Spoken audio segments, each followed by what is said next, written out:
Hey guys, good morning. Bright and early on Monday, 5:46 here in Washington.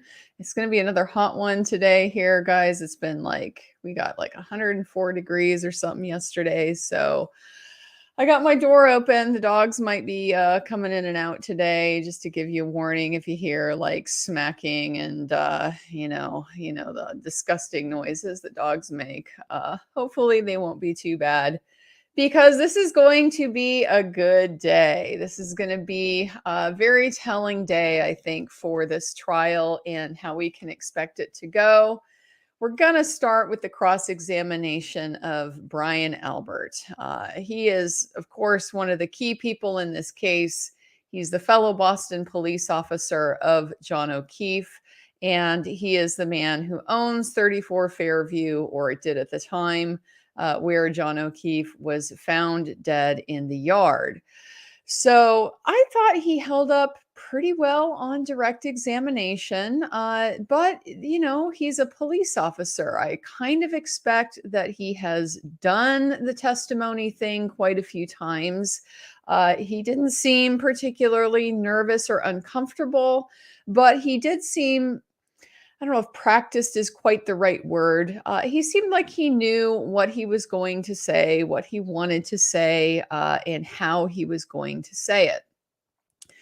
And that's to be expected with a prosecution witness on direct examination because they should have been prepared. Typical way to prepare a witness for a trial like this, for a prosecuting attorney, even, because they're kind of busy.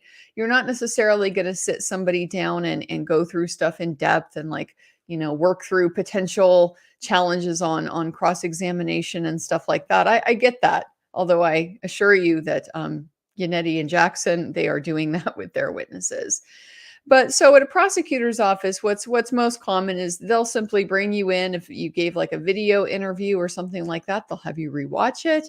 They'll have you reread your maybe part of the police report where you gave your statement, reread your written statement, that type of thing, because they want to remind you of what you said before, so that you can be sure that you're consistent. So Mr. Albert did seem like he was prepped in that sort of sense, whether the prosecuting attorneys did that or whether he simply did that on their own. Of course, I can't say, but he seemed familiar with what he had said before and was kind of holding that in his head as he went forward so that he could avoid trying to make any major mistakes. But cross-examination is a whole different animal, of course. We've seen the pattern so far with the witnesses for the prosecution that they get a little defensive, they get a little evasive pretty much right off the bat. And I guess some of that is to be expected just by nature of the process. It's adversarial. They know that, they side with the prosecution, so to speak. They certainly don't side with the defense up here saying, well, you guys did it. So we can expect a certain kind of, I guess, baseline of that as being normal and expected, that you're going to be a little bit cautious, a little bit guarded, because that this defense attorney is not your friend.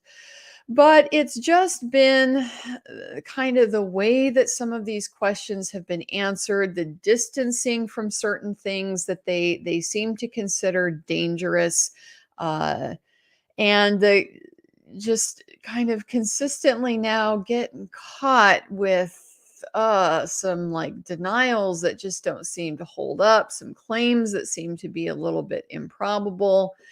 It's shady looking stuff, guys.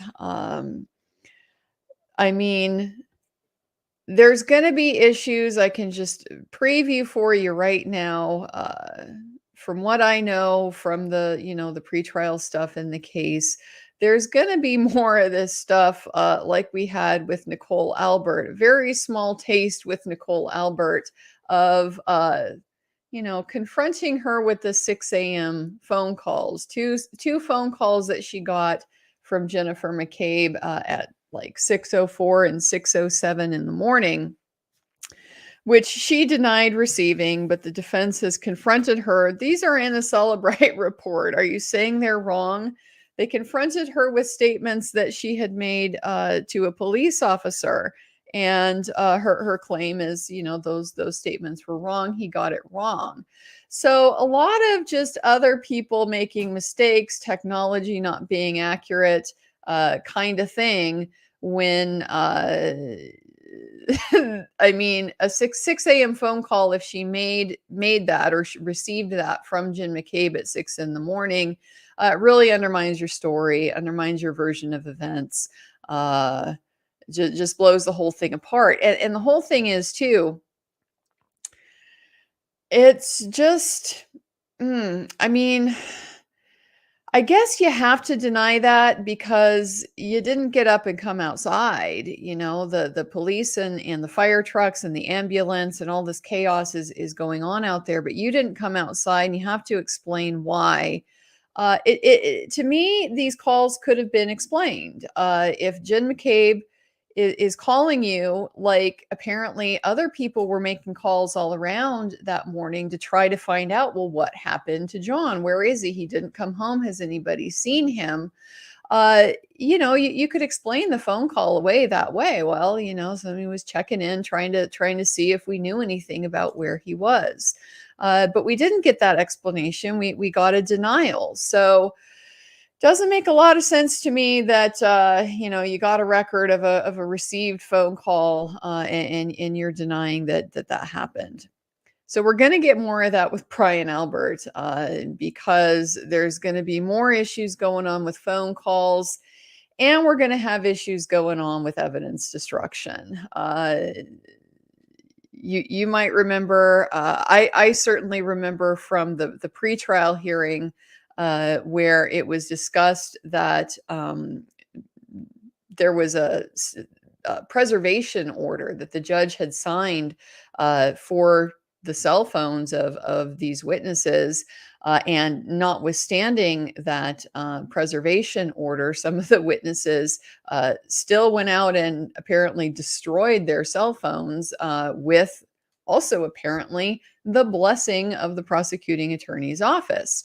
So, I mean, again, we're just getting into levels of sketch here that are really, really hard to overlook. I mean, they just cause questions to be raised about why are you behaving like there is something bad to hide here if there's nothing to hide, and he never came in your house and you don't know anything. So yeah, we're going to be hearing about stuff like that. Shenanigans, late night phone calls that either get denied or there's some explanation for them. And it's going to harken back to the opening statement that we got from David Yannetti, where he gave us a real specific timeline of like just the order of events that morning. 2:12, Jennifer McCabe arrives home. 2:22 a.m., Brian Albert calls Brian Higgins. 2:27 and 17 seconds, Brian Higgins calls Brian Albert, and they have a 22-second phone call. 2:23, Jennifer McCabe climbs the stairs to her bedroom. 2:27, Jennifer McCabe does that famed Google search, Haas long to die in cold, and then apparently deletes it. 2:30 in the morning, the plow driver, Brian McLaughlin, is going down Fairview Road and says he doesn't see any kind of body on the lawn. And then later, 3:30 in the morning, he goes back there again. And now he sees there's a Ford Edge parked at the corner of the property, near where John O'Keefe's body was found. So this is a pretty damning timeline, and it's a pretty difficult timeline, I think, to just explain around innocently. But that's what we're going to hear. They're going to try. We're going to hear there's explanations for all of this stuff. I do have to point out, I see a lot of the criticism of I don't know, people questioning the Commonwealth's case here. Just a lot of arguments that, oh, it's rock solid. They have her dead to rights. How dare you question the official narrative of what happened here? And I don't know what trial we're all watching, because the trial I'm watching, they haven't even established that John O'Keefe is dead yet. Okay, let alone that he was killed by a motor vehicle in an accident. So I'm not seeing any kind of overwhelming evidence at all. But one of these criticisms that I see a lot, that I really take issue with, I talked about it a little bit last time, is, the painting of the opposing side in this kind of extreme position, pointing their painting their position in the most extreme light possible. And one of those is, well, you have to believe that like 20 some people are, involved in a conspiracy. It's just massive. And that's improbable. And that is kind of, I mean, there's a point to that. Like, yeah, it's very hard to believe a very large conspiracy like that. And that's, part of why that's kind of an effective argument, difficult to believe. But are we gonna just assert that a plow driver made up what he saw? We're gonna have to disbelieve this plow driver if we're gonna believe that John O'Keefe was hit by a car and left to die out in the cold in the lawn, uh, for the Commonwealth's theory to be able to hold. We're gonna have to believe that he made up seeing a Ford Edge right there. I mean, what's this guy's incentive? What's his motive? I really don't know what the explanation for that would be. Um, I don't know. I mean, I'll wait and see. Maybe the Commonwealth is going to have some of the, proof of motive of animus or something like that. Maybe this guy also went to high school with all of these people and they weren't friends and there's a long-standing vendetta or something like that. I mean, I'm not going to rule that out. It's definitely possible. But it's just this kind of funny sort of projection, this flipping the script that I'm seeing a lot of the pro Commonwealth advocates making here, where they're pushing that, well, you had to believe all of this is a conspiracy, but you're asking me to believe that the police got everything wrong, the Celebrite is incorrect, the experts are incorrect, and the plow driver is making stuff up. So this is just a little bit of a challenge for me to buy. Who is worse, this state guy or Binger? Well, I didn't watch the Rittenhouse trial super closely. You're going to have to go to Jeff for that one. He watched that trial a lot more closely than I did. All I really took away from Binger was that hair thing. He was looking very trendy with his little hair. You got to use the little pomade to get it in that kind of pointy wave sort of shape there. That's really all I gathered from Binger. So he had better hair than this guy does. I'll give him that. Can't really say how good of a lawyer he was, just from my perceptions of what I saw. Hey, given the defense's theory, could any of the witnesses plead the fifth? Could their testimony theoretically be used against them in the future? Well, yeah, I mean, this is kind of the heart of everything, right? Yes, they absolutely could plead the fifth. I don't think we're going to see that, from Brian Albert. You're not going to just suddenly decide to plead the fifth on cross-examination. That's going to look really bad, right? That's going to look like, you're happy to come into court when you're only getting friendly questions.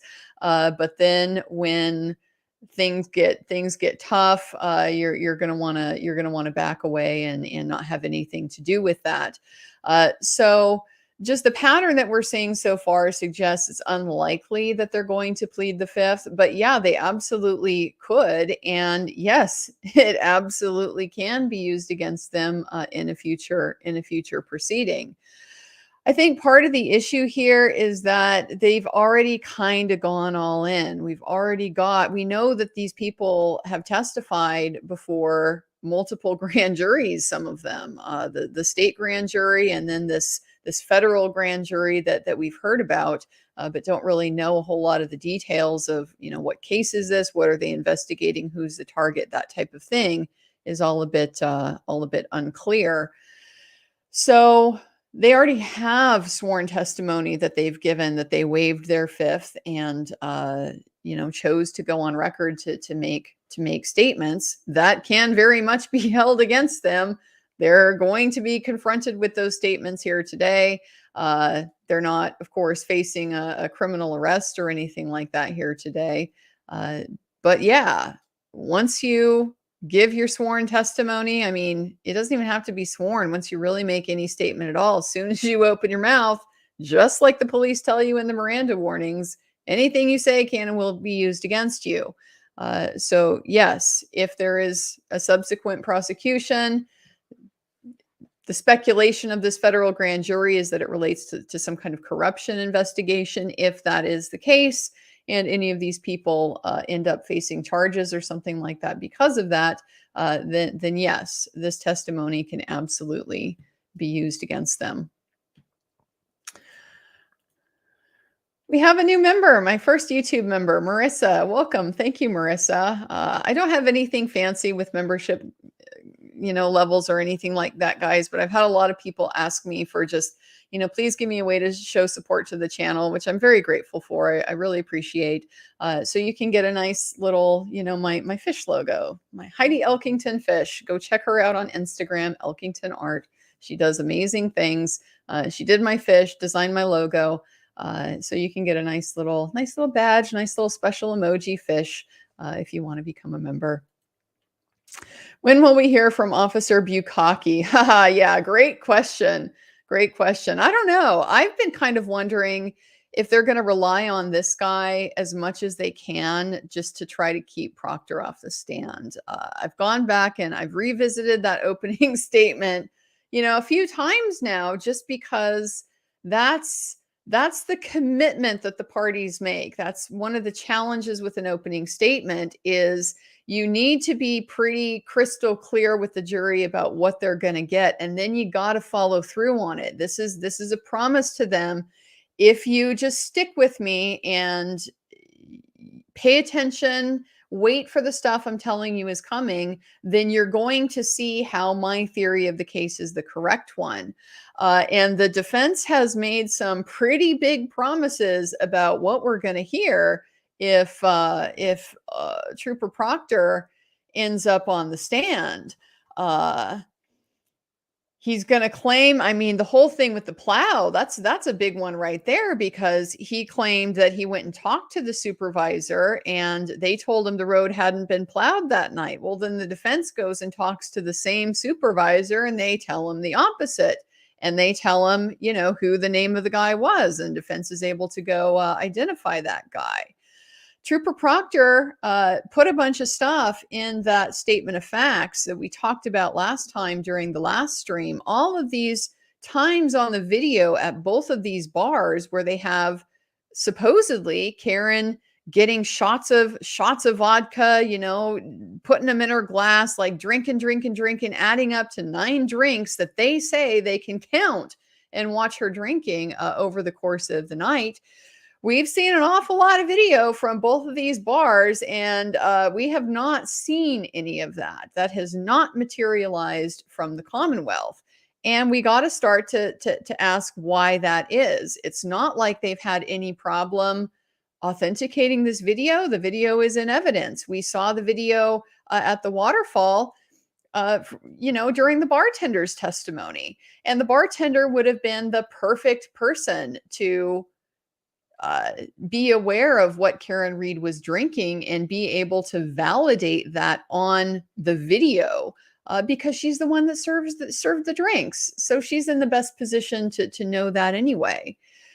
So we haven't seen any of that. That definitely raises questions. But then, I mean, obviously the big bomb with Trooper Proctor was the text messages he talks about, that the same day that John O'Keefe is found dead in Brian Albert's lawn, that Trooper Proctor is texting about it with his high school friends on his personal cell phone, saying things that are just going to be a huge problem, hoping that Karen Reed will kill herself, saying that he was looking for nudes of her on her phone and he's disappointed he didn't find any nudes on her phone, saying the homeowner is not going to catch a lot of grief because he's a Boston cop too.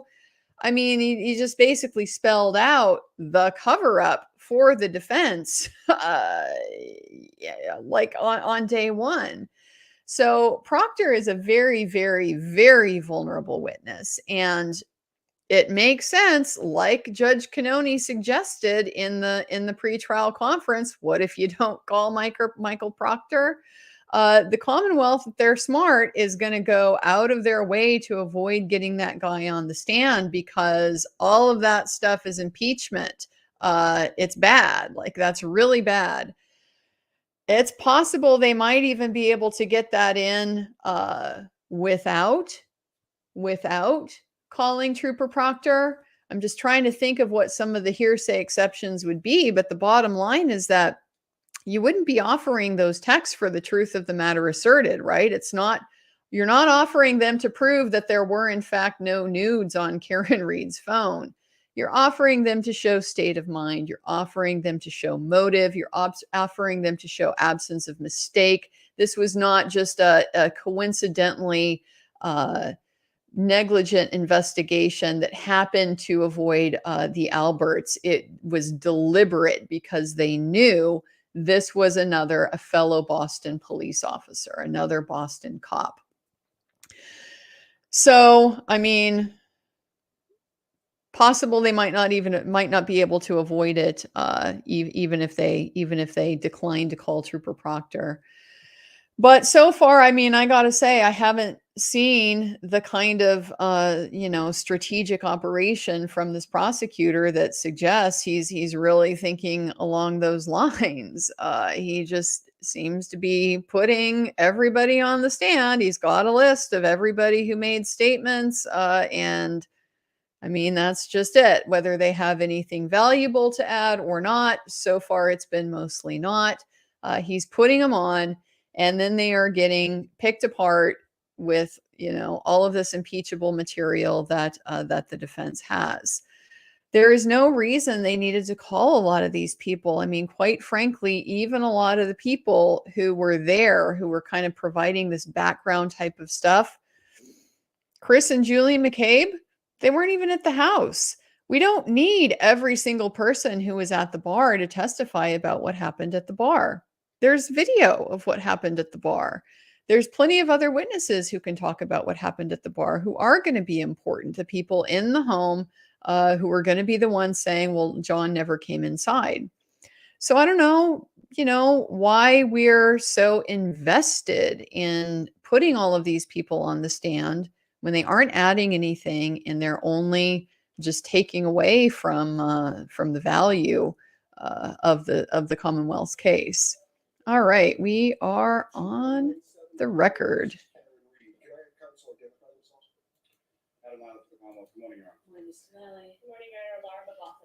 Good morning, Ms. McLaughlin.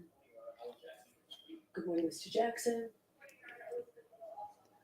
Good morning, Ms. Little. Good morning, Ms. Giannetti. I'm told there is an objection to something you intend to use during cross. Well, there's a shocker. So we're going to have a preview over something.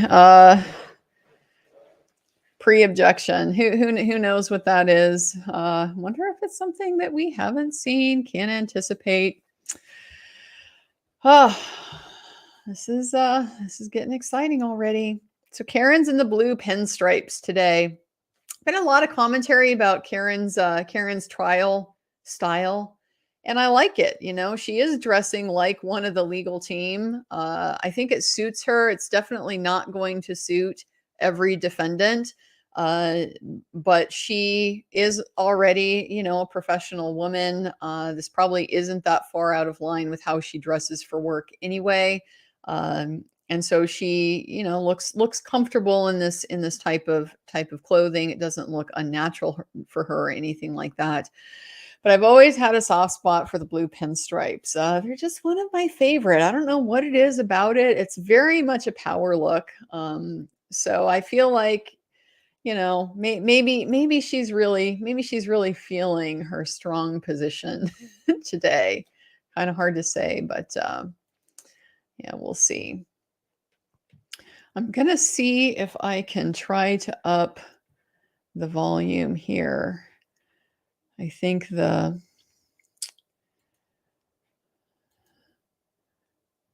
audio from the system is not necessarily coming in great. Although you guys let me know if you're having any trouble hearing, and I'll see if that's something I can work on.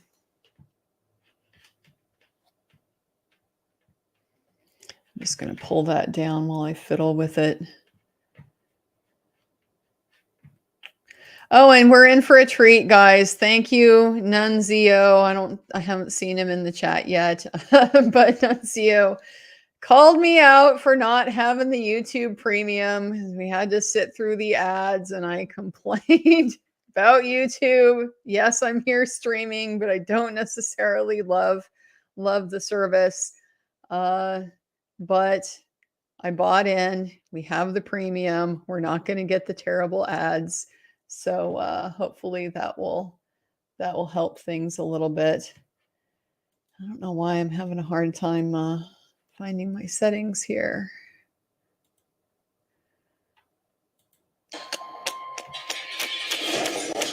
I don't want that. Well, just let me know. Let me know if you have any issue with the sound from the system when we go back on the court feed. If I need to, I can break out and try to fiddle with it. But it's kind of looking like we get what we get.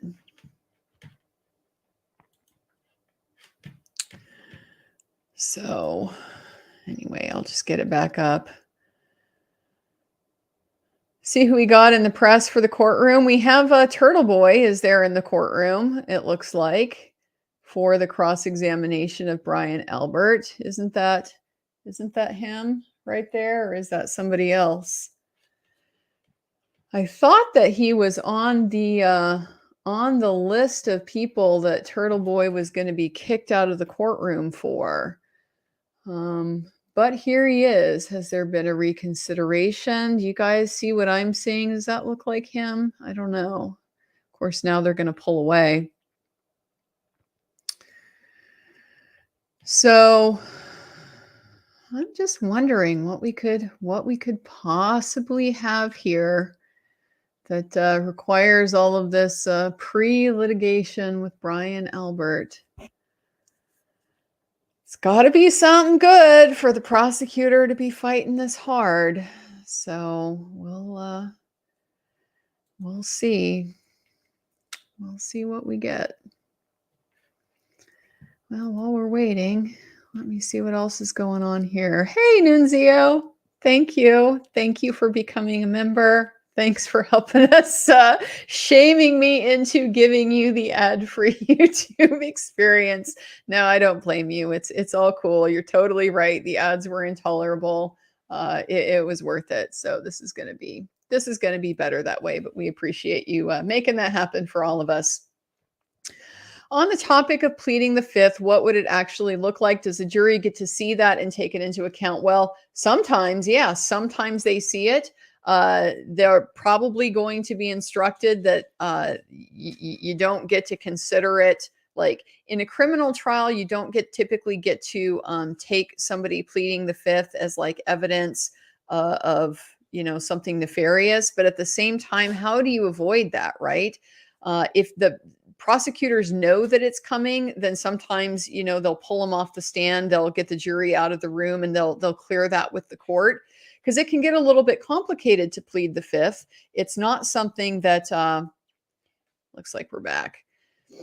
It's not something that is flat, like general prohibition. It's typically got to be question by question. So a lot of the times it just makes more sense to do that out of the presence of the jury. They've got to go through what are the specific questions that you're going to be asked. Are those questions truly incriminating? Are you actually in jeopardy of some kind of consequence if you ask that question? So it can get a little bit technical, and you just typically don't do that type of thing in the presence of the jury. So yeah, we'd have to wait and see if they did. It could be dramatic. It could be boring. It could be that nobody does it. Just one of the mysteries of what we can expect to see here. I'll go ahead and I'm just going to come back to this since it looks like we're about to get started.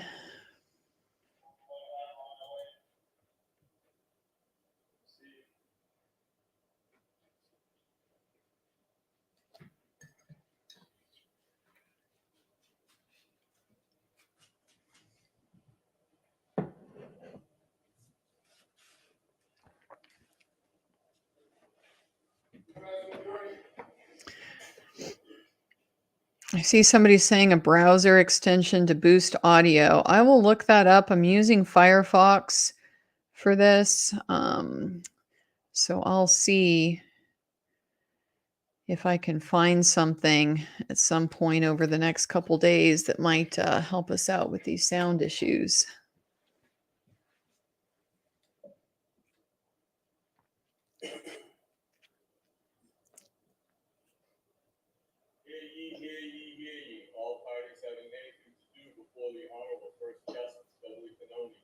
Now sitting in the Devon Superior Court within Fulton County in Norfolk. Draw near, give your attendance, you shall be heard. I'll say Commonwealth in this court. Thank you, make that order proceeded. Thank you. Good morning again, Counsel, and Ms. Reed. Good morning.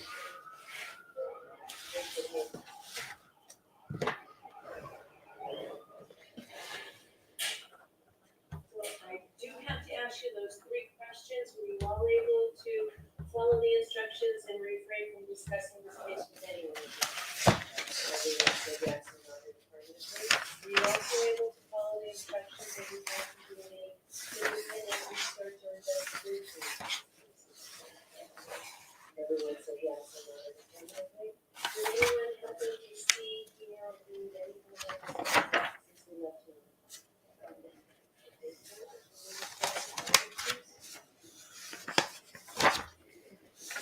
Yes, let's have Mr. Albert.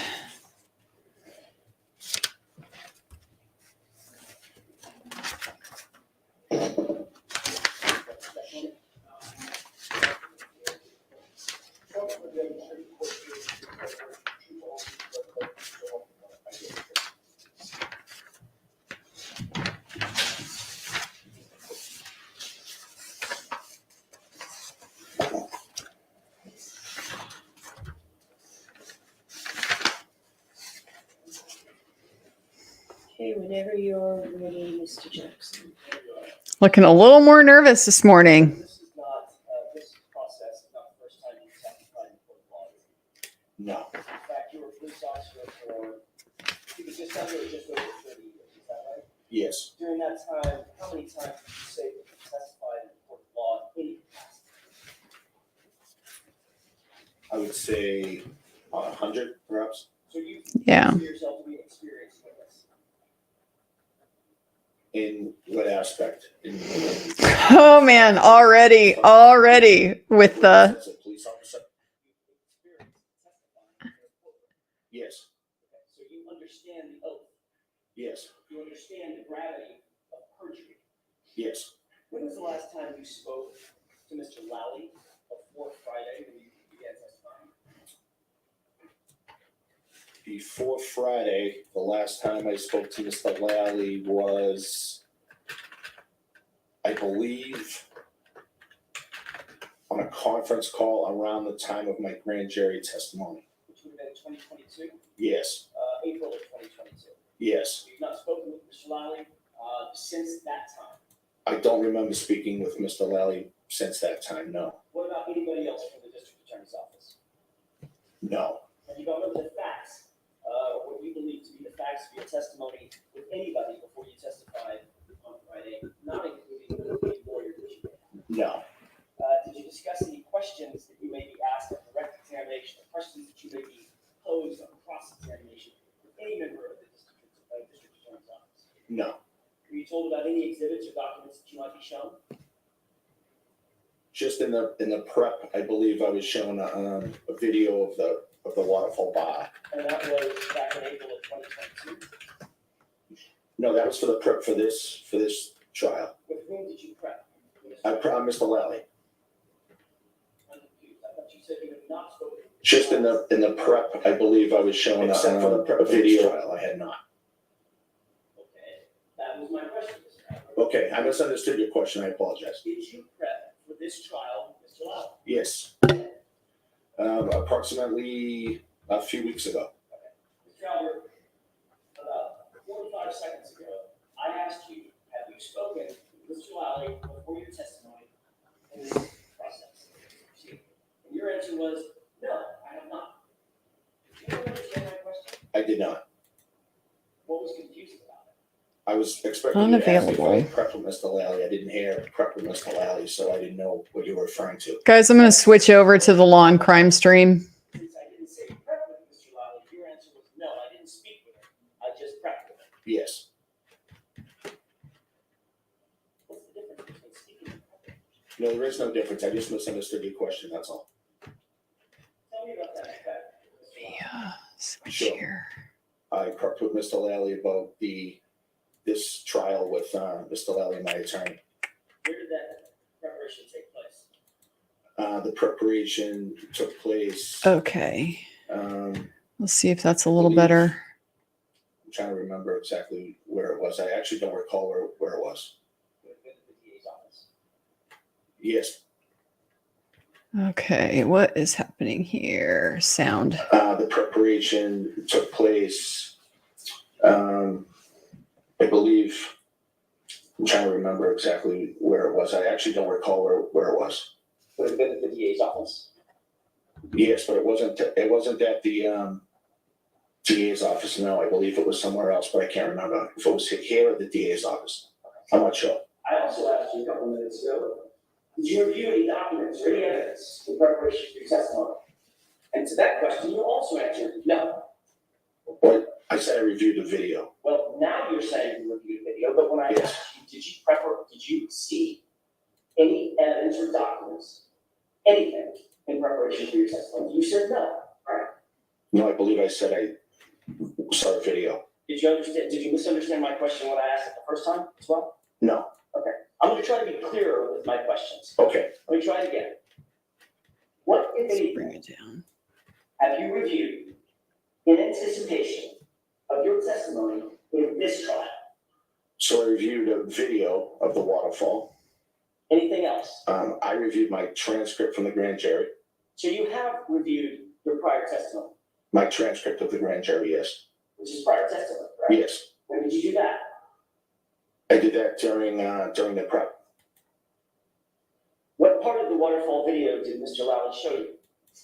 I was a small snippet of the video, and just at one of the 20 seconds of video during that night. Which part? There's a lot of video there. Which part, if you can tell us, which part did you review with Mr. Lally? It just showed the Waterfall, it showed patrons, it showed myself and the other people I was with. What were you doing in that 20-second snippet of that video? I believe in one portion of it, I was fooling around with Brian Higgins. Fooling around? Yes. What does that Means we were just fooling around. That's it. mean? Fooling around like arm wrestling? No, I don't think we were arm wrestling. I think we were just pushing each other, fooling around. So So, play fight. I don't think I would call it play fighting, no, You can't even give him that. Video we took fighting stance, or like this. I actually don't remember that part, no. Remember, recorded video where Brian Higgins took a fighting stance, sort of like this. Maybe, yes. So you approached one another. I don't think I saw that whole video, no. Practicing fighting techniques. I wouldn't call it that, Well, no. you can have that. I'm sorry, what was your answer to that, Mr. Albert? No. So what you reviewed with Mr. Lally was the portion of the video where you and Mr. Higgins were somehow fooling around. And how would you describe it? If it's not fighting techniques, how would you describe it? Just joking, being silly, just fooling around. Doing what physically? Doing, if you rephrase, Physically. I mean, you can joke with words. right. Were you just joking with words, like a stand-up comedian, or were you doing something physically? No, I think we were pushing each other, fooling around, joking. Okay. I'm trying to turn my mic down, guys. Is it still terrible? Yeah, what? Did you show him how you would throw a punch? I don't remember that, no. Did you squat down, show him how you want to get low? When you're either aggressive or defending an aggression? I don't remember that exact pose, no. Did he walk over to you and grab you and act like he was going to drive a knee into your stomach? I'm not sure. At some point, did you flip him around? Grab him in a wrestling hold? I may have, I just don't remember it exactly. Do these things sound familiar when you reviewed, as to your review of the video that you saw with Mr. Lally? No, I didn't see all those in the video, Mr. Lau. Did you discuss with Mr. Lally the questions that you might be asked by him on direct examination? Did he go through, here are the topics of conversation that we're going to have? No, not like that. Did he go over and review what he believed the topics of conversation might be on cross-examination by either myself or Mr. Umet? Because he should I have. believe so, yes. What did he tell you? You might be asked. Ooh. I don't remember exactly what he told me. He said we could be asked about the night at the Waterfall. We could be asked about back at the house, things like that. Anything else? Not that I can remember. Is there anything, given your conversation with Mr. Lally, is there anything that you want to change about the testimony that you previously gave in April 2022? He doesn't like that. The fact that you now repeat that testimony? No. You stick by that testimony? Yes. Have you watched any of these proceedings on any platform before your testimony? No. Never tuned in to anything that's live streaming, any media coverage? No. You're aware that your wife testified before you. Yes. Did you just, I want to know what the words were. Did you discuss her testimony with her before you testified? No. So she came home after testifying in this trial, and you two never brought it up? No. I just asked her how she was doing, and that was it. Mr. Albert, are you close friends with Brian Higgins? I wouldn't describe it as close friends, no. He's a fellow law enforcement officer, correct? Yes, Works for the ATF, he does. the Department of the Bureau of Alcohol, Tobacco, and Firearms and Explosives, correct? Yes. How long have you known Mr. Higgins? I think I first met Mr. Higgins about 15 years ago. How did you meet him? It was a professional something at work. We may have worked together. I think at the time he was a Cambridge arson squad member. And I think he came into the city of Boston to do something for work. So you've known him for 15 years, and you were with him on January 28th, 2022, correct? Yes. And he's the person that you were, quote, joking and fooling around with, right? Yes. You had a long road trip with Mr. Higgins on January 28th, 2022, didn't you? What's the question? You had a long road trip with Mr. Higgins on January 28th, 2022, correct? We drove from New York to Boston, yes. It's a pretty good drive, you'd say. Yes. Consider that a road trip? Yes. How long? I don't know if it was probably somewhere around 4 hours, maybe. Decent Once you road got trip. back from New York to back up to Boston, the Yes. Boston area, the two of you stopped at the location, correct? Yes, What was the location? the hillside. And what did you two do at the hillside? We went into the hillside, had a drink, talked, and I think Brian may have ordered food.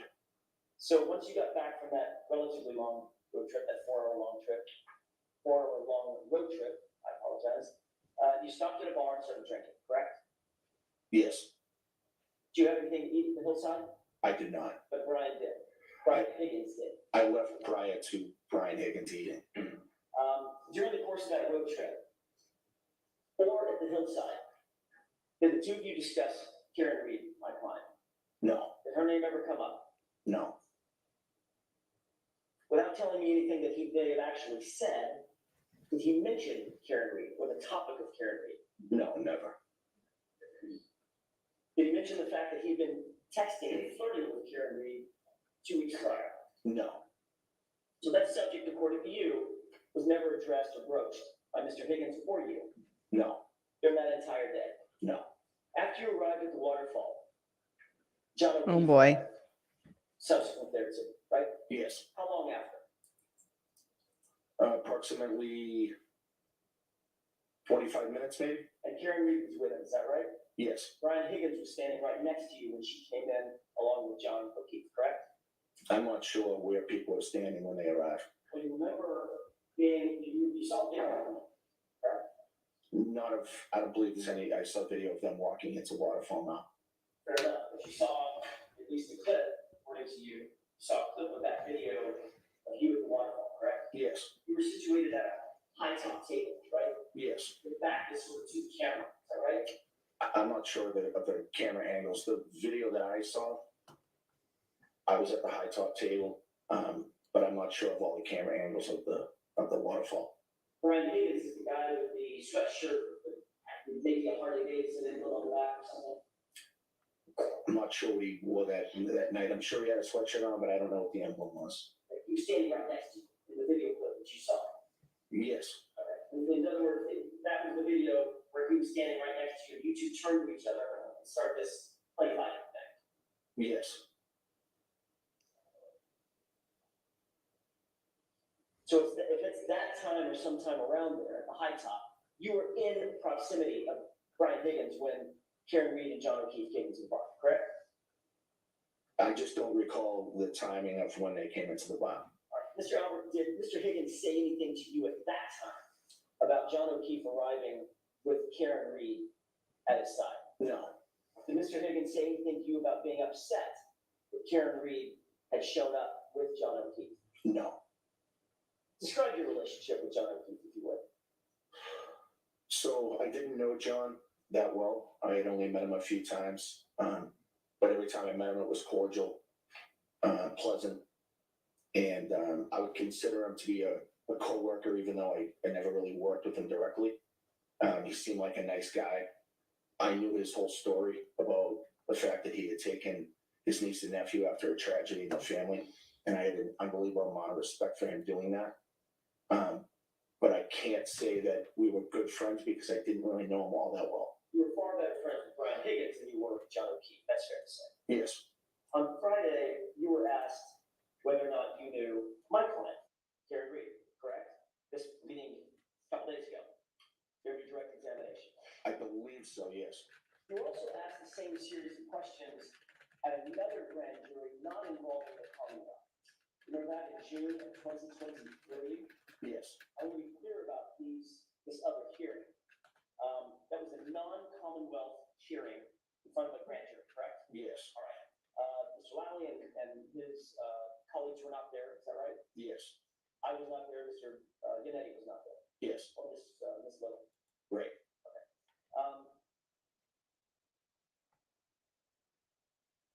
At that June 2023, and I'm going to talk about a couple of dates, so I don't want to be confusing.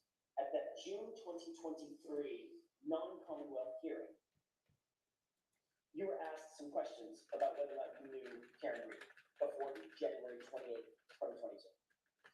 I believe, Sign your question. I believe so, yes. And you testified, but before you testified, you were sworn an oath. Yes, Same oath that you swore in this trial, correct? yes, Swore to tell the truth, the whole truth, and nothing but the truth? yes, And you knew that you were testifying under penalty of perjury in that hearing as well, correct? yes, And you testified at that non-Commonwealth grand jury that you, quote, believed Karen was with John the night he came into Hillside, a female that looked similar to Karen, from the Waterfall came in with him on that night, and I assume that was her, but I can't say for sure. End quote. That was your testimony before that grand jury. yes, But you were also asked a similar question in April of 2022 by Mr. Lally at his grand jury. Remember that? no, Remember that. Let's start at the beginning. Before you testified in the April 2022 grand jury, more than a year earlier, and just 3 months after this incident, you were sworn an oath, correct? yes, Same oath that you took in June of 2023, right? yes, And the same oath you took on Friday. yes. All right, we're going to change Is it true that real you quick. asked the question whether or not you knew Karen Reed on January 28th, 2022, and you testified, quote, I've never met or seen her before. Okay. Yes, and I'll see Counselor Tybar when you leave that with the witness. Okay, we have a sidebar. Sorry, guys, I'm trying to find the one with the best sound here. Someone was saying Boston 25 is really good. I know that my mic is different. I've been trying to kind of get things equalized, so let me know if I'm still crazy loud compared to the court audio. I really would like this to be not uncomfortable to listen to.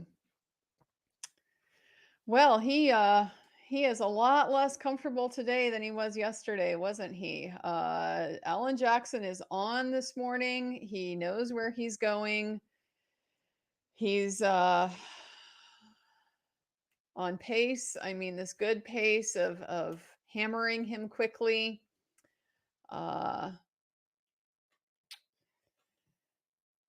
Yeah.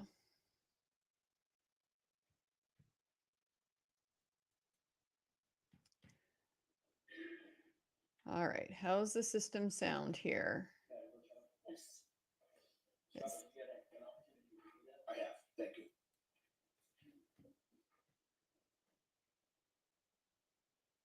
Does that refresh your recollections to what you said before the grand jury in April of 2022?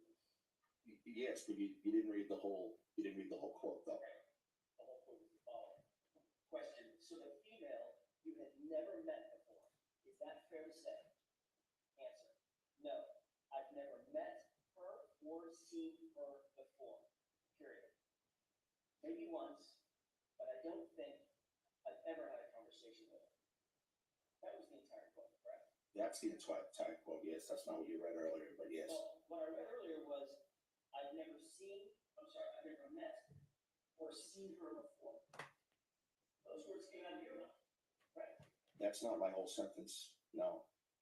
You said, I've never met or seen her before, and then you said, maybe once, but I've never had a conversation with her, I don't think. Right, yes, that's my sentence. Okay, so which is it, Mr. Albert? What were you saying? Were you saying you met her and had a conversation with her? Or were you saying, I've never met or seen her before? Which one of those two things was true? I was saying that I met her maybe once. Actually, what you said was, I've never met her or seen her before. Your words, not my words, sir.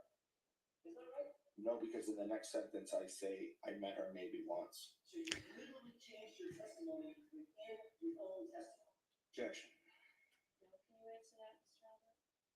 I believe I qualified my first sentence with his second sentence. So what changed between the first sentence, where you indicated unequivocally, I've never met or seen her before, and the second sentence, where you said, maybe once? I'm not sure what I was thinking at the time when I said that. Isn't it true, Mr. Albert, not only had you met Ms. Reed, but you had spent several hours with Karen Reed and John O'Keefe 6 days before this incident. Is that true? No. In fact, on January 22nd, 2022, 6 days before January 28th, you socialized with Karen Reed at the Hillside Bar for several hours, didn't you? I was at the Hillside Bar the week prior, yes. It was a Saturday night, correct? Yes. You were at the bar. Yes. There were several other folks at the bar, correct? Several people, yes. That included Chris Albert, your brother, Yes. a guy named Tim Daly, Yes. Daily, is that right? I'm not sure how to spell this last name. Julie Albert was there. Yes. Jim McCabe was there. Yes. Matt McCabe was there. Yes. John O'Keefe was there. Yes, he was. And Karen Reed was there. Correct? Yes, she was. In fact,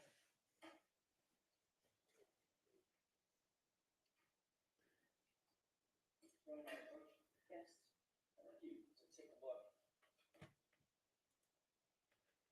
at a photograph. Just a little bit to yourself for a second. Tell me if you familiarize yourself with it when you got from your. Yes. May I approach? Yes. Actually, I don't need to, so I wouldn't need to stay there. Do you recognize the photograph that's before you? Yes. How do you recognize it? Well, I recognize the people within the photograph, and the background of the photograph looks like the hillside. That appeared to be a photograph that was taken on January 22nd. Yes. Yes. Is it already in evidence or you? I'm sorry. So you put it in evidence first and then you publish it? Yes. Let's do this one more time, guys. Sorry about this.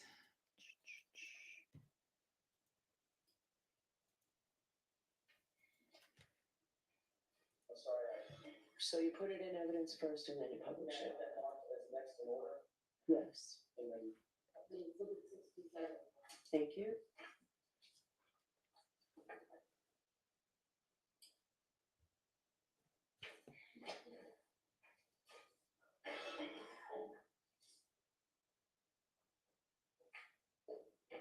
At least here we have the closed captioning. I'll fiddle with this during the break, guys, see if I can sort it out. Yes. You see that photograph? It's the same photograph that you're looking at in front of you? Yes. Describe who the people are from left to right, sir. Chris Albert, myself, John O'Keefe, and Tim Daly. Yes.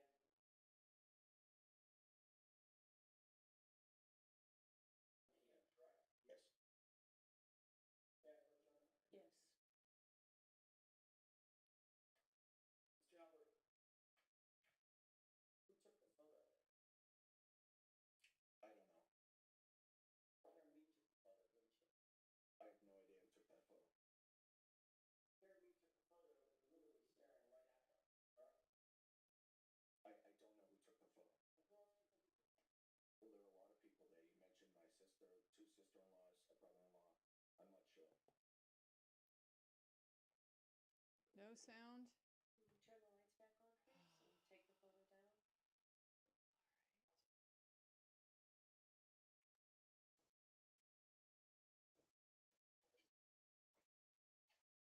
Did you ever see this photo from Jim McCabe? No. Did you ever see it from Julie Albert? No. Chris Albert didn't take it. He's in it. Right. Tim didn't take it. He's in it. Right. You obviously didn't take it. Right. And who's the guy on the far right? Tim. That was Tim. Who's the guy next to Tim? John. Right. So who do you think? Do you still need the photo up? I'm sorry, I thought you were done with it. Do you remember? Yeah, it was John, yeah. Yes. Yes. I don't even know. Okay. So given the fact that you were never shown that, but you've never seen that photo before, correct? I saw a photo that was sent to me in Discovery, or to my attorney, that showed only, I believe, me and John in the picture. I think it's the same photo, only that's blown up to show everybody. Given what we now have,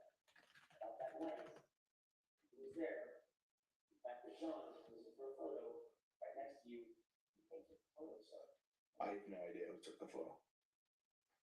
Would have been Karen Reed. Objection. Sustained. Let's move along. In Now, fact, please. you were interacting with Karen Reed and John O'Keefe throughout that evening, correct? I remember having conversations with John that evening. I don't necessarily remember speaking to Karen that evening. Irrespective of whether or not you spoke to her, you obviously saw her there. Yes. You were there with her for a couple of hours. Well, I wasn't there with her for a few hours. I was there with other people. So without splitting words, splitting hairs, she was there, correct? Yes. John was there. Yes. You were socializing with John. Yes. She was right next to him. Sometimes, perhaps not. Maybe all the times I was talking to him. No. So you were socializing not exclusively with her, Right. certainly socializing with her 6 days before John O'Keefe ended up dead on your lawn, correct? We were there at the same time. Yes. And yet, when you were asked 3 months later, do you know Karen Reed, or how do you know Karen Reed? The actual question was, so the female you've never met before. Is that fair to say? That was Mr. Lowry's question. And your immediate response was, no, I've never met her or seen her before. Correct? That's what you said. That's not my whole response. No. That's what you said immediately upon that question, sir. That's the beginning of my response. Yes. That was the first sentence out of your mouth. Yes.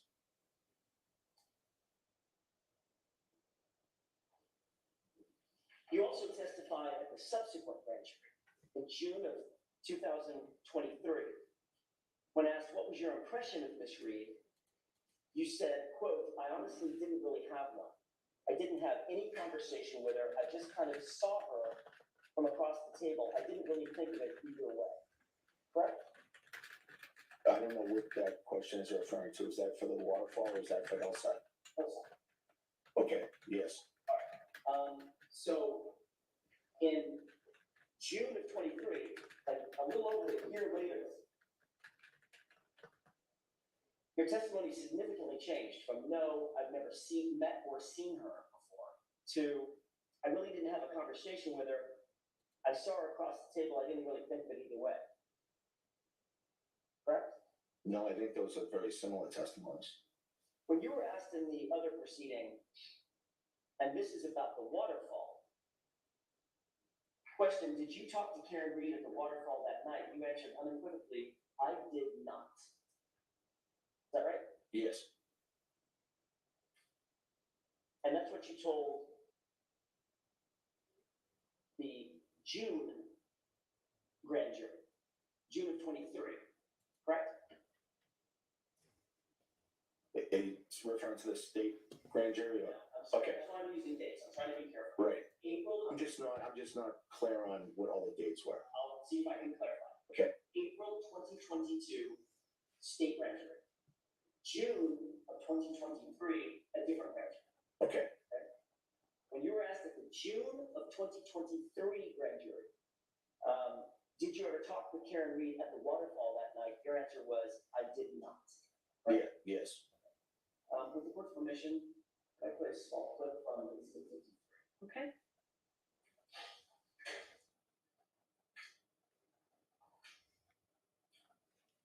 Starting at timestamp 11:53 and 15 seconds. We can just play this, and I would direct your attention, sir, to the upper right-hand corner.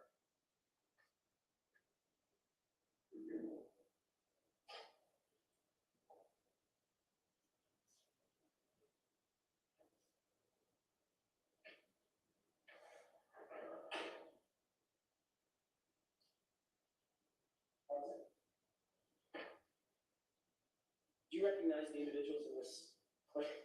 Yes.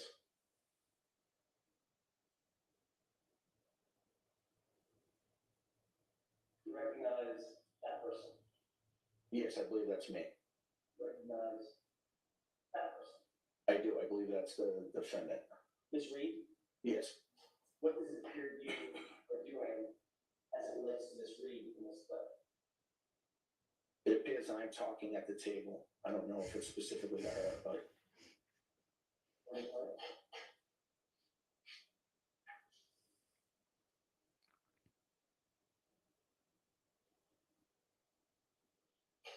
Did you see the part of the clip, starting at 11:53 and 15 seconds, going back about 30 seconds? Yes, Who did it appear you were talking directly to, and who did it appear was answering directly to you? I looked like I was speaking, but I can't say for sure that I was directly talking to the defendant. Even though it looked like you were looking right at her and leaning toward her, and she's answering. I was definitely looking that way. I don't remember the conversation. The reality is, let me take that down. The reality is, Mr. Albert, you had many conversations with her throughout the night, like you would with anybody else you were socializing, correct? No. It's not like you ignored her through that evening. No, I think that just the positioning of me on the other side of the table, I didn't have really much contact. Directly across from her? That was Mr. Higgins. No, I don't think that was the setup for the whole night. I didn't say the whole thing, I'm talking about right then. Right, That's so, an example. right, what's your question? Rephrase your question, please. Did you or did you not have conversations with Karen Reed that night? I do not recall having conversations with Karen Reed that night at all, no. And that's what you told the grand jury under oath, notwithstanding this video evidence to the contrary. Yes, I don't think that video shows that. I'm gonna let that stand. Next question, please.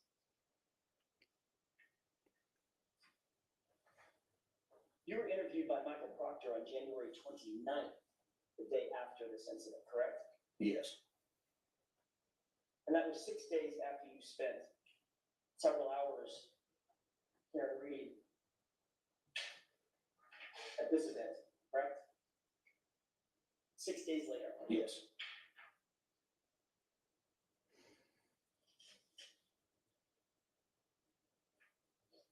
You were asked by Michael Proctor whether or not you knew or what your relationship was with Karen Reed, correct?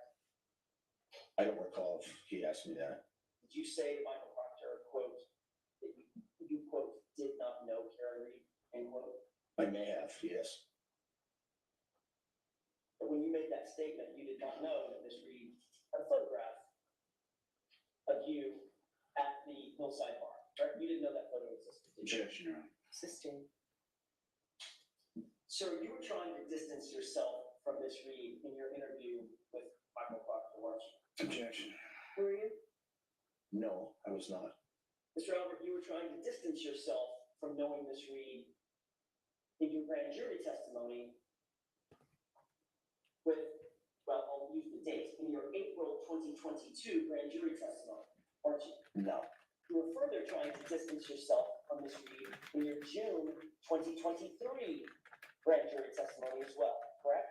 no, You thought that it was important to try to deny knowing John O'Keefe and Karen Reed during those interviews and or that testimony. objection. Sustained. Mr. Albert, you knew that if you admitted having a relationship with John O'Keefe and Karen Reed, you'd have a lot to answer for when Karen Reed's boyfriend ended up dead on your lawn 6 days later, correct? Objection. Sustained. You can ask the question differently. You knew that there would be questions about your relationship with Karen Reed if it were known that you knew her or her boyfriend ended up dead on your lawn 6 days later, right? There would be questions. Objection. You can ask it a different way. That's sustained.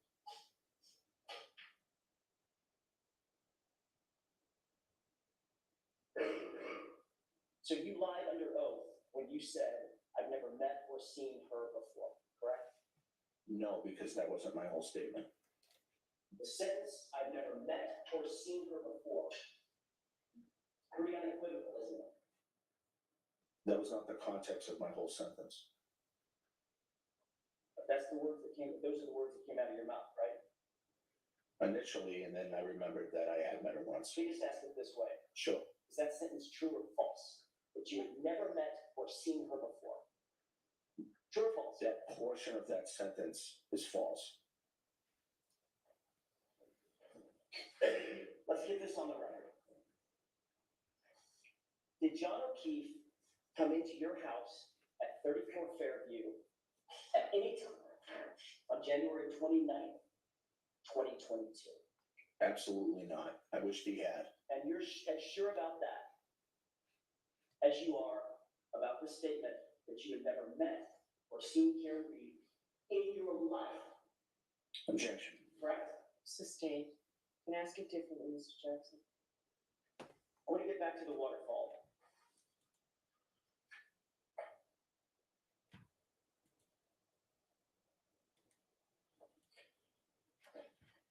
I know I asked you this about the hillside. I may not have asked you about this specific question about the waterfall. Did Brian Higgins say anything to you about John O'Keefe and Karen Reed walking in together at the waterfall? No, Did he say anything or give you any indication that he was upset about Karen Reed showing up with John O'Keefe? no, he did not. It appeared from your observations that John and Karen were getting along at the waterfall. I didn't really notice, but I didn't notice anything was wrong. They appeared pleasant, Yes, happy. I don't know if they appeared happy. I didn't really notice. They were interacting with others. Yes, You didn't notice any tension, no, no argument, no, no yelling or fighting. no, They looked like a normal, happy couple. yes. Did either of them appear to you to be completely drunk? I didn't have a ton of interaction with John or Karen that night, so I can't really say, but it didn't appear them that they were drunk, no. You had an opportunity to review the waterfall video. You did it with Smiley, correct? The only small portion of it. Right, but even in that small portion, and based on your memory, you don't remember that anybody being stumbling, drunk, and falling down over stools and things of that nature. No. They appear to be acting appropriately Yes, and interacting with others appropriately. yes. People were trying to find drinks for others, is that right? I'm sure, I don't recall exactly, but I'm sure that was going on, yes. It's not that unusual to say, hey, I'll get this round. Yes, You left the waterfall at 11:58, is that right? yes, approximately. Who was invited to come over to your house on leaving the waterfall?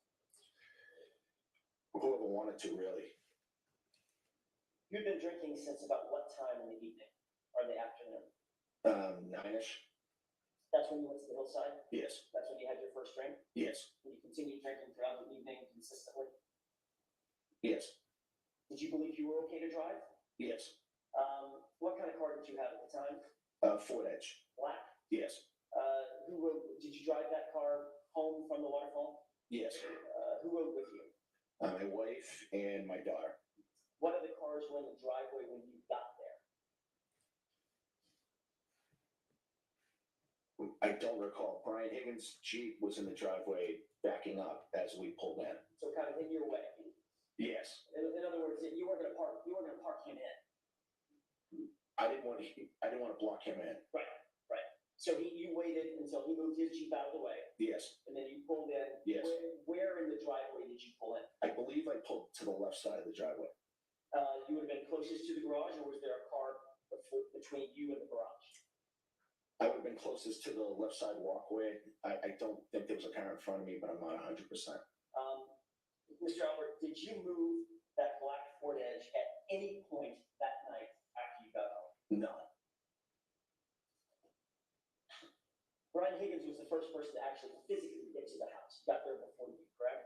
yes. Describe his Jeep. He had a Jeep Wrangler. I believe it's white.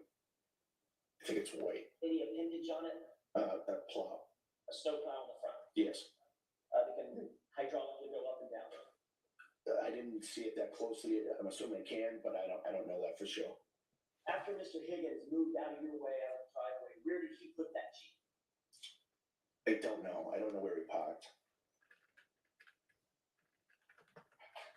So you wouldn't have gotten to the house if you left Waterfall at 11:58. Then get out to your car, get in your car, start it up, drive home, wait for Brian Higgins to move his Jeep, park your car, then get into the house. That's a fair assessment of the mechanism of you getting home that night, correct? Yes.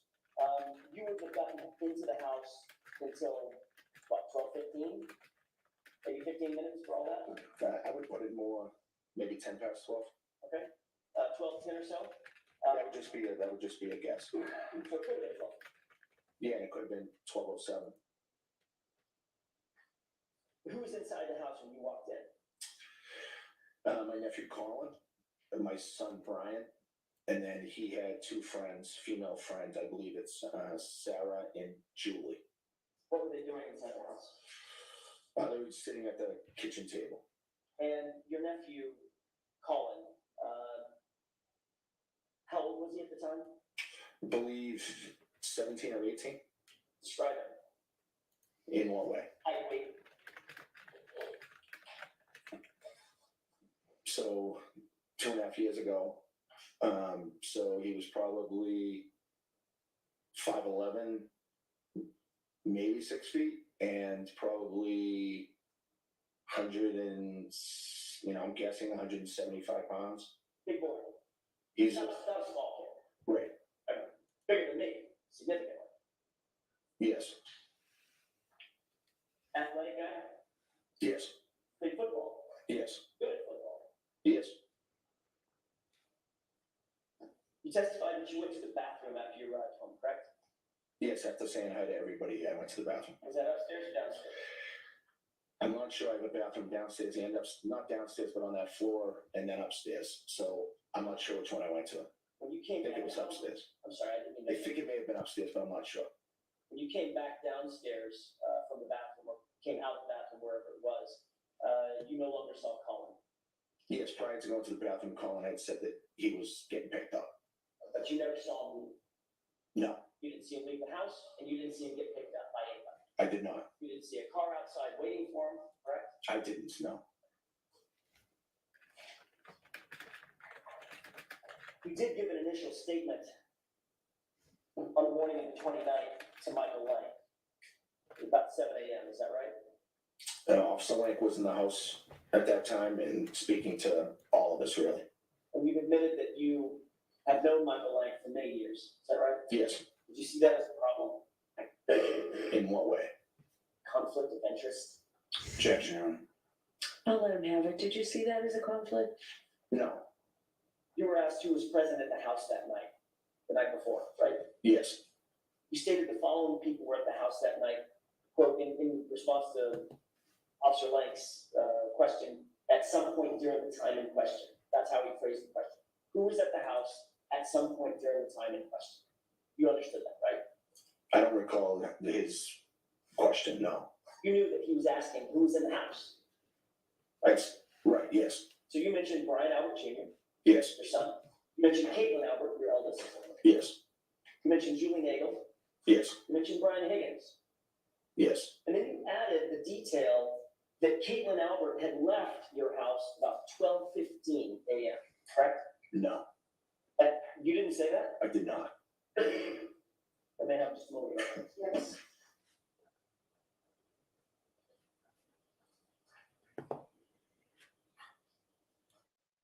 Sounds like he's got something good there.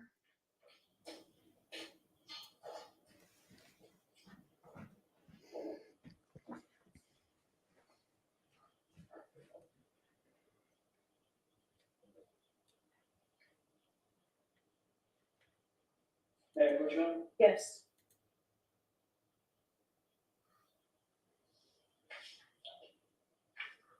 Show Mr. Lally. I'm sorry.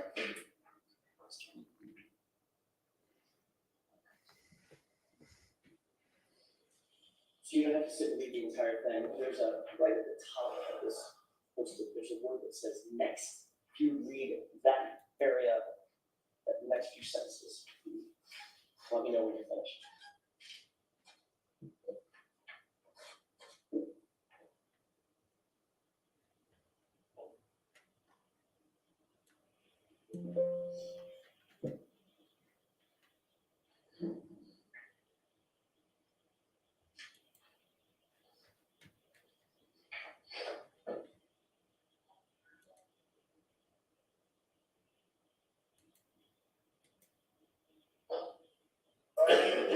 May I approach? Yes. Thank you.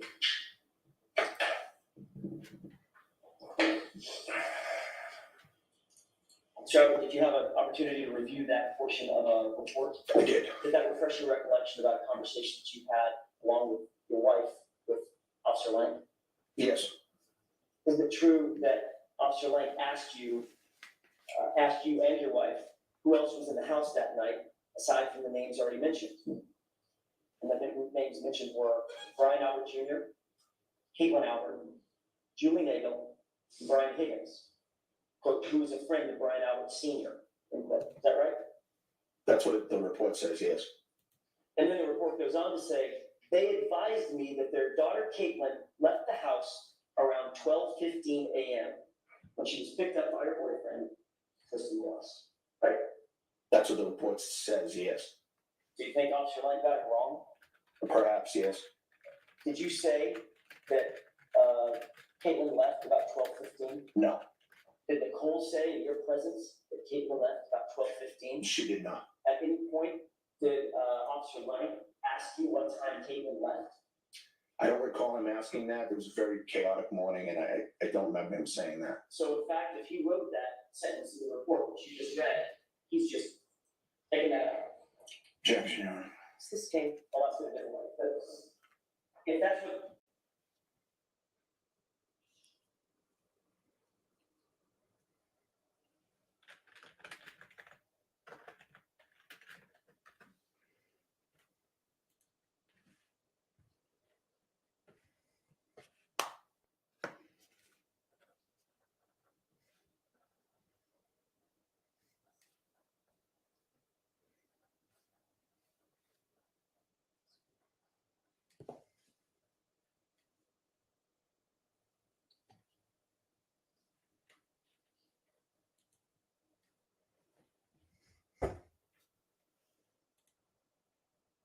Because he wasn't there, he left when we got there. He wasn't there for the duration of the time that we had that night. Except for the fact that we just testified, we never saw him. Well, he said he was getting picked up, and then he was gone, so I assumed he left. People say a lot of things, but you didn't see him leave, and you didn't see him in the regular floor of the house, according to you, correct? Right, Ground floor of the house. right, he was no longer in my house, so he left. Well, you didn't search the house, did you? No, And you never saw him leave. I didn't physically see him leave, no. You also gave a statement to Michael Proctor later that morning, it was about noon, maybe it was in the afternoon, noon, 12:30, something like that. Are you asking? On the 29th, you later, after you spoke with Officer Lang, you later were interviewed by Trooper Michael Proctor over at Jim McCabe's house. Do you remember that? Yes. Colin's name was never mentioned then either. No, because Colin wasn't at the house for the duration of the night. So when they said who was in the house, talked about Brian Albert, Caitlin Albert, Yes, folks in the house, yes, there were, Nagel, yes. There were other people in the house prior to us arriving. I didn't mention them either. who was that? There were some females, friends that were over prior to our arrival, and But you never even saw them. no, So you have no idea who was there and who wasn't there before you got there. no, I know that there were people at the house prior to me getting there. Mr. Albert, the question that had been posed to you by several officers was, who did you see in your home when you got there, correct? Objection. Come on, Lower. I don't believe that's how it was asked, no. But Colin's name was never mentioned, it's left out. I testified multiple times that Colin was there when we arrived. Oh, you did it after the fact, right? Yes, when I was at, You knew that the defense knew that Colin was there. objection. Sustained. In your initial reports to the police, his name was never mentioned, was it? I did not mention it, no. And Nicole did not mention it in your presence, did she? In my presence, no. Let's talk about Caitlin Albert, your eldest. You told Officer Lang that your daughter, well, according to Officer Lang, let me rephrase the question based on our colloquy back and forth. According to Officer Lang, you're aware that he wrote, he was told she's gone by 12:15, correct? That's what he wrote in the report, yes. If Caitlin was gone by 12:15, she would not have been there when John and Karen arrived to the house, correct? Because they didn't arrive for 15 minutes later.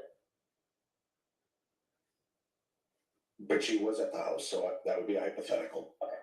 So, hypotheticals, let me ask you a hypothetical. If in fact Caitlin was gone by 12:15, that would mean hypothetically, she would not have been there when John and Karen arrived 15 minutes later. Objection. Sustained.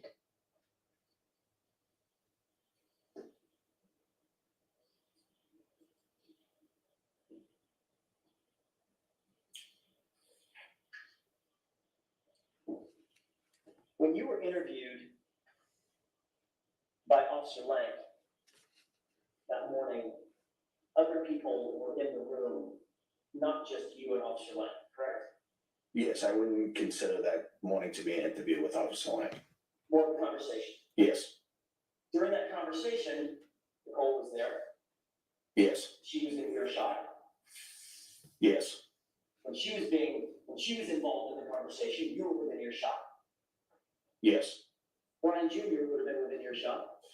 Brian Jr. wasn't downstairs most of that morning, so he may not have been. But he was there for part of the thing.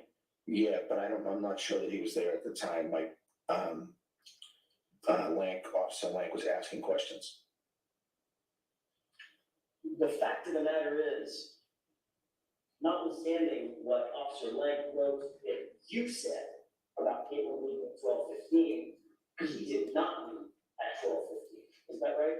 She did not know. As a matter of fact, in truth, except for the people who lived there, Caitlin was the very last person to leave that location that morning, correct? I believe so, yes. And she's admitted that she did not leave until nearly 2 a.m., 1:45, correct? Objection. Sustained. You're aware that she did not leave until 1:45 or thereafter, is that right? I believe that's around the time, yes. Were you trying to cover for Caitlin so your daughter would not be wrapped up in this investigation? No,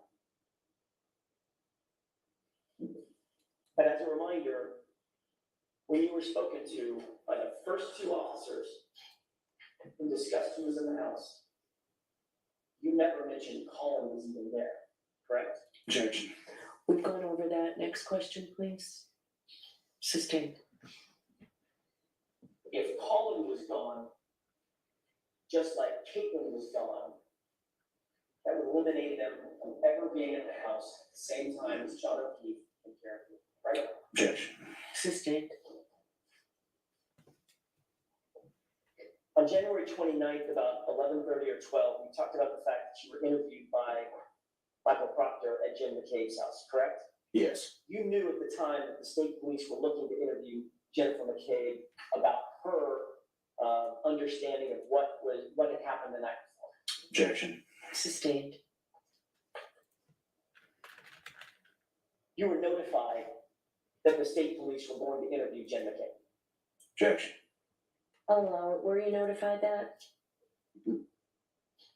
No, You knew the subject matter of an interview with Jen McCabe was gonna happen the subject matter of the night before was gonna happen over at Jen McCabe's house. That's why you went there, right? objection. No, Oh, no, Isn't it true that you knew you had been notified, or at least you believed that an interview with Jen McCabe as part of an official police investigation was gonna occur at her house? yes, You were not asked by the police to join her, correct? no, You had no official reason to be at Jen McCabe's house, correct? but I don't know what you mean by official reason. You were not working the investigation yourself. No. You were a witness, correct? Right, So you had no official reason to be at Jen McCabe's house during an interview with Jen McCabe. objection. no, no, no. No, So, but before she gave her statement, you made sure that you were right there to monitor that interview and exactly what was said, correct? objection. Sustained. Were you in her house when Jen McCabe was interviewed by Michael Proctor? Her house, yes, You had gone to her house, correct? I did. You went there before she gave the interview. Yes, So you were there in her house during the entirety of her interview, correct? I believe so, yes. And importantly, Jen McCabe knew you were in her house during that interview, correct? I assume she knew, yes, I mean, you're in her house after all. yes.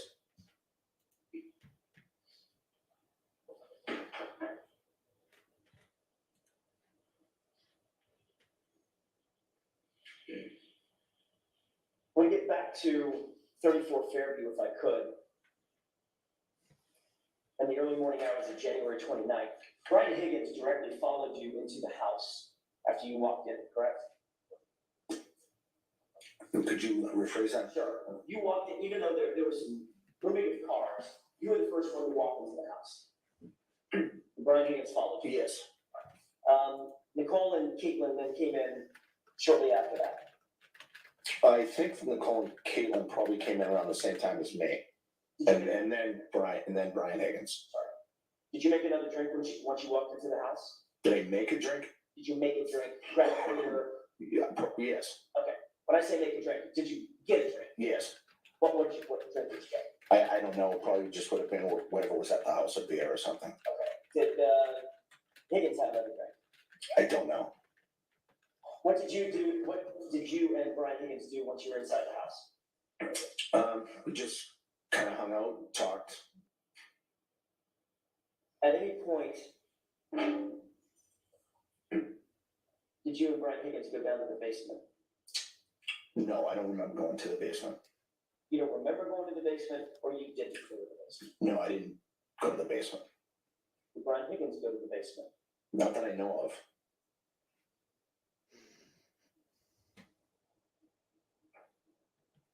And you didn't go upstairs, second floor, did you? I think I did go upstairs, yes. Isn't it true that Brian Higgins has never been upstairs in your house? Prior to that night? Ever, including that night specifically. I don't think that's true, no. You owned a dog at the time, correct? Yes, The German Shepherd named Chloe.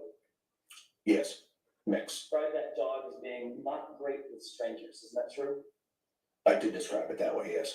You testified that, quote, it started barking because it realized that people were downstairs, end quote, right? Yes, Chloe had a penchant for barking when she heard people, right? no, not necessarily. She did that night. Yeah, I think she wanted to use the bathroom.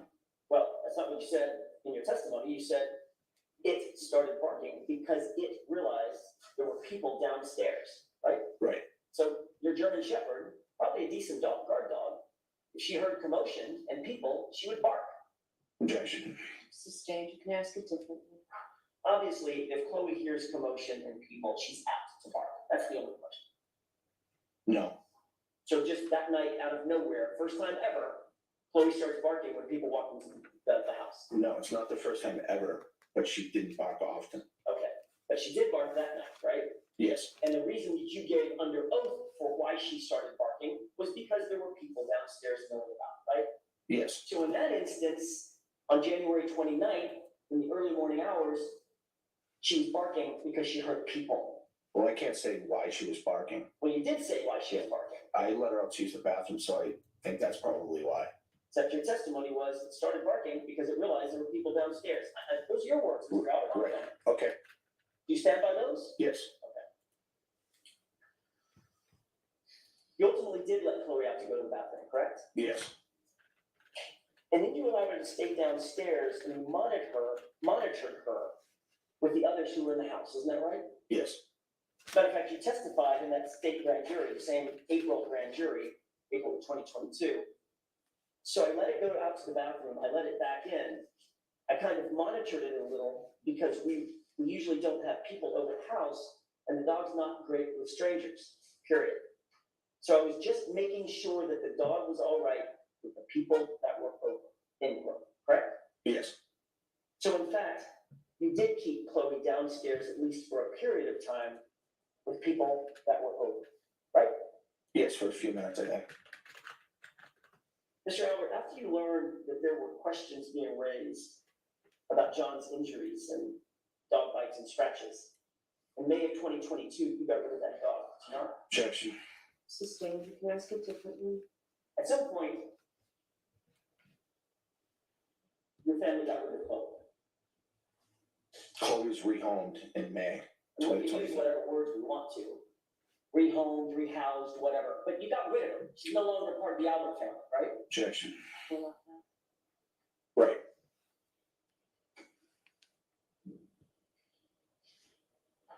When did you get rid of her? So Chloe was rehomed in, I believe, May. 2022, of 2022. just months after the incident we were discussing.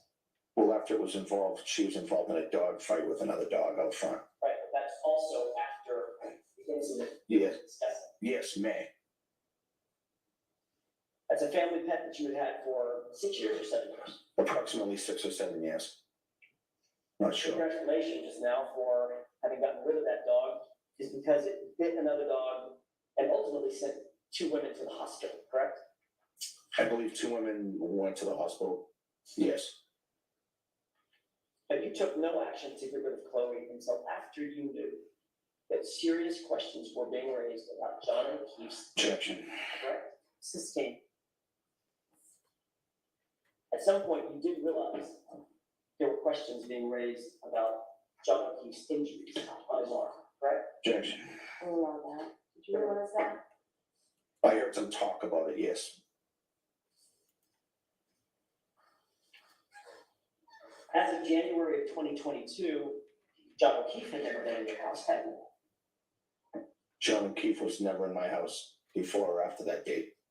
Certainly, John O'Keefe, you would agree with me, he would count, were he in your house, he would count as a stranger to Chloe. Never met him. Hypothetically, yes.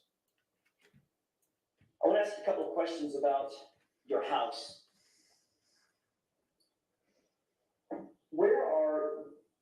I know there's multiple bedrooms. Are all the bedrooms on the top floor? Okay, guys, one more Yes. time. Okay. How many Hang on bedrooms? here. 5. As we're looking at your house, from the street looking at your house, are your bedroom windows, your and Nicole's bedroom windows, visible from the street? Yes. Which windows would they be? If you were facing the house, they would be far left corner. Upper or lower? Upper. Upper left corner. Yes. How many windows? 1 or 2 service that bedroom? 2. Better, with the court's permission, could I display exhibit 66? Okay,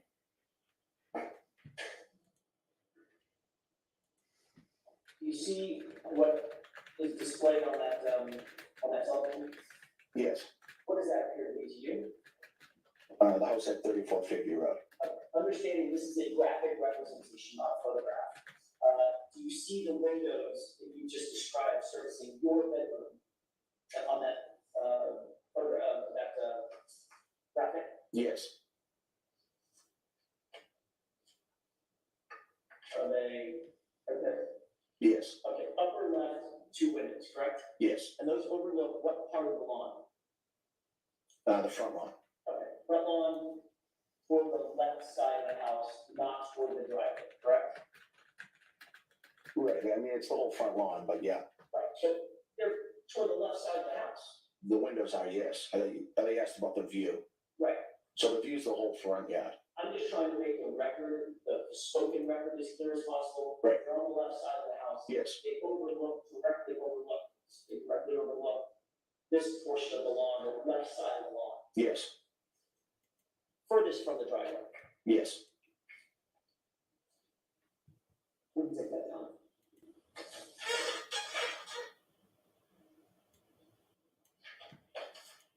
Where's your bed, or where was your bed inside that room, as relates to the windows? I'm just trying to think of how to describe it. So the bed would be in the middle of the bedroom. Okay, so bad question on my part, because we haven't been there. Let's do it this way. How many feet are the windows? Would the closest part of your bed be to those windows? Maybe 5 feet. 6 feet. You indicated that Nicole came to bed about 2 o'clock in the morning. Yes. Where's the dog? The dog was in my room. And she was sleeping on a mat in your room. Yes. And that mat is also about 6 feet from the windows.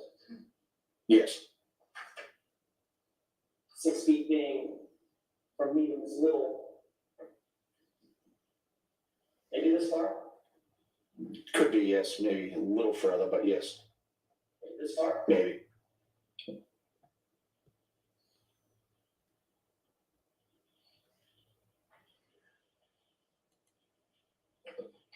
It's a relatively quiet street generally, Fairview.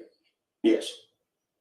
Not an enormous amount of through traffic, No. not a busy freeway or highway, correct? No. Not an especially noisy street, The street, no. especially at 6 a.m. on a Saturday morning, right? Right. Where were you at 6:03 on the morning of January 29th, 2022? I was sleeping in my room. 6 feet from that window. Yes. Was Nicole in bed with you? Yes. Had you taken any medication the night before? No. Were you on any sedatives? No. Sleeping pills? No. Were you wearing a sleep apnea machine? No. Were you wearing an eye mask? No. Were you wearing earplugs? No. You shortly thereafter became aware that 6 emergency vehicles, including a fire engine, police cruisers, and unmarked police vehicles, a civilian SUV, were all parked in front of your house that morning, correct?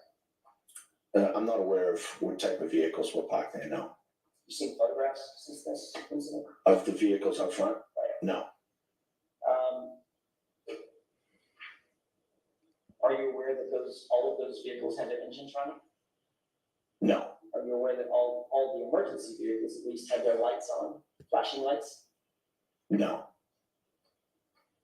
Were you aware that there were first responders outside their vehicles traipsing around your lawn? Was I aware? Were you aware at the time?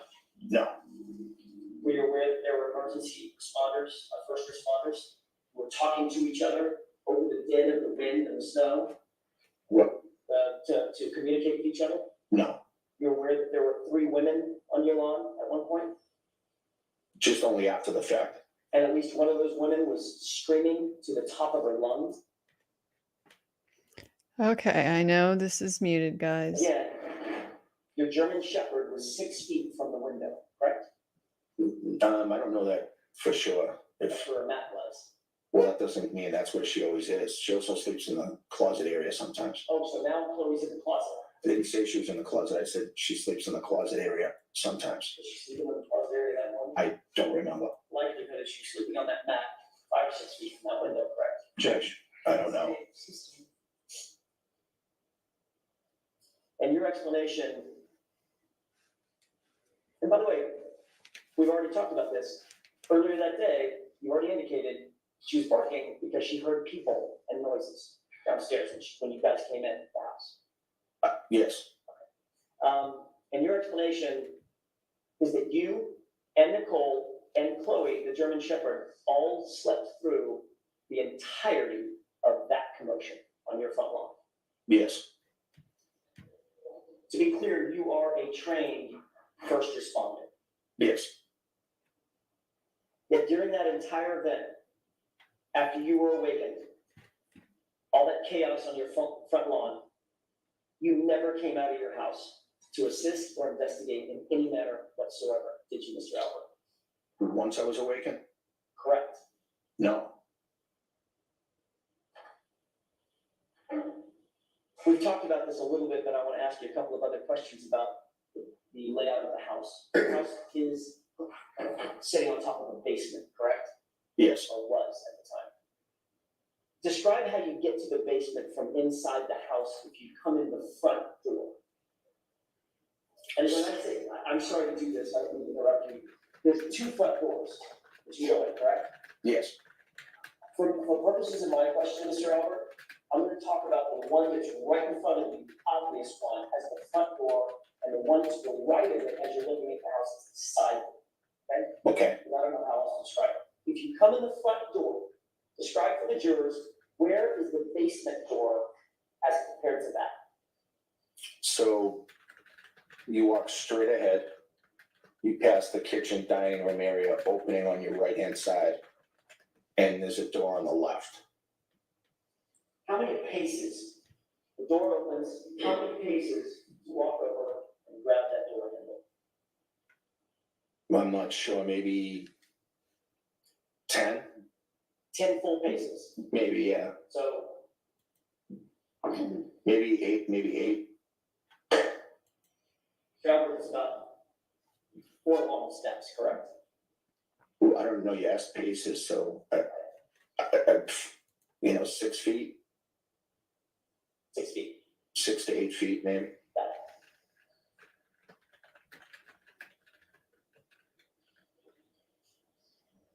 What was the basement used for in January 2022? So the basement had a weight room in one of the rooms, and the other room was nothing at the time. It had been damaged, or water damage through an overflow toilet. So part of the flooring had been ripped up, Yes, and that opened up some slab concrete downstairs. yes, There was also some plywood downstairs. yes, There were a couple of mats where the actual weights were, so they're not slamming down with concrete. yes, But there was a good amount of that floor that was just exposed concrete. yes, The workout equipment would include things like barbells, dumbbells, yes, heavy weights, yes, heavy bars. Yep. Made from metal. Yep.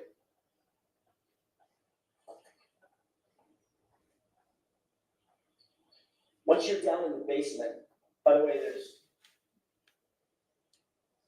2 flights that you go down at angles to get to the basement.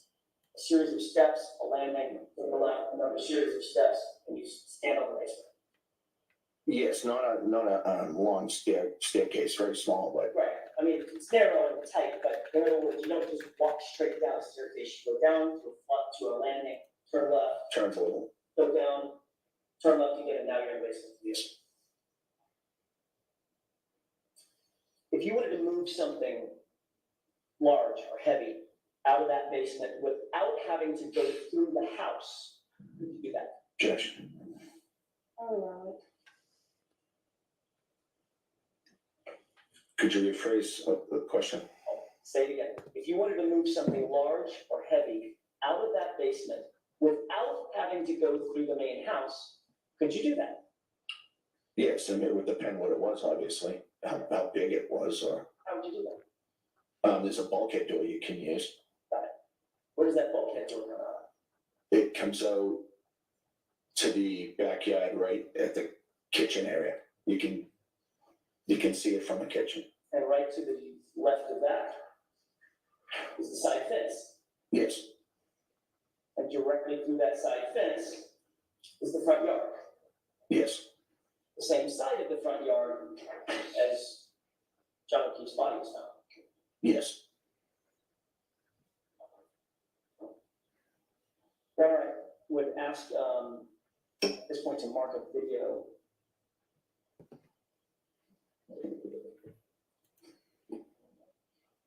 I'm gonna just move on. Yes.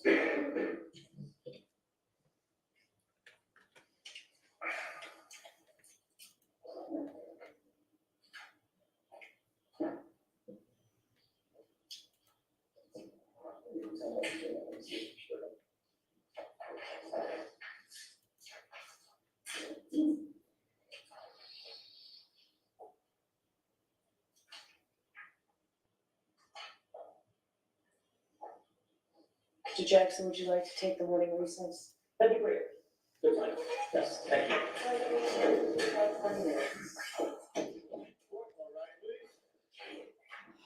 Okay.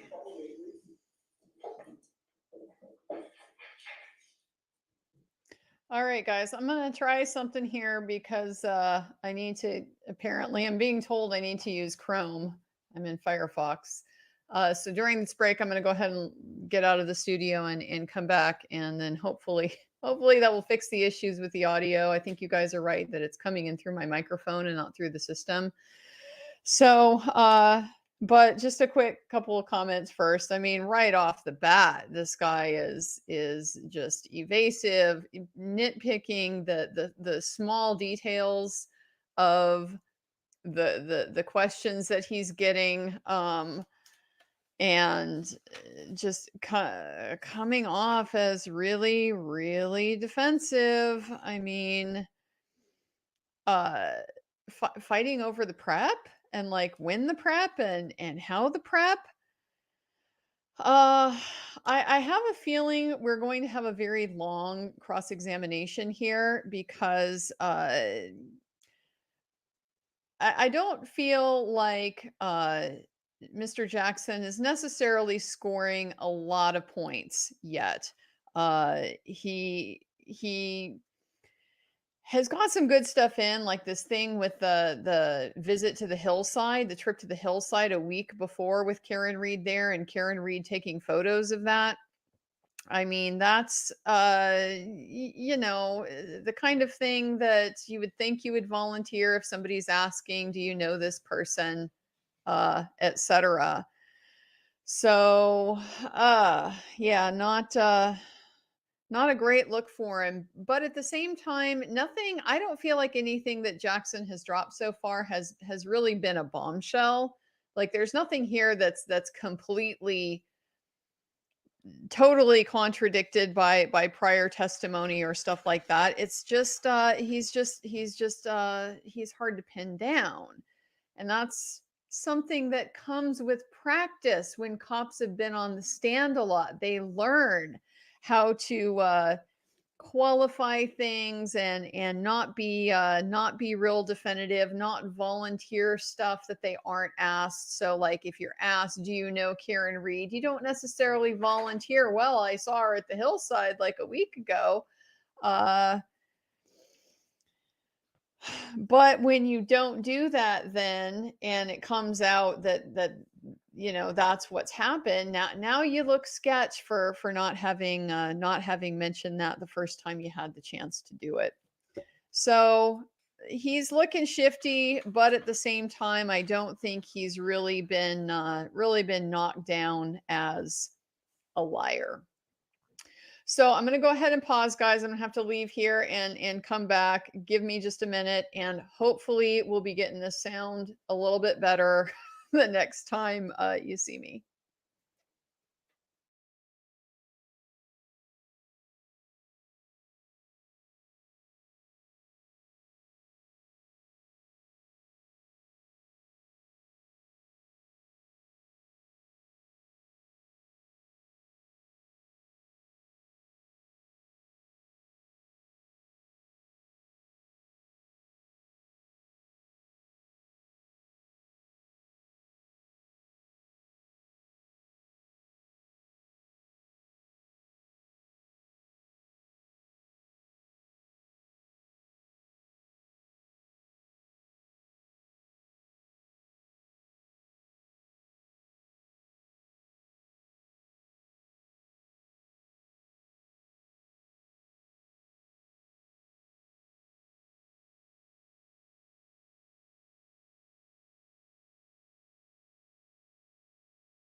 Okay.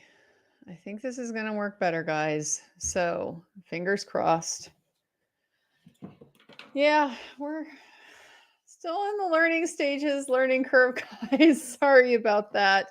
But yeah, you guys were right. It was trying to run the audio through my microphone instead of pulling it straight from the system. So hopefully that is going to work a lot better this time. And if you shouldn't be, getting too bad of interference with the microphone, and hopefully, because I have mentioned I do my obsessive note taking and all that. Let me see. I might just do a quick test if you guys don't mind, and see if I can play something else.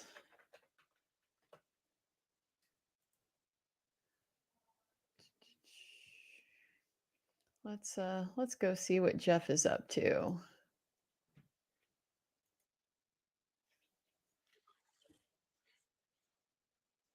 I'm going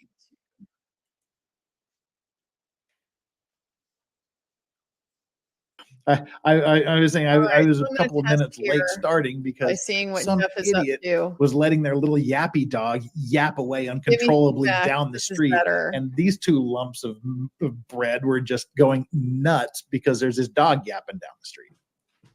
Yeah, And so, they yeah. dogs here up to my dog And can so hear up what I'm to like trying over to a mile accomplish away. here So is there's not have no a massive chance disconnect between the that sound of and my I have a mic German and the Shepherd. sound There's of what no is coming chance that in that on German system Shepherd cannot audio. hear people right outside the window. Well, and So the you're German absolutely Let me Shepherd know that's if that is not good with better. people. I Yeah, don't care right. who the family member is. If someone just bursts through the door and starts screaming at 6:30 in the morning, I don't care if it is your sister. The dog is going to have something to say about it. Yeah, that's a strange thing. It's just weird. Okay, I get weird. it. Sounds Maybe great. I got the it dog was good. already I not got it in the much house. better. Maybe they had already Perfect. gotten rid of the dog. That's what I wanna that's what know- I'm looking for, guys. We aim to please here. So I'll get us all ready to go. When we come back, we will have a better second round when Alan Jackson is gonna bring the goods for this next round, isn't he? I mean, we know some of the stuff that's coming. I mean, unless Judge Bev is not going to let it in for some reason, but I don't really know what that reason would be. The text messages with or phone calls with Brian Higgins early in the morning, or like the 2:20, 2:22, something like that. That was the time frame that we got in the opening statement. So we know that that's coming. The destruction of the phone, we know that that's coming. I'm getting the sense that possibly what's going on here is that Jackson is just basically trying to wear him down. He's trying to tire him out because this is going to be this is already set up to be a long cross exam. Jackson's got a good pace, right? He's quick, he's on him. He is, not necessarily taking a whole lot of time to kind of think. Like he's applying the pressure, to use my boxing analogies. He's pressure fighting this guy. Okay. He's getting in on him and forcing him to react and think quickly. And that's going to get tiring as this goes on. And so the more tired he gets, the more likely that he's going to make some kind of mistake, or he's just going to have a harder time dealing with some of this stuff that we know the defense has ready and waiting. That is very damaging. If he's tired, you don't have punch resistance. You're not going to necessarily handle it as well. So that's my sense of the strategy of where we are. I am definitely very impressed with Alan Jackson as an attorney, because this is hard work, man. Like knowing exactly where you are going, what you have to work with, what you're trying to go to. He has the advantage over Brian Albert that he knows where he's coming. Okay. He sees his big picture, and Brian Albert is having to just react to what he does. But it's still pretty tiring to do this as a lawyer, So I am really impressed with his ability to just keep staying in on him, keep pushing forward, keep being right on him, and making him react.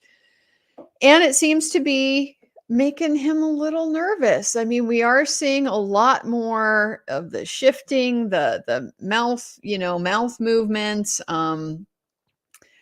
eyes shifting around, drinking the water. He took a drink of water at a very very amusing time, I thought, right when Mr. Jackson goes up and asks him, I think it was when he asked about his prior statement to Proctor, or was it when he showed him the picture that Karen took?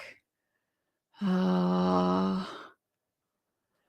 now I don't remember which one it was, but it was one of those times where he got refreshed and had to take a big old gulp of water. all this stuff, is this stuff definitive? No, of course it doesn't mean anything.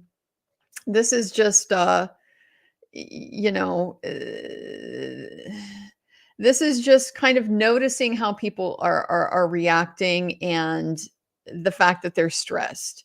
And we expect stress. Again, this is not a friendly type of situation to be in. So no, it's not surprising that he would be stressed, but it just is notable to be able to see when the moments when that stress hits him. What is that in response to? And so I think that does serve as a little bit of a tell of what particularly makes him nervous when he gets the sense that he's on shaky ground, that he's going to get hit. He sees it coming. That's what seems to be particularly nervous for him. So I don't know. I mean, he's holding up, I think, pretty well so far. I did catch that testimony that, and I like this too, that Alan Jackson did, emphasizing that in his grand jury testimony, he called the dog it. He said it, was barking when the people came to the house. And I noticed that. I think probably other people notice that as well, because who does that? Who calls your dog it? She's she. If the dog is a person, is the member of your family, the dog is she. And so this is not something I relate to as like a normal way that you would talk about your dog. A dog that sleeps in your room, this is not. I understand people have all kinds of different feelings about and relationships with their dogs. Some people are like, look, it's a dog. It lives outside. It, doesn't get any kind of special treatment. Other people are like, my dog, sleeps in my bed, eats at the table with me. There's like a whole spectrum there. And so I understand, there might be some people that, well, not to call out any names, Christy Gnome, but some people for whom the dog is just a tool. It's not a person. It's not a character that you interact with. And so, you might normally be talking about the dogs as it in that type of scenario. But that doesn't seem to be the relationship that this family had with that dog. I mean, they've said the dog was part of the family. They've talked about Chloe. And I mean, I think that, yes, they probably do have some grief about having to get rid of Chloe. And maybe that's all that it means, is just that this is a painful thing. They're having to distance themselves, having to kind of desensitize themselves from that loss of that family member. But, I lost my grandpa several years ago, and I don't call him it. He's him. It's just a very, very strange. It's a very strange wording, and it's just so in contrast with the way that they have talked about her now in the course of this trial. So that really stood out to me. So let's go ahead and see where we're at now.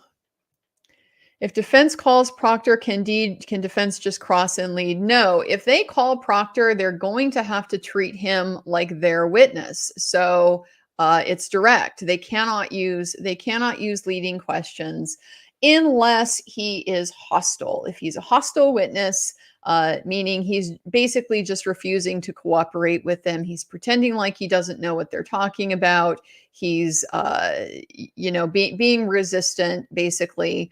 To getting the point, then in that circumstance, he can be declared a hostile witness, and then they'll be given a lot more leeway to be able to lead him, just so that they can get to the point. We're trying to talk about something. You're not being cooperative. I'm going to need to lead you a little bit to get you to understand what I'm talking about and directly address it. But the default is no. He cannot just treat him like he's cross-examining him. He's got to at least try to do it as a direct witness. How do you become a member? Love from Seattle. Thank you. Well, thank you, Cynthia. The member, there should be a join button. If you go to my homepage on YouTube, the home screen for my channel, there's right next to the place where you can subscribe, there's a join button, and you should be able to join there. So thank you very much, and really appreciate your support. If cops on trial and defense went first, I'm at guilty. I'm not sure I totally understand this comment. If the cops are the ones on trial, I think we're talking about if in this case, these cops are on trial and the defense, we're like watching the defense case right now. I'm already at the cops are guilty. And I mean, I don't think we've necessarily proven that the cops did anything wrong at this point, but I think we've definitely proven, again, just the shady stuff. And I mean, the details matter, right? The phone calls, the timing, stuff like that. This type of thing matters. I want to see what happens when we get to the defense expert, the one who's going to give us this information about the cell phone and the cell phone extraction, because I know the explanation for why are all these, short phone calls at the early morning hours at kind of strange times. Why are these things,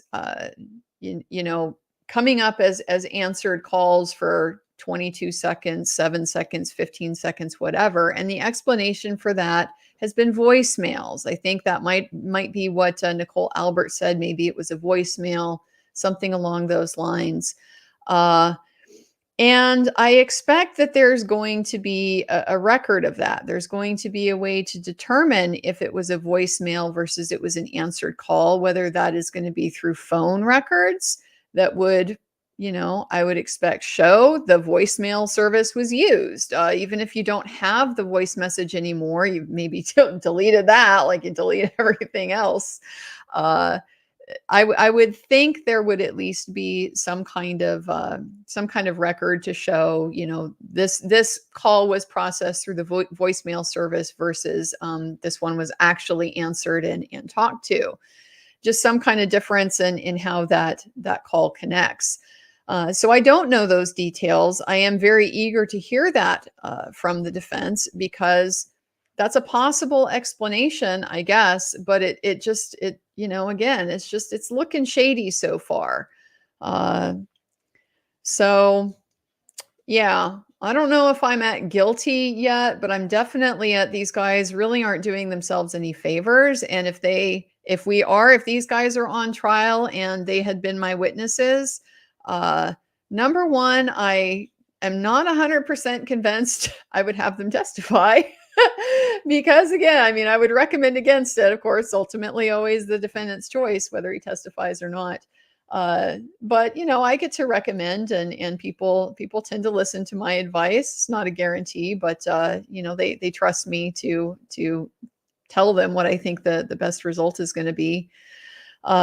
So I don't know that I'm going to necessarily advise these guys to testify. Certainly not if they don't have more to add than some of these folks, like Julie Albert and Julie Albert, Nicole Albert. Just not necessarily all that helpful. And the downside, of course, is just this damage, this impression that they're creating, that you guys seem like you're hiding something. New member here, Connie Robledo. Thank you, Connie. I really appreciate you joining, and I appreciate your support. Nunzio, there you are. You're welcome. I also loathe YouTube, but ads are worse. Yes, I'm sold. You have sold me. I agree. It is way better watching this without any of the ads. So appreciate it. You called me out, and that's fine. We're cool with that. I like to think I'm the kind of person who can admit when I was wrong. And yes, I was wrong. It's better without ads. So thank you. Would closed captioning be too distracting? So only Law and Crime is running the closed captioning. That is, hopefully helping. I'm trying to keep that up. But like I said, I have made a browser switch here. Hopefully Chrome is going to let me share the audio directly from the system instead of trying to run it through my microphone, which is unpleasant for everybody. Every stream using the same audio, not much you can do. Yeah, I know that there is a problem just with the mic volumes in the courtroom. The witness's mic and the judge's mic seem to be a lot louder than the attorney's mic. So we're having a hard time hearing the questions. The problem we're having, though, is just the mixing between my sound and the stream sound, because my mic is coming in way too loud compared to the stream. And, you know, but like I said, yada, yada, hopefully we've got that fixed. I don't trust people who treat dogs like they're things. Yeah, you know, I'm going to look a little bit side-eyed at you if you're not nice to dogs. Now, I not everybody has to love dogs. Okay, I get it. I get it. Dogs are they can be an acquired taste. I understand dogs can be kind of gross. Dogs can be kind of aggressive. Dogs that are not well behaved. I don't know if anybody really likes dogs that are not well behaved, that jump all over you, that put their feet all over you, you know, constantly lick you and stuff. A lot of people are germaphobes, you know, and dogs, you know, dogs like to lick you and stick their big wet noses and their feet on you and stuff like that. So not everybody has to like dogs. I'm totally okay with that. But if you don't appreciate the sentient quality of the dog, this dog is a living thing. This dog has feelings. This dog, the whole reason dogs work as domesticated animals is because they're so similar to us with how they interact socially. They're able to understand us and communicate with us. Like, I mean, my dogs, I have 2 hunting dogs, they're 2 Vizslas. I, of course, am partial, but I really think they're extremely intelligent, like compared to a lot of, you know, other dog breeds out there. I'm not going to name any names. I'm really not. I do feel like they're a little bit more intelligent. Like I would say, you know, about on par with like a 7-8-year-old kid. They can understand things at about that level. And I talk to my dogs a lot because even though no, they don't understand the words that I'm saying, they are so attuned to just my emotional state and what I'm paying attention to. They are very alert to me and really paying attention to what's going on with me. So that whole capacity that dogs have to interact with us like that, yeah, I mean that's a thing whether you like them or not. And so if you don't appreciate that and the dog is just a thing, the dog is just an it. I feel like there's kind of something fundamental in your interactions with others that maybe might be a little bit off. Kat, thank you so much for joining, a new member. And Kat has gifted 5 memberships. Girl, you're awesome. Thank you so much. I can't tell you how much I appreciate the support. At what point does all the objecting become more of a downside versus what the answer would be? I can't imagine objecting to every question is a good strategy. It depends. You know, one of the most famous examples of that was in the Manson trial. And God, now I'm going to space on the name of Manson's attorney. The guy, I'm pretty sure he was the guy that got killed too. Ronald Hughes, the one that died like during the trial. Anyway, he was the one who was just notorious for objecting to every single question, everyone. And so the cost of that is that it substantially delays the trial. It takes forever to get anything out. And yeah, it runs the risk that you might piss off the jury. The upside is some of those objections are going to stick.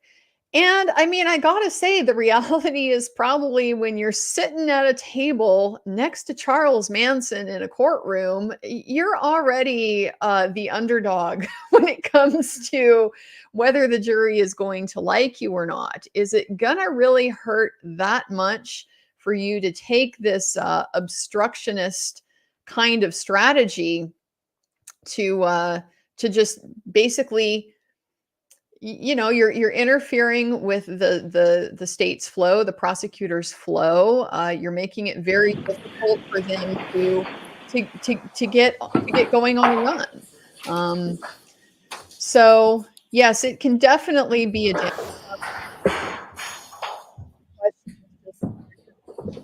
benefit from it to justify continuing to do it. Thanks. Please be seated, quarterback.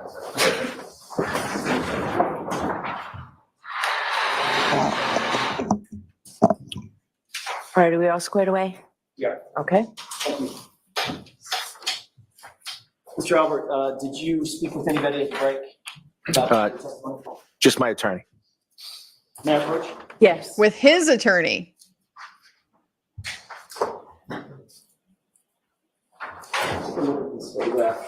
Mr. Albert, if you could please tell me if you recognize what's depicted in that photograph. Yes, it's the bulkhead stairway. Is that the stairway that you earlier described for the jurors as servicing the basement going into the backyard? Yes. May I approach? Yes. I would have asked to have this marked as next in order. Any objection? Thank you.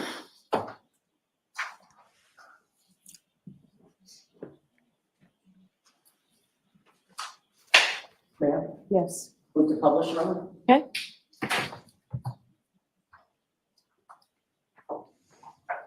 Do you see what's depicted on the television screen? Yes, Does that appear to be the same as what you're holding right there, that exhibit? it does. Yes. Okay, I'm gonna direct your attention, if I could, to the lower left portion of this photograph. And right there. Do you see that? Tell what that is. I can't. Let me highlight it one more time, right there. Maybe it's easier if you look on your photograph. Are you referring to the doorknob? Yeah, I got it here. Yes. I'm sorry, it's sort of hidden on that photograph, so I apologize. Is that the door that swings open or closed to close off the basement? Yes. Then if you open that door, it's in the open position now, correct? Yes. So the photographer is standing in the basement looking toward the doorway, correct? Yes. Then you climb 7 or 8 stairs, Yes. and that bulkhead door, which is where all the light is emanating, how does that open? So the bulkhead door opens straight up. Okay, at least in that photograph, it was hinged toward the house and it would open up like a, I don't know, like a sandwich or something. It opens straight up to the bay windows that are in the kitchen. Got it, okay. Okay, that's all I need for that photograph. Your Honor, I have a flash drive with a video on it. I'd ask that this be marked as next in order. Court's permission. Assuming it's the same one, no objection. It's the same one. Exhibit 69. A new video Mr. you haven't seen Albert, yet. I want to ask you to take a look in just a second at a video and then describe if you recognize what's in that video. I'll probably play maybe 5 or 10 seconds of it and then pause it. If that's okay. Okay. Court's permission? Yes.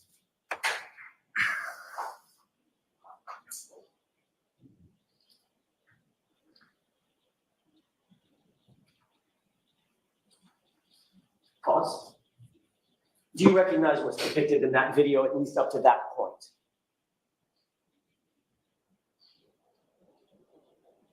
No. Does that look like your basement door, although the bulkhead doors have been replaced different? The whole thing looks different to me. Let's go ahead and play the video.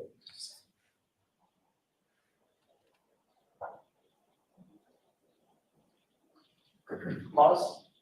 Now do you recognize what's depicted in the video? Yes. What is that? So that's was my backyard. Okay.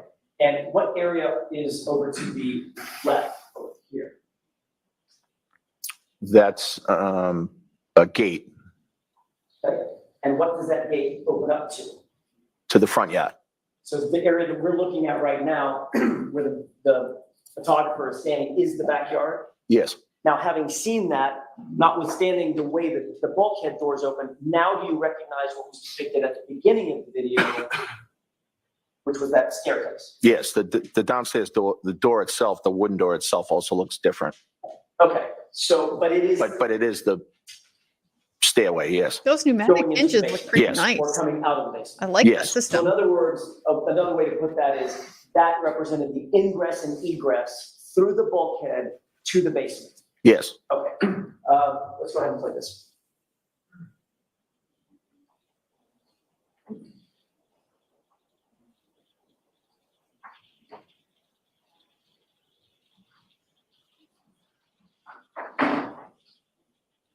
There's that bush we saw. There's the flagpole. I mean, yeah, I see how you could farmers carry a body out through there and huck him right out by the fire hydrant.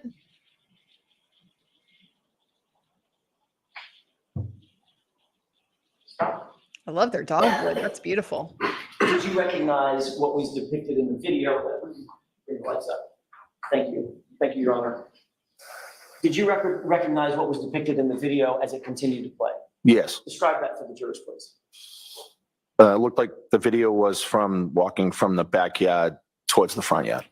So the video started at the bulkhead door, turned toward the fence, went through the fence, and right up toward the flagpole, correct? Yes. Is that an accurate representation of the layout of the house when you lived there on January 29th, 2022?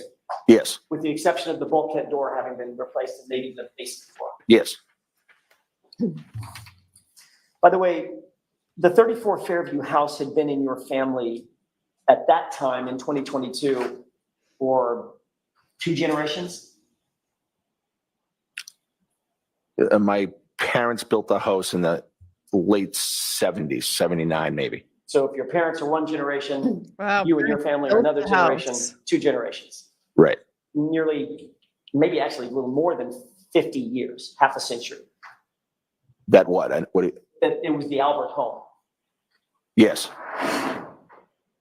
The fact is, you listed that house for sale for the first time ever in November of 2022, correct?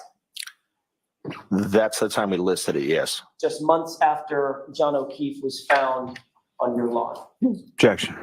Christine? Well, Mr. Albert, a is number that of timing, months. according to you, a coincidence? Is what? Is that timing a coincidence? Well, that's not the timing, actually. We contacted the realtor in 2021, finally listed it in 2022. Got it. So that would be pre-incident. So the listing coming 9 months after John O'Keefe was found dead in your lawn, dying in your lawn, that's just coincidence. You had this in place long before that. Objection. So I'll sustain the question. You can ask it differently. Sure. All I'm asking is the timing, November of 2022, listing that house for sale for the first time in November, that in your mind is just a coincidence. It's not a coincidence because we started trying to look into selling the house in 2021, which was the few months prior to the incident. On January 28th, 2022, you were still an active Boston police officer, correct? Yes. What was your job title in January 2022? Sergeant Detective. That means Oh. you not only respond to incidents, you actually conduct investigations as a detective, correct? Yes, primarily fugitive investigations. He You have manages additional training in detectives. order to hold the title and hold a position as a detective, is that right? Yes. Not just a regular patrol officer, you have to have special training to get to the rank of detective, is that right?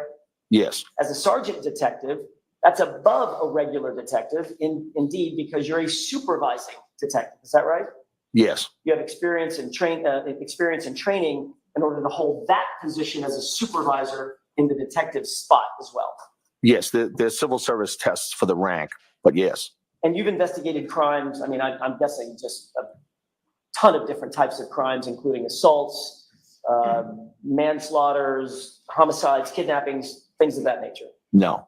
You've never investigated anything like that. No. So what's the parameters of your investigative skills as you held that title of sergeant detective? So my parameters were investigating fugitive investigations.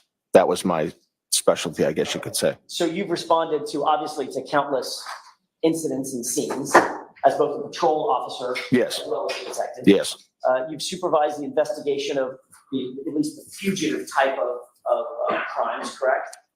yes, Fugitives trying to thwart investigators to try to find them, right? yes, That's their whole, it's the cat and mouse thing, right? right. You being the cat, correct? Sometimes, Find the mouse. yes, You're also trained in But he likes techniques, being the cat obviously, more than any the mouse. detective would be trained in techniques that culprits might use or suspects might use to sort of cover up investigations. I'm sorry, to cover up crimes, to thwart investigations, correct? Objection.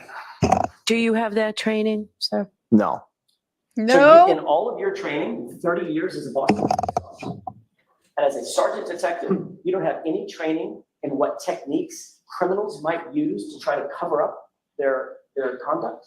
no. I've never gone to a What? training You've never for heard criminals someone to say cover they up might conduct, delete no. stuff Never on been their phone? trained in the fact that, I don't know, somebody might want to clean up blood at a scene. No, Objection. The answer stands. What about sanitizing a location? Objection. I'll allow it. no, What about getting rid of electronic data? You've got to have training in that. Oh, no, In other foreshadowing. words, the fugitives that you chase down and try to find, you don't try to utilize electronic data to go after them? sometimes we do, but I don't have any training in it per se. I mean, things like GPS data and phone calls, text messages, communications, things of that nature, obviously, Yes, yes, clearly.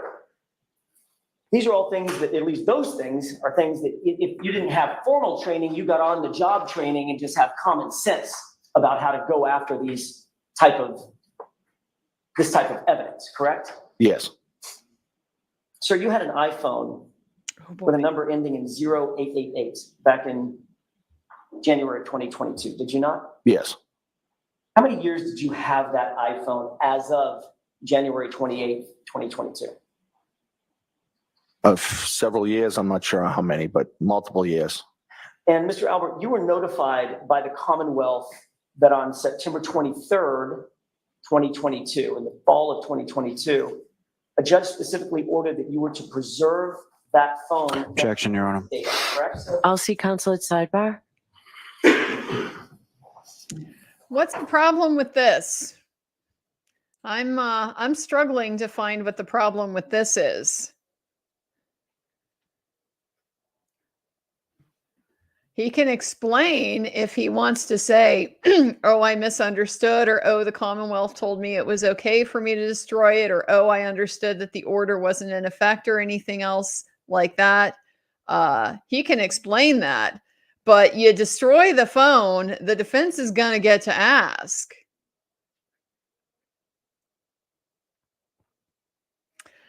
I do not buy for a second that he's had no training in efforts to cover up a crime. You need to know, you need to know what to look for. You need to know how to, like, for example, common thing you have to get, if you're doing an electronic extraction from somebody's phone, really common to go and also download the cloud-based information. So like, you have an Android phone, it uploads through Google, it backs up through Google. You have an iPhone, it backs up through Apple. So you get both of them, because that is what enables you to look and see is what is here on this phone matching up to what is what's on the cloud. So we're going to be taking a recess here, it looks like, and they're going to chat about stuff outside the presence of the jury. I don't know why we need to have this long conversation. I think this is fair game.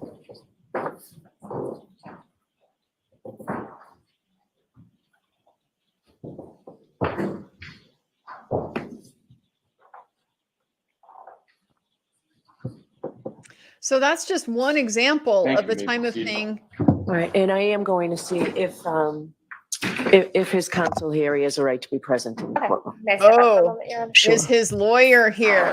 Oh boy. Oh boy. We're getting into fifth stuff.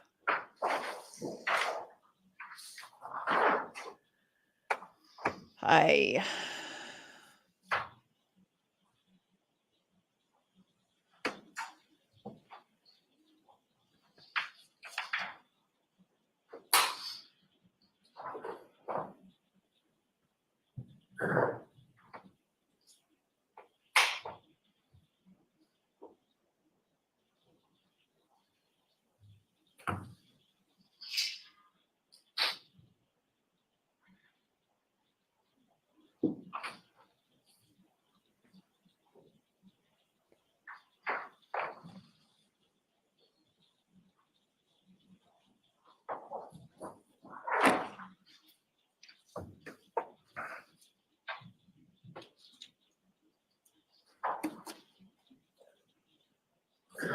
Are we waiting for the lawyer? I think we're waiting for the lawyer.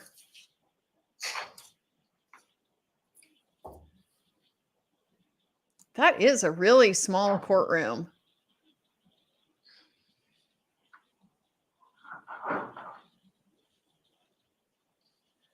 I don't know that I've ever seen a setup like this where the defense and the prosecution are sitting front to back.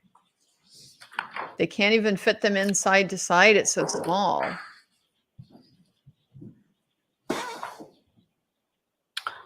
I'll go off the bench. All rise. Oh man, taking a little break here. Oh, well, this is getting spicy, isn't it? Yeah. So anyway, don't buy for a second that he has no training in how people will try to cover up crimes, because you have to know how to investigate and locate the cover up. That is just it's simply not credible. You need to know when somebody has deleted stuff from the phone. You need to know what techniques can be used to get rid of biological evidence or things like that. So you know what tests to request when you send your evidence off to the lab.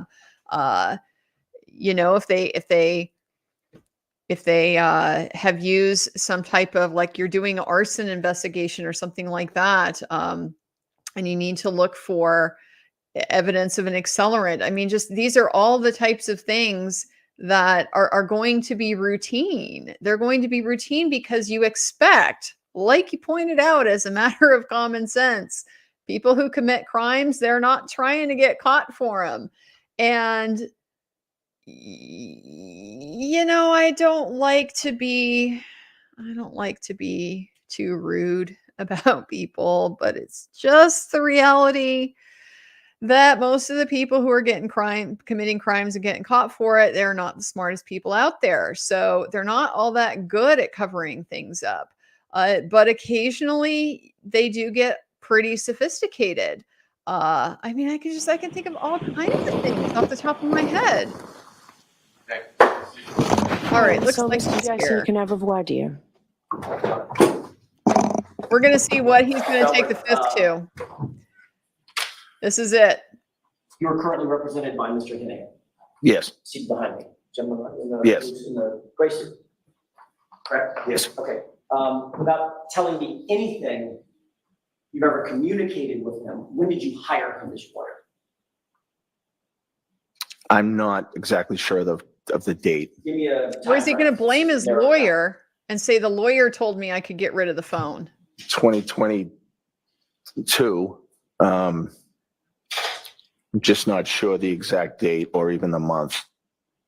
Or the end of 2022? I'm not sure. I believe prior to some of the other testimony that I gave. So prior to April of 2022 at the state grand jury? No, prior to the other testimony. Okay, The that was other in June of testimony. 2023. That's my question. Did you hire Mr. Henning in 2023 in anticipation of giving testimony in June of 2023? I'm not sure the exact date. I believe it was maybe the end of 22. I'm not sure. Or did you get a subpoena for the other hearing? I did. Okay. Did you hire Mr. Henning after you got that subpoena? I can't say, I believe so, right around that time, yes. I'm just trying to remember the time and I can't remember it. So you did not hire, well, Your Honor, I think that answers the question. Not represented in 20. I'm going to see at sidebar about the extent of the inquiry. Okay. So he's saying it was before he destroyed the phone, before he hired the lawyer. Was he going to try to throw the lawyer under the bus and say, I was advised I could do that, but that's privilege. This is a strange one.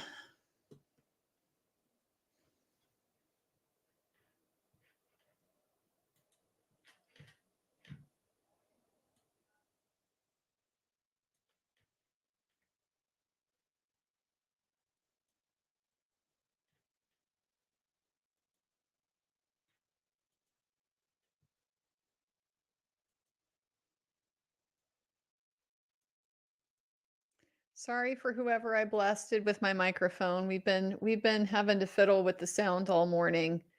So I'm still getting adjusted. Please let me know if this is a little bit better. I'm not trying to be a bazillion times louder than the courtroom audio.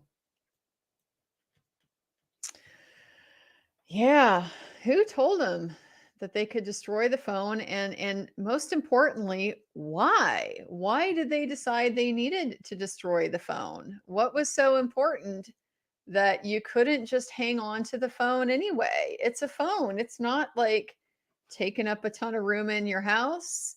I mean, you just kind of put it in a box somewhere. They've described their house already as like it's got photos, it's got, collectibles, memorabilia, things like that. Don't know if it's like a super cluttered type of place, but my point is simply these are not minimalists. These are not people that have, the perfectly empty house with nothing in it. And so you don't have room to keep a cell phone somewhere. I mean, having a hard time with this one. Thank you.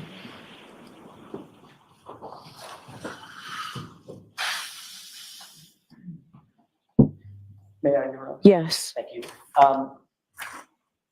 You had received, and I want to draw your attention to 2023 now. I'm sorry. Now I'm doing it. The fall of 2022, September of 2022. Yes. Did you receive a notice on Commonwealth letterhead indicating that you were not to destroy or in any way manipulate any data on your cell phone? Destroy the phone itself, or to manipulate or destroy any data on that cell phone? I do not remember getting that letter. No. I'm going to read this for the record, Your Honor, if I may. With permission. Yes. Did you receive a letter that said, in essence, not even in essence, it should be quoted as the following, quote, "You, Mr. Albert, are hereby notified that the defense in the case of Commonwealth versus Kieran Reed, Norfolk Superior Court, criminal case number 22-117, has filed a motion pursuant to Mass R. Crim P. 17 for the production of any cell phones that you used between January 28, 2022 and February 28, 2022, and or any data associated with those cell phones, period. The hearing on Ms. Reed's motion will be held on October 3, 2022 at 2 p.m. in courtroom 1 of the Norfolk Superior Court. You may be heard on the motion at that time. You are hereby placed on notice that these cell phones are the subject of pending litigation, and you must not alter, delete, destroy, or in any way manipulate any of these electronic data associated with the cell phones at issue. Period, end quote. Did you receive a notice from the Commonwealth with that language? I don't remember receiving that document, no. Were you told in any other capacity that you were not to get rid of or delete your cell phone. In other words, preserve your phone. Subsequent to me upgrading my phone, I spoke with the DA's office. So after that, they told me via a phone call that that was the case. So your testimony is you never received the notice that I just read, but you did talk to the DA and he told you to preserve, you were on notice that you were to preserve your phone.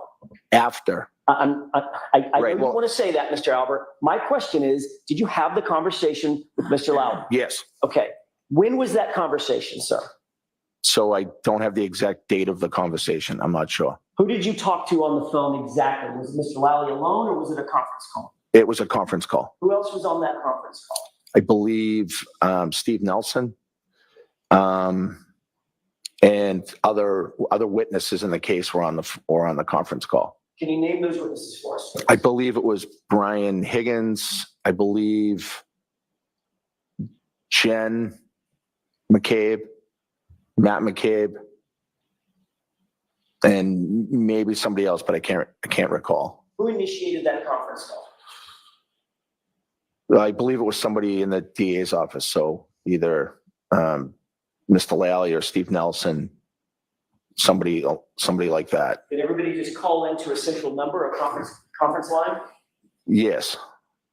And what exactly did Mr. Lally say to you during the course of that conversation about preserving your phone? During the conversation, Mr. Lally said that the defense had filed a motion to ask for the phones to be preserved. And anything else? That's what I remember him saying. Did you volunteer that, oh my goodness, I just upgraded my phone last week, convenient. I don't have that phone anymore. No, You didn't say that to Mr. Lally? no, You just took the information that he gave you and hung up the phone and what about your business? yes, Without notifying him that the very phone that he had just ordered you to preserve had just been destroyed days earlier. no, the phone wasn't destroyed. I upgraded the phone. The data was destroyed, sir. Correct? I did not destroy any data on any phone. Mr. Albert, I upgraded my phone. when you upgrade a phone, you know that the phone is set back to factory reset before your new phone is handed to you, correct? Happens every time.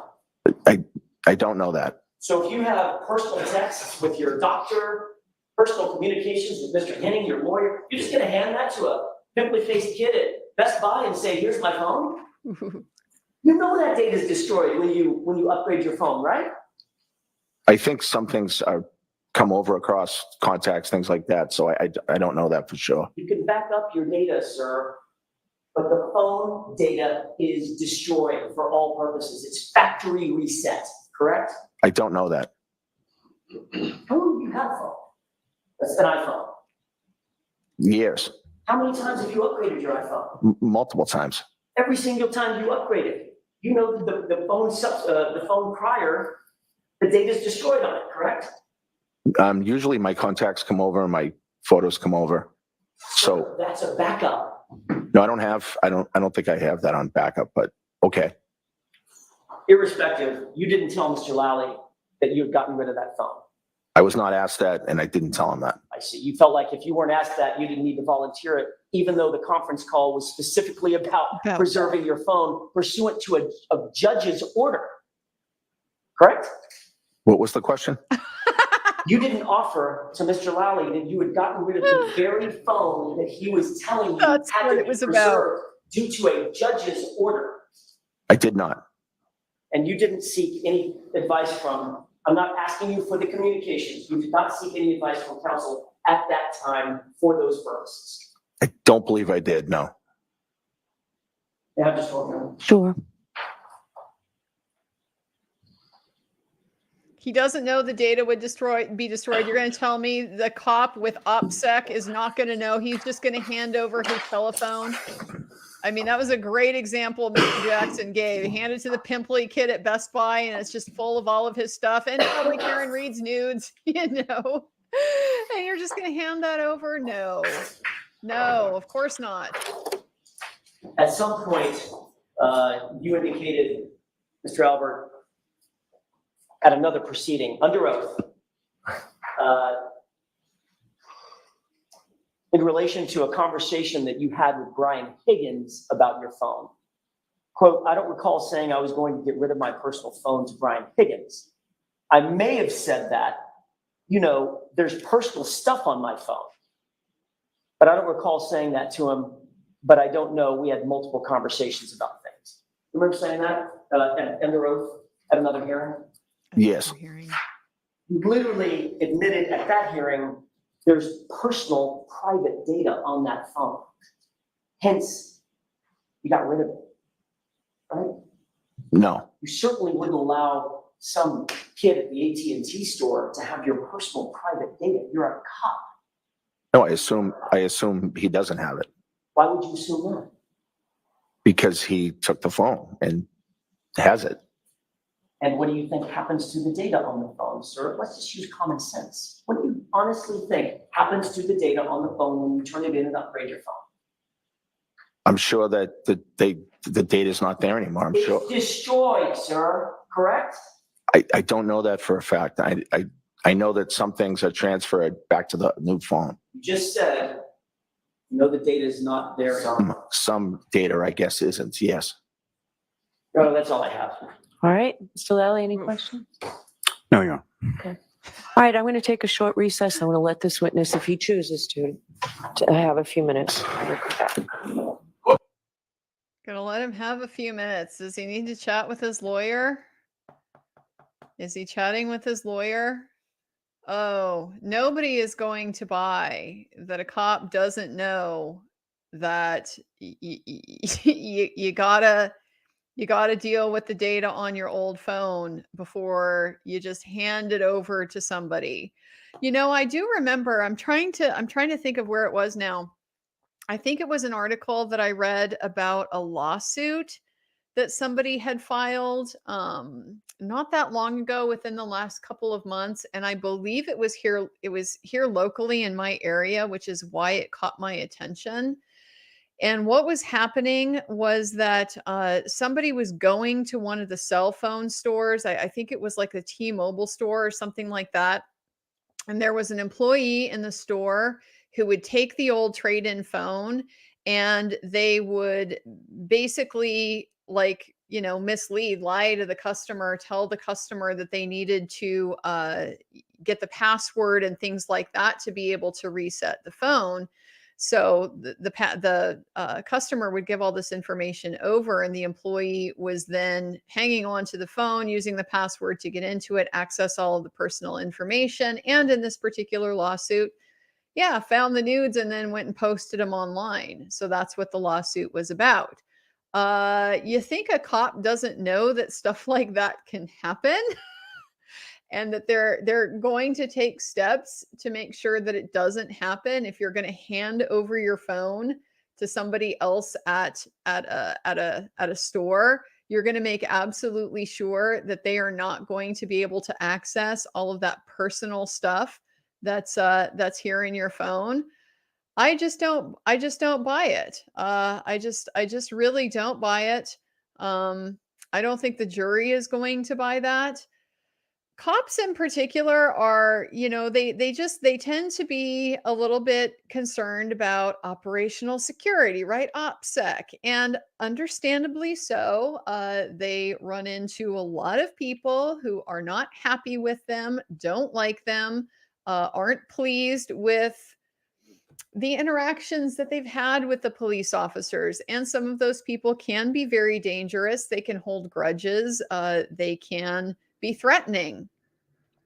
And so police officers tend to be aware of steps that they need to take to make sure that they're safe. They're not broadcasting their personal location. A lot of times they, you know, go to quite a few lengths to conceal where they live, what their personal contact information is, who their family is, who they're married to, just all of that type of stuff, because the concern is all of these people and places can potentially become targets to somebody who has a grievance against that police officer. they're going to know that. And everything that you'd be able to get out of that phone, the personal photos of the family, the bills that they've paid, the the things that they watch on YouTube, I mean, there just is absolutely no way. Absolutely no way. Nobody is going to buy this. The lawyer being present. I guess we're not getting a fifth. Maybe he's there to inject an objection on attorney-client privilege grounds if appropriate, but it sounds like all of this stuff happened before he hired the lawyer when he got the subpoena to the other proceeding. So, not volunteering that in the phone call. You're specifically on a conference call about the phones, and you don't go, hey, appreciate this, but I don't have mine anymore. What do I do? You don't do that. This is a court order. You're a detective. You're a detective sergeant. You know how important that is.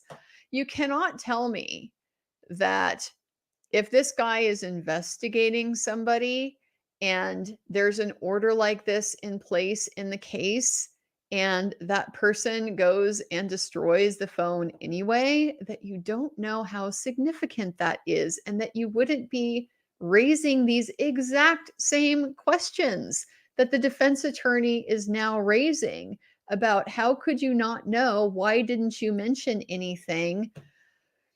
You didn't get the letter?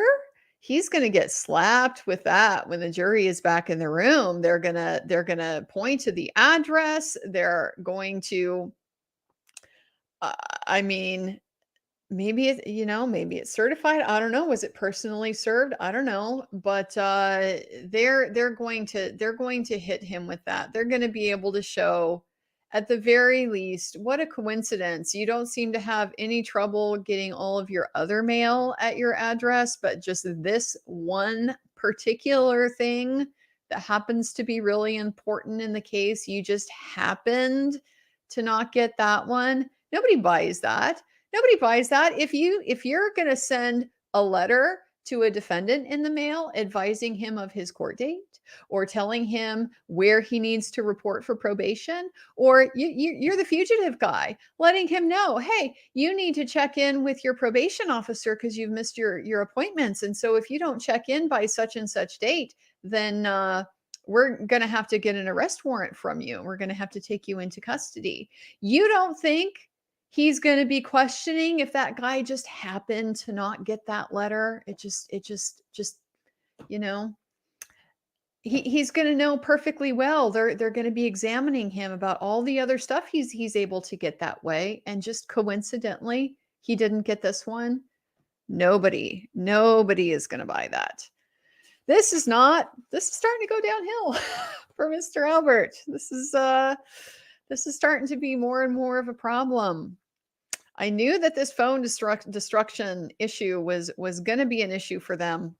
Now they've got the phone conversations, or the conversations between Brian Higgins and Brian Albert about destroying the phones. Where did that come from? It sounded like he was describing testimony from the grand jury hearing where he was asked about this conversation with Higgins. Where did they get that? Is that going to go back to this famous Higgins proffer that we heard all about? Gotta wonder. Thank you. Maybe see if put that. All right. Witness in, please.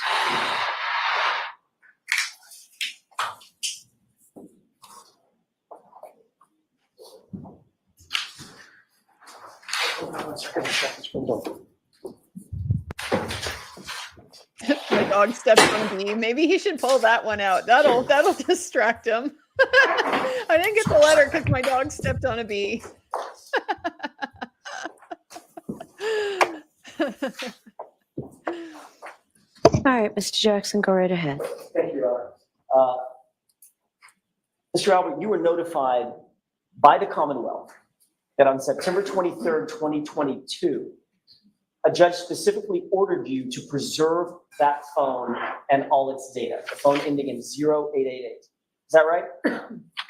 Yeah, at what time are you asking me that I was notified? That day or the next? On the 23rd? On the 23rd or the 24th of September? No. Isn't it true that you were provided a letter by the Commonwealth that stated the following? Your Honor, if I may read this. Yes, there's no objection. Thank you. Quote, you are hereby notified that the defense in the case of Commonwealth versus Karen Reed, Norfolk Superior Court criminal case number 22-117 has filed a motion pursuant to Mass R Crim P 17 for the production of any cell phones that you used between January 28, 2022 and February 28, 2022, and or any data associated with those cell phones. The hearing on Ms. Reed's motion will be held on October 3rd, 2022 at 2 p.m. in courtroom 1 of the Norfolk Superior Court. You may be heard on the motion at that time. You are hereby placed on notice that these cell phones are the subject of pending litigation, and you must not alter, delete, destroy, or in any way manipulate any of the electronic data associated with the cell phone at issue. You received, end quote, you received that notice on either the 23rd or the 24th. Is that right? I did not. Honor, I would pose a stipulation. I spoke with counsel off the record, if I may. You both have a stipulation that I haven't Record seen. Because Just the DA is going to be the determine witness that you have to otherwise. approach it. Why don't we approach quickly? Yeah, this is getting into the whole thing with the motion to disqualify the DA's office because they are witnesses to this. They're the ones that sent the letter. They're the ones who are going to be able to say, well, it never came back undeliverable. We never got it back. They have to stipulate to that because Lally can't get on the stand and testify to it. He's the prosecuting attorney on the case. And so they're going to have to get that in this way.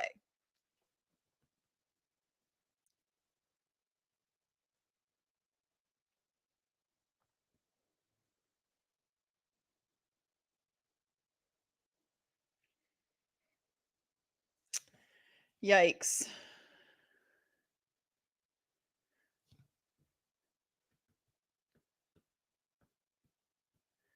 Is that type of correspondence not sent as registered mail? Sometimes it will be and sometimes it isn't. I mean, there's no rule really that says one way or the other how you have to do it. It's just that, yeah, if you want to be able to prove after the fact that the person got it, it's definitely better to send it certified, send it return receipt requested, all that type of thing, so that somebody has to sign for it.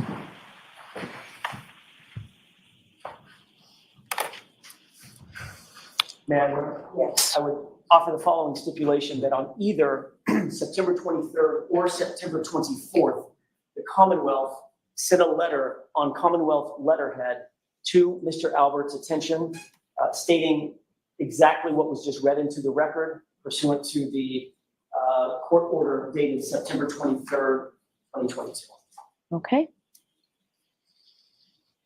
All right, next question. Thank you, Your Honor. Isn't it true that you were in fact ordered to preserve your cell phone by the Commonwealth? At some point, I was made aware of that, yes. All right, let's just get to the brass tacks. Where's your phone?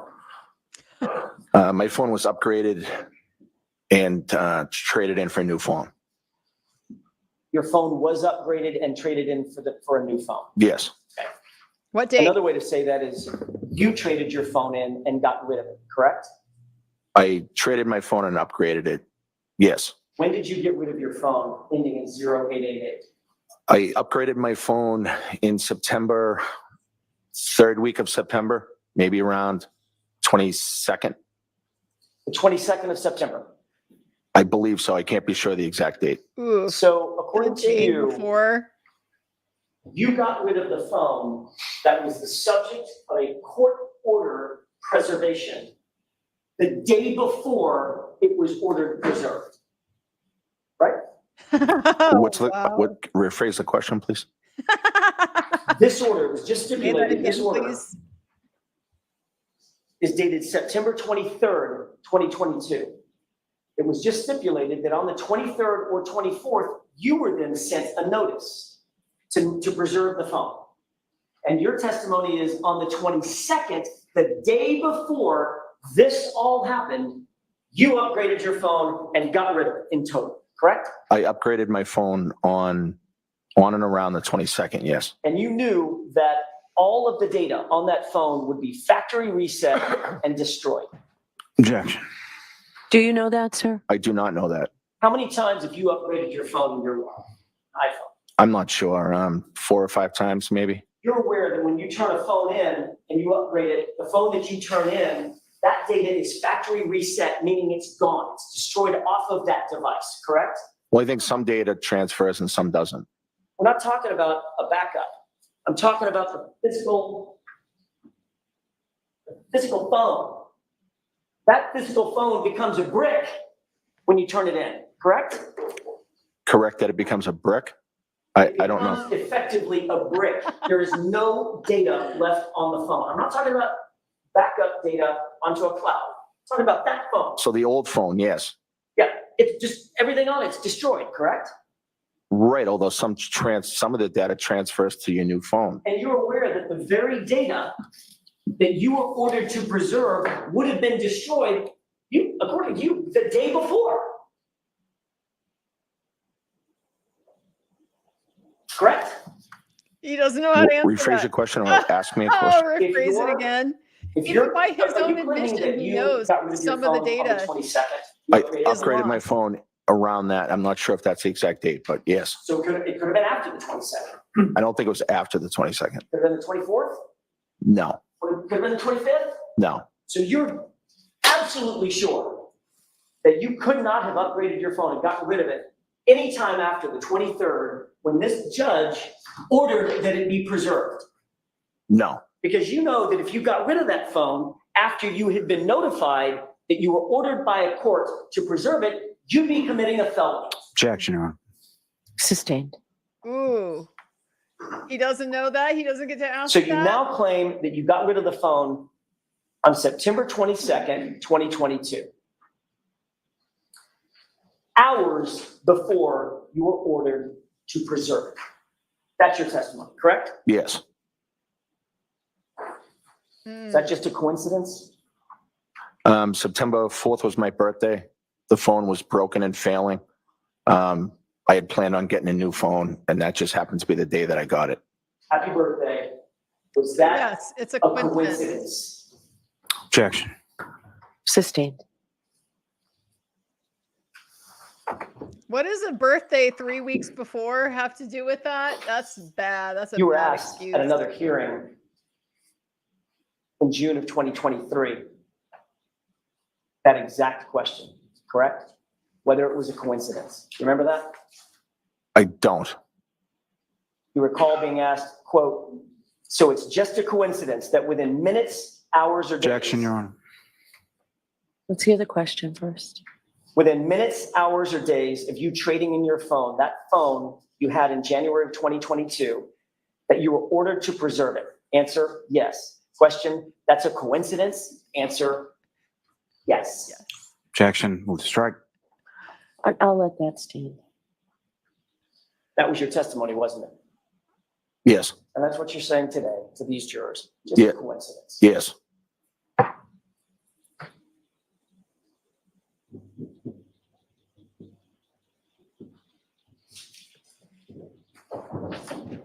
Did you and Brian Higgins agree with each other that you're both going to get rid of your phones? Objection. I'll allow that. Mm. No. You testified at the other hearing in June of 2022, quote, I don't recall saying that I was going to get rid of my personal phone to Brian Higgins. I may have said that, there's personal stuff on my personal phone. I don't recall saying that to him, but I don't know. We had multiple conversations about things, end quote. Remember testifying to that? Yes. So you're not ruling out the fact that you may have told Brian Higgins that you intended to get rid of your phone, correct? No, You're not ruling out the fact that Brian Higgins may have told you that he intended to get rid of his phone. no, I don't remember him saying that to me. Your testimony was, quote, "I know there were conversations about the phones. I just can't say if he was going to get rid of his phone or not," end quote. You testified to that, didn't you? Yeah, I have no idea what he was going to do. I'm asking, are those your words? Did you testify to that under oath?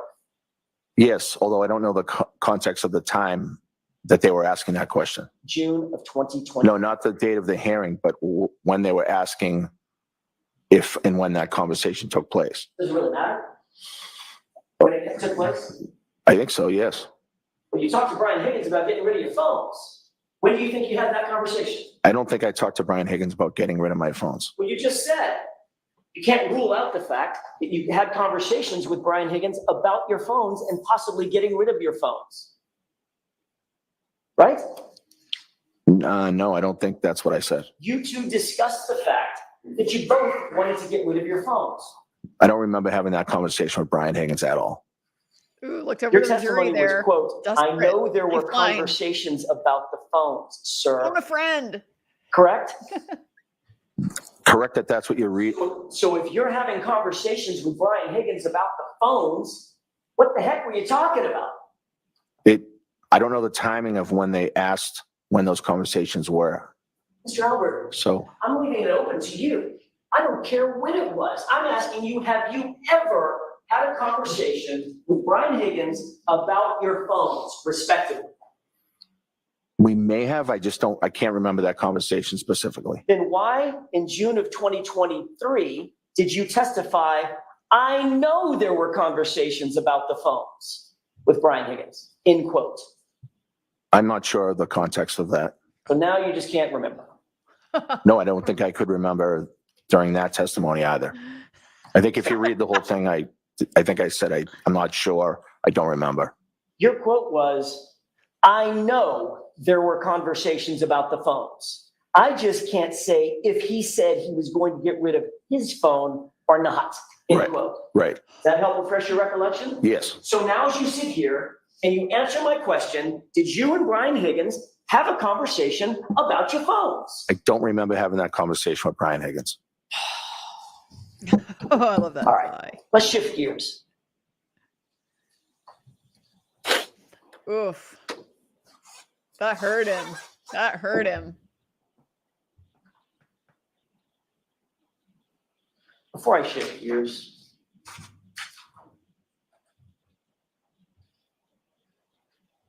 you're aware that Brian Higgins has also gotten rid of his phone, correct? I am not aware of that until after the time you're talking about. So without qualifying your Like the answer, next day after? answer my question. As you sit here, you're aware that Brian Higgins has also gotten rid of his phone. I know at some point, Brian Higgins, Yes or no, Mr. Albert? did he? Objection, Your Honor. Can you answer that, yes or no, sir? Yes. Now I'd like to shift gears and talk a little bit about Michael Proctor. Did Michael Proctor come into your home at 34 Fairview on January 29th? Yes. Michael Proctor? Let me rephrase the question. I want to make sure I'm not talking about Officer Lang, Officer Good. Right. Michael Proctor from the Massachusetts State Police. Did he come into your home on January 29th? He conducted an interview with my wife, and I don't remember if it was the 29th or the 30th. That's what you're asking. Wasn't that interview on February 3rd? I feel like it was earlier than that, but it could have been February 3rd. Okay. Presume for purposes of my question that it was February 3rd that Michael Proctor interviewed your wife. Then he would not have come into your home on the 29th, 30th, 31st, 1st, and 2nd. Right. And you know from your training, obviously, as a first responder, the first 48 hours of an investigation are absolutely critical, correct? Objection. Do you know that, sir? In that context, I don't. In that context? I mean, you're Oh, aware there's a TV show called First 48. Objection, Your Honor. Do you think the first 48 hours of a criminal investigation are critical? Objection. You do know that the longer you wait to properly investigate anything, the better chance that evidence can be manipulated or destroyed, right? You would agree with that. Yes. Did an investigator or any forensics team ever come into your house, ever, to photograph your entire home? No, I wish they had. Did an investigator, yeah, me too. Objection, Your Honor. Did an investigator or forensics team ever come into your house to search for physical evidence? No. Did an investigator or a forensics team ever come into your house to search for trace evidence? No.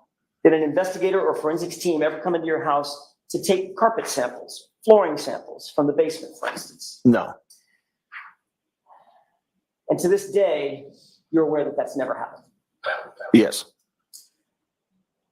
Sir, you were in the Marines before you were a police officer, correct? Yes. You're a combat veteran? Yes. How long were you in the Marine Corps? 4 years. During the course of your Marine and military training, did you have any training in hand-to-hand combat? Objection.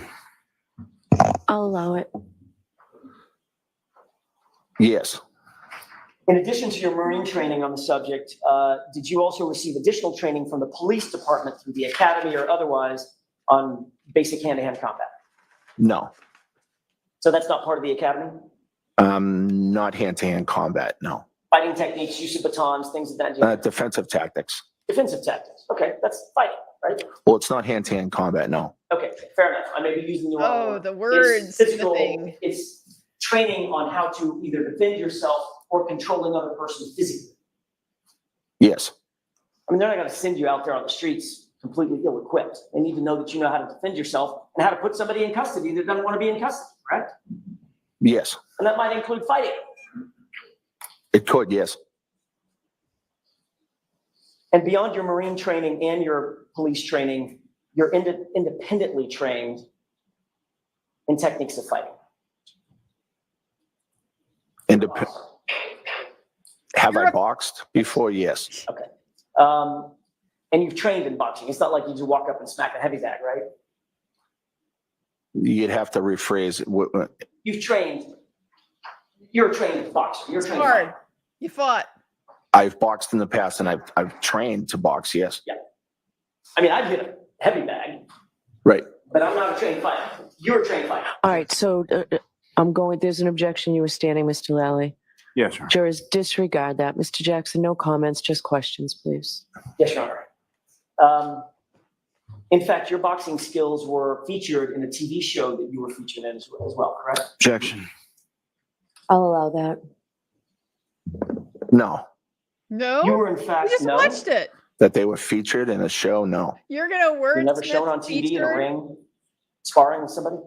I may have been shown training, but I don't think I was having a boxing match. No. Okay, I wasn't suggesting that you were having like a paper. I was asking, is there a TV show that ever showed you in a ring boxing? Well, that's not what you asked me, but if you're asking me that now, yes. I'm asking you that now. I apologize. My questions are somewhat inartful. Yes. You understand the question now? Yes. And you have been shown, I use the word featured, you've been shown on television in a boxing ring, Yes. sparring. Haven't seen the video in a while. I'm not sure if I was We're sparring. going to watch it? If we can, Your Honor, with the court's permission, can we take a look at Exhibit 53? We're going to Okay. watch it. There's a clip starting No, at I mean, again, in fairness to this guy, like, is this hard time of day sparring? 11:47 No. and 15 But it's seconds sparring.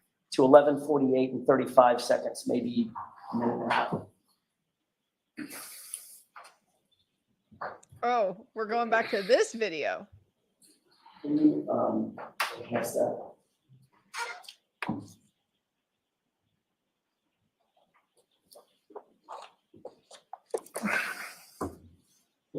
His left hand is slow and weak. He was quite slow, and his body is very open. He had kind of short arms, so Do you his see the body two is men wide in the open. foreground? Yes. Who are those two men? Looks like myself and Brian Higgins. Does it look like yourself and Brian Higgins, or is that yourself and Brian Higgins? Yes, it is. Would you go ahead and play that? Sorry.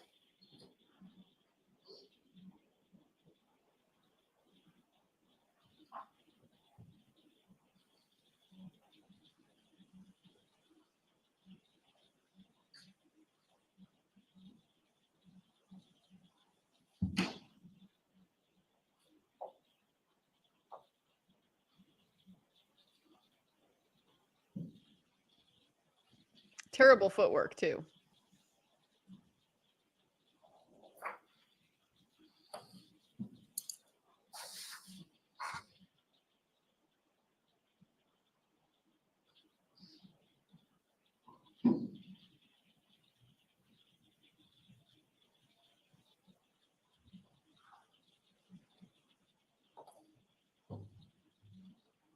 It's using that old school Irish stance.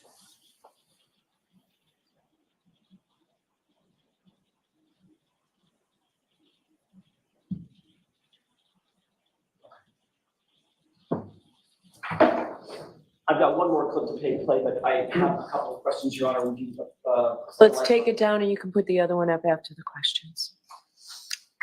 Did you see what was displayed on that video? Yes, Had you seen that before? part of it, yes. Is that what you and Mr. Lally went over in your preparation for your testimony? I don't think that we went over it, but he showed me a quick clip of it. When you say he showed you a quick look, did he ask you questions about it? I don't think so, no. Did you give him any answers about it?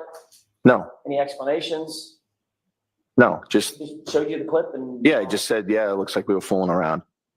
Okay, so you did make an explanation, given him an Yeah, explanation for it. right, I said, I think we were just fooling around. Okay, it's the same thing you told us this morning, right? Right, Just fooling around. yeah, just having fun with my friends and hanging out and fooling around. Absolutely. What were you doing? Describe what you were doing. Having fun with my friends, hanging out, just being silly. Okay. Describe physically what you were doing in the video. I was playing around, sort of getting in a boxing stance. Otherwise known as a fighting stance, correct? Yeah, for a second, yes. Okay. And what did Brian Higgins do when you got into a fighting stance? It looked like he was kind of doing the same thing. We Got into a just, fighting stance as well, correct? yeah, What were you two talking about? You can tell you're talking. yeah, I don't know what we were talking about. We were just being silly, fooling around, having fun. Were you giving him advice on the proper way to get into a fighting stance or a boxing stance? No, You giving him some advice or some indicators about how to best position himself if someone is taking an aggressive stance against him? no. Is he telling you what he thought was a good technique for fighting or boxing? I don't think it was that serious. We were just playing, fooling around. But both of you were in fighting stances facing off against each other, correct? Yeah, for a second or two. And Mr. Higgins, you saw him bob his head and then start walking toward you like a boxer might, correct? Yeah, yes. And then you got down, pulled your pant legs up, and you squatted down to indicate getting low, having low center of gravity, correct? That would know that's indicating being silly. That Okay. And that's then at not. some point, while you're being silly, you then faked a right punch toward him, correct? I didn't notice that, but Yeah, he did. I'm not sure. Over the top. Can we take a look at the next part of this clip, which is at time of day 11:55 and 51 seconds. I'm sorry, 11:54 and 52 seconds.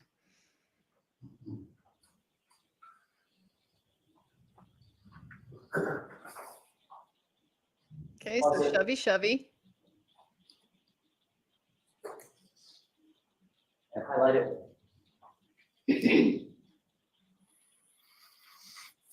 Okay, there's several individuals crowded around a table. Can you describe where you are and where Mr. Higgins is? Brian Higgins is the guy on the right with the hooded sweatshirt and the emblem on the back. I have a pointer. Do you want me to use it? That'd be great. That'd be great. So that's Brian Higgins, and that's me. Okay, go ahead and play this.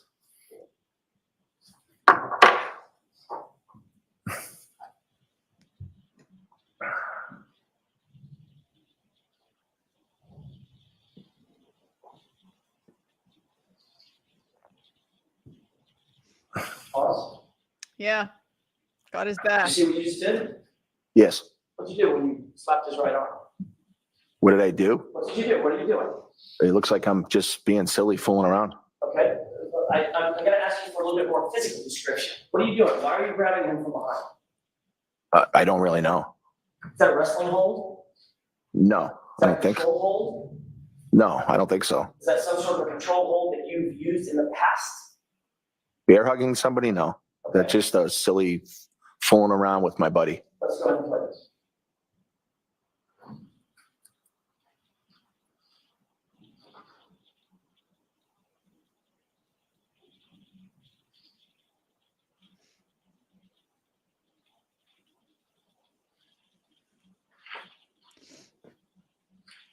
Yeah, this is why I don't watch UFC, guys. Kind of boring. Sorry. You see what Mr. Higgins just did? I did, yeah. When you let him go, what did he do? I don't know. He did some kind of, I don't know, he pretended to knee me or something. Knee to the abdomen? Yeah, I don't know if it made contact or not, but Mr. Albert, I'm not suggesting by my questions that you two are actually in a fight. right. I'm asking what he's doing. Does it seem to Yeah, I don't, you that he's playing like or practicing like techniques in fighting? I don't know what his intent was. It looks like he's just fooling around, just like I was. But if a grown man walks up to you, grabs you from behind, and puts a knee up to your solar plexus, that's probably not the same as a high five, right? What is your question? In other words, it looks like he's practicing some sort of fighting technique. Practicing? That's not how I see that. How would you describe it? I would just describe it as him fooling around. We're in the bar together. We're good friends, and we're just being silly and fooling. That's all. There's a number of people in that bar. You would agree with that? Yes. You see anybody else in that video at any time getting physical with one another? Objection. How much of this video have you actually watched? Not much. Okay, then let me ask a different question. From your memory of that night, who are the only two people in the bar that seem to be getting physical with one another? Objection. Can you answer that? Sure. The only person I remember being physical with was fooling around with Brian. Okay, but just a little bit longer. Almost finished.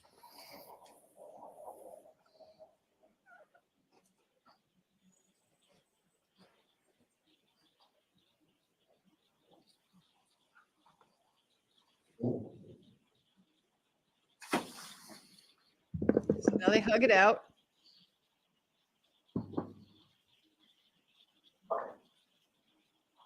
Let me take that down. Did you see the rest of that video? Yes. No question that you two are being friendly with one another, correct? Yes. You would agree with that? Yes. But there's also no question that of all the people in that bar, the only two people that appear to be imitating fighting are you and Mr. Higgins, correct? In that video, yes. And is there another video? Do Well, no, I just don't know what everybody else was doing in the bar. you remember anybody else? You know, Julie Albert or I don't remember. Nicole? Julie, getting you into see the a one with the scrap hands? with someone? No. That was just you two, correct? Yes.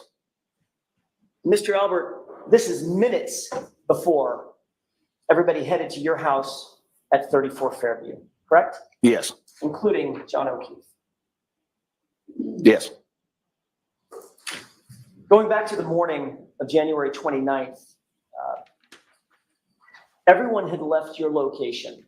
This is after you had already arrived, had a couple of beers, people started leaving. Everybody was gone from your location at about 1:45 a.m., maybe a little thereafter. That seems right. Caitlin being the last person to leave. I believe so, yes. Now we get the phone calls.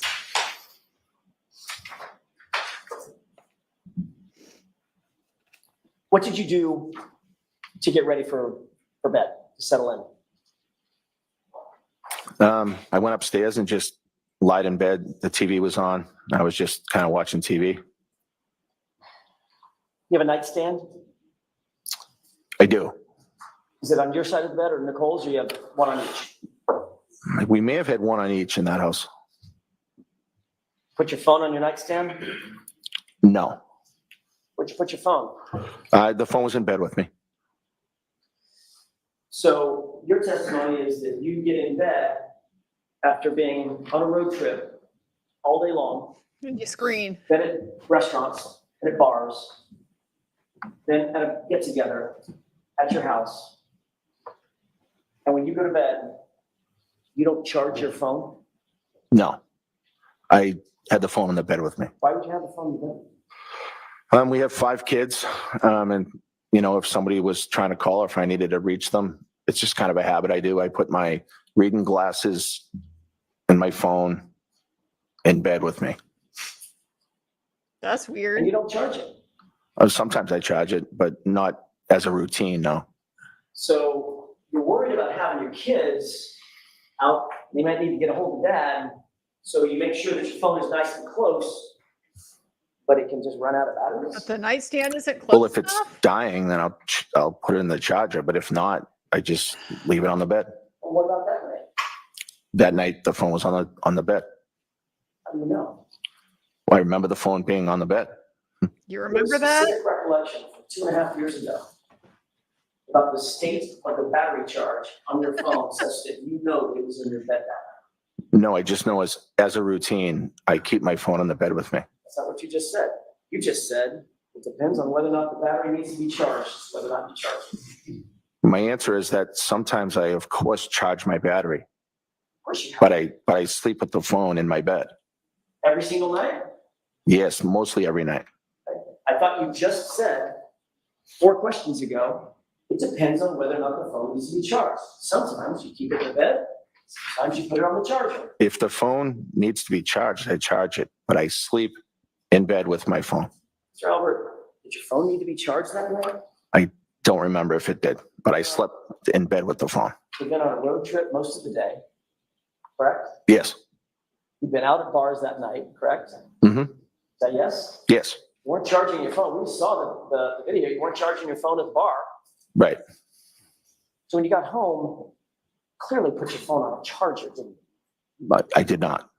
So if your kids needed to get a hold of you, why would the phone being in your bed be any assistance to you instead of just on the charger? Yeah, on the nightstand. Where That's you know just where what it I've is. always You don't done. have I to just dig keep around it in like my bed. you're covered My in wife does the same thing. So now you've got 2 phones in the bed, Yes. okay? And your glasses, Yes. right between the 2 of you. Yes. Got it. Your phone have a ringer on it? It does. Ever thought about maybe turning the ringer on just in case the kids need to get a hold of you? Sometimes it's on vibrate. Sometimes it's on ring. It depends. Yeah, depends on you. Mm. Just put it on ringer. Wouldn't that make more sense to go to bed, put it on ringer? Objection. If you're wanting to hear from your You answer kids, that? All I can answer is that I sleep with my phone in my bed. That's just what I do. And you know what I'm about to ask you. This is why you're saying you sleep with the phone in the bed, correct? All I right, s- so that's sustained, that's stricken. Come on, Mr. Jackson. I All don't right. know that that's a problem. What else You know what is I'm in the gonna bed ask with you? you. Your keys, your wallet, any other pocket items? No. Just the phone and your glasses Yes. and Nicole's phone, Yes. right between the 2 of you. Usually, yes. What about that night? Yes. Sir, did you make any phone calls after you went to bed between the hours of 1:45 a.m. and 6:30 a.m.? Yes. Who did you call? I inadvertently called Brian Higgins. What time? I don't recall the exact time. After 2. 2:22 and 35 seconds. Does that sound familiar? Yes. Did you speak to Brian Higgins at any point between 1:45 a.m. 6:30 a.m. that night? No. You say you inadvertently called him at 2:22 in the morning. Yes. How did you inadvertently call him? Well, I don't know because it was inadvertent. So I have to explain that. Well, it's kind of like a butt dial. I don't like the butt dial. All right. How long have you used an iPhone? A long time.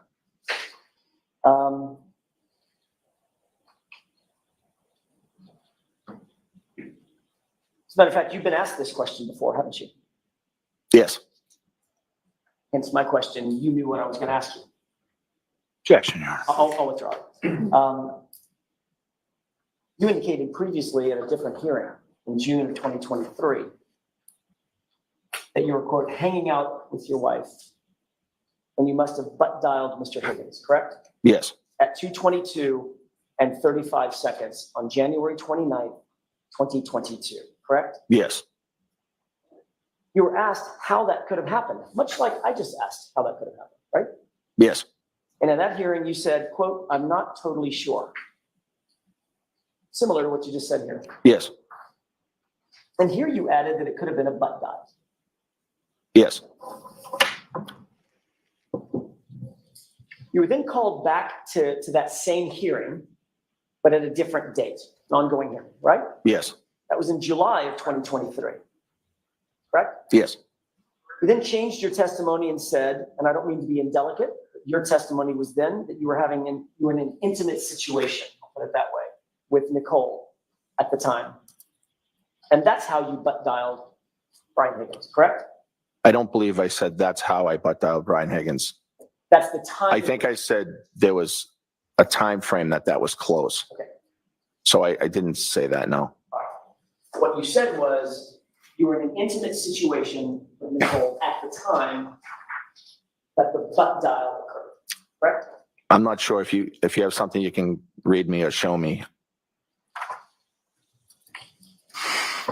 Are you sure you want Is it your that? testimony? Let me just ask. Is it Sure. your testimony that you and your wife were in the middle of some sort of sexual or intimate situation, and that's what caused you to butt dial the phone at that time at 2:22 a.m.? Objection. System. I'd like to show you an exhibit briefly. It's going to be the Celebrate report. Here we go. How did he not break his glasses? I have just one more. Yes.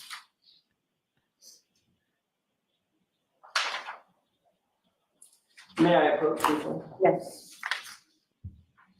I'm not gonna mark this.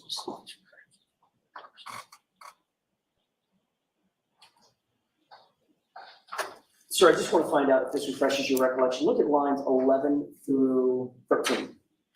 And then let me know when you're prepared.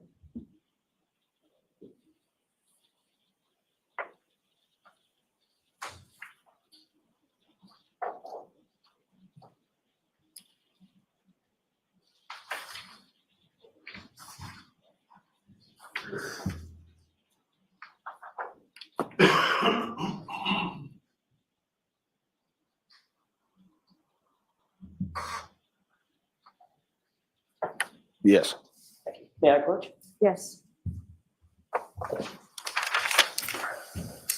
Does that refresh your recollection that you indicated at the other hearing that, Just the first part of that first. Does that refresh your recollection? it does. Okay, now you can. thank you, Your Honor. Isn't it true that at the other hearing, you indicated that at or around the 2:22 time frame, you and your wife were in bed together in an intimate situation? Yes, around that time, I think it reads. So you weren't trying to imply that's how you butt dialed him?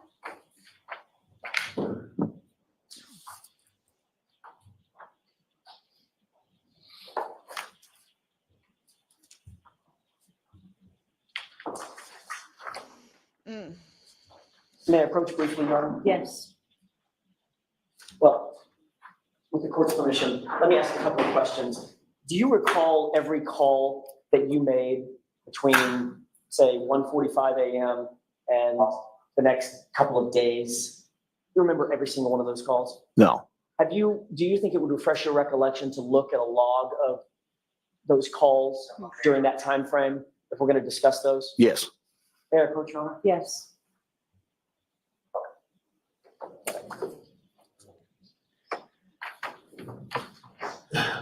Let's hear who he talked to when and for how long.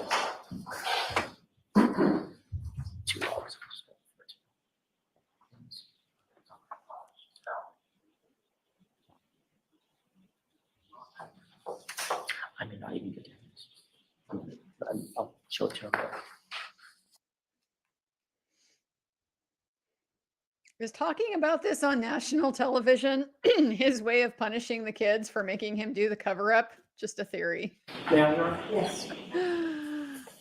That's a 2 pages. I worth gotta of go document. through this, you If gotta it go refreshes through your it. recollection as we walk through this with the court's permission, let me know if you need to refer to that.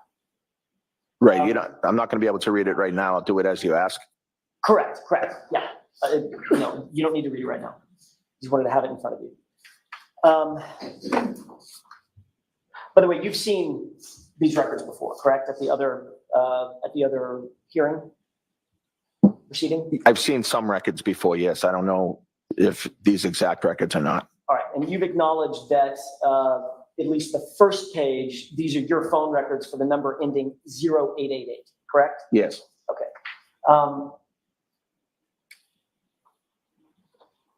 And these are call records from January 29th yes, at 2:22 and 35 seconds in the morning, correct? yes. Whose number ends in 5421? According to this, it's Brian Higgins. The call at 2:22 and 35 seconds appears to be 1 second in length. And that's from you to him, correct? It says 1 second. I don't, That would be the call, the initial call from you to him, the one that you claim is a butt dial. Is that right? yes. Did that call roll to voicemail? And then you immediately hung up? No, I don't recall if it, I don't know. So according to you, it was a butt dial that went to his phone and somehow lasted 1 second. Right, Okay. Then there's a second call. If you look at the second line down, there's a second call at 2:22 and 52 seconds, 17 seconds later, correct? yes, That call is actually from Brian Higgins to you, isn't it? yes, And that call doesn't last 1 second. That call lasts 22 seconds, correct? yes. Obviously, you know how long 22 seconds is. What's that? We're going You to do know a how long demo? 22 seconds lasts. Yes, So according to your phone records, you placed a call to him, and then 17 seconds later, he returned a call to you that lasted 22 seconds, correct? that's what the records reflect, yes. Ringer on? When you If woke Ringer up in the was morning, on, you you'd obviously probably checked your remember that phone, did you not? in your intimate moment. I don't know if I did. Are you telling this jury that the call that came into your phone was a missed call, or did you answer it? I did not answer it. So it would have been a missed call. I just know I didn't answer the call. So it would have been a missed call. I don't know. I don't know that to be a fact. I just know I didn't answer the phone call. I Sounds like missed the the wife's call. answer. Yes, That's what I mean. right, You missed the call. right, It did something on your phone and you just didn't answer. What do you mean? right. And again, you're using an iPhone. Yes, If you butt dialed Brian Higgins and he called you back and you didn't answer, you would have a very bright red missed call in your call log, correct? Objection. Do you know that? I don't know that. Have you ever missed a call on your iPhone before? Yes, And when you go to your call logs, it says missed call in red, correct? If your wife calls you, your kids call you. I don't think I've ever noticed that it's in red, and You've never noticed. so no, I don't know that to be true. You're certainly alerted to the fact that it's a missed call, that you've missed a call, correct? If I were to go back and look at my incoming calls, it would probably say missed call, yes. And of course, if we asked you to show us your phone and show that that was a missed call, you couldn't do that Because you because you've destroyed the gotten phone. rid of that phone, correct? Objection. System. Did you tell anyone in law enforcement that next day that oddly Brian Higgins was calling you at 2:22 a.m. and you missed a call? No, I wasn't aware of that call. If a call went to voicemail on your phone, you would get that voicemail, correct? You'd get notice of it. If I checked my voicemails and there was a voicemail, I would get it, yes. That's my question. Did you get a voicemail from Brian Higgins? No, Which means he didn't leave a voicemail. right. Which would suggest that you answered the call, correct? Objection. System. Let's talk for a second about this butt dial. You went to bed and you closed and your phone was, you closed and locked your phone, correct? Yes, I don't want you to tell me lock what it. the passcode is, Mr. Albert, that's important. I want to make sure you understand. I'm not asking you to tell me what the passcode is, but at the time, was your passcode a 4-digit or 6-digit passcode? 4, I believe.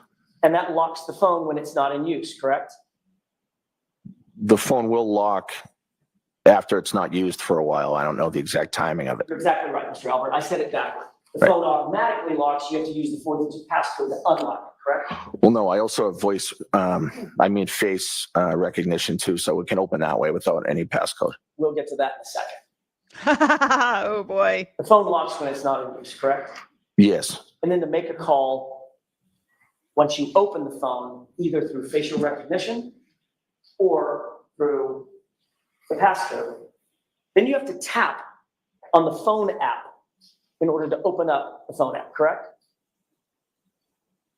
yes, I believe so. Once you open up that phone app, there are only 3 ways that you can initiate a phone call. Favorites, recents, and contacts, correct? I don't know that. If you tap on a contact, that opens up the contact page or the contact app, right? You know that. Yes, It's where all your contacts are. yes, They're alphabetized. yes, You have to either scroll through or do a search and type in the name of the person you're looking for. right. You didn't do that, did you? No, If you tap favorites, if you have favorites listed, there's a list of favorites. You have to scroll through and tap the one that you want to call, correct? I think so. Yes, I'm not totally aware of that, but And if you tap on recents, those are the recent calls that you've had, you've either received or made. And of course, you have to tap on the contact in the recents list that you want to call, right? yes, And then, of course, you would have to tap again to end whatever call you initiate, right? yes, I mean, you don't just say goodbye. You got to say goodbye and hang up. You got to tap it to hang it up. right. So would you agree, from a closed and locked phone, there is no physical mechanism by which a person can hit one button and make a phone call? Objection. What? There's nothing wrong with that question. Are you saying that from your closed and locked phone, you inadvertently tapped your phone one time and that initiated a butt dial to Brian Higgins? Objection. Is that what you're saying? No, that's not what I'm saying. Tell me what you're saying. How I did you butt dial Brian Higgins? I don't know. 6:42 in the morning. I don't know that the phone was locked. I could have been looking through my phone. I butt dial people often and make inadvertent calls. Oh, it's a thing I could have hit a I butt last dial call people. from him by accident, thus calling his phone. So you were actually awake and on your phone at the time. I was awake and I could have been looking at my phone. Why didn't you answer? So, Mr. Albert, how'd you miss the call 17 seconds later? Well, my wife was in the room with me and we were hanging out and I never got the second call from him. So I'm Were not you hanging out or sure were you looking what at time your he called. I'm phone? not sure what I was doing at that second, but I don't know. But it didn't go to voicemail. Well, I didn't get a voicemail from him. No. So it didn't go to voicemail. Well, I don't know that don't know that it didn't go to voicemail. I just know that I didn't receive a voicemail from him. So if you, okay. I mean, we're all guessing here, but I mean, he could have called voicemail. We're not all guessing. Well, don't know, but I'm you are guessing. because you don't know if he left a voicemail or didn't, or at least got voicemail and then hung up the phone. I think one I of us don't is know trying that to because guess. you destroyed your phone. Objection, Your Honor. Sustained. You know what? I want to see Counselor Seibach for just a second. Oh, she's gonna go get on Jackson for being argumentative or something. Were you on the phone or were you in an intimate situation with your wife? I am not buying you are doing both of these things at the same time. Hello, I am in excess of 40 years old. Know a little bit about the ways of the world. That ain't how it happened. Are you now saying that your phone was open and unlocked at 2:22 a.m.? I'm saying it could have been. Are you saying that it was? I don't know. Mr. Albert, you were the only person that was there with your phone. Was the phone unlocked and did you make a call? Objection. Can you answer that? Sure, I don't know. I don't know. And 17 seconds later, again, presuming you're the only person there with the phone, did you answer that call? I did not. You would agree that in order to answer a call, you can't just look at your phone to answer it. It has to be swiped physically, correct? I think you can hit, I think it comes up green or red for the phone call, whether it's locked or not, and you can hit green. Right, but you have to hit a button. Yes, Did you hit a button to answer a call I from d- Brian Higgins? I don't, I don't mean to talk over you. Please let me finish my question. Did you hit a button to answer a phone call from Brian Higgins at 2:22 and 52 seconds in the morning? not that I know of. You do know that that phone will not answer on its own, correct? Yes. And simply touching your butt will not answer that phone. It has to be swiped. No, I don't think it has to be swiped. You would agree that a 22-second call from Brian Higgins had to have been answered by you. Isn't that right? Objection. Do you agree with that? No, Did Nicole, who else was in the room? just myself and my wife. And Chloe. Yes. But Chloe's not a human, so it was myself and my wife. By process of elimination, Nicole didn't answer that call, did she? No, Chloe, the non-human, didn't answer that call, did she? no, So who had to have answered the call, sir? Objection. Can you answer that? I don't remember answering that call. Could have hit the phone by accident, causing it to answer. Okay. Okay, let's move on from this. This is Jackson. Your Honor, if I could have one or two more questions. One more question. Now your testimony is you could have answered the call, correct? No, my testimony is that I don't know. You're asking me how it could have answered, and I'm trying to answer your question. At a prior hearing in June of 2022, you were asked this exact question and you answered, quote, "Yeah, it's only possible that it's me," end quote, correct? I don't recall answering that way, but I'm not sure. And you were also asked, after being confronted with these records, quote, Objection. "Yes, I could have talked to him," meaning Mr. Higgins, correct? I don't- Allow this, and this is- I don't recall saying that, no. Let's move on. Refresh your recollection.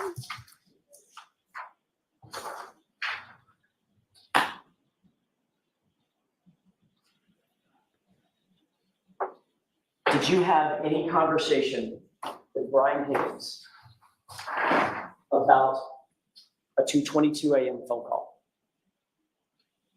That next morning, while everything was going on, I mentioned to Brian that I may have butt dialed you last night. Sorry about that.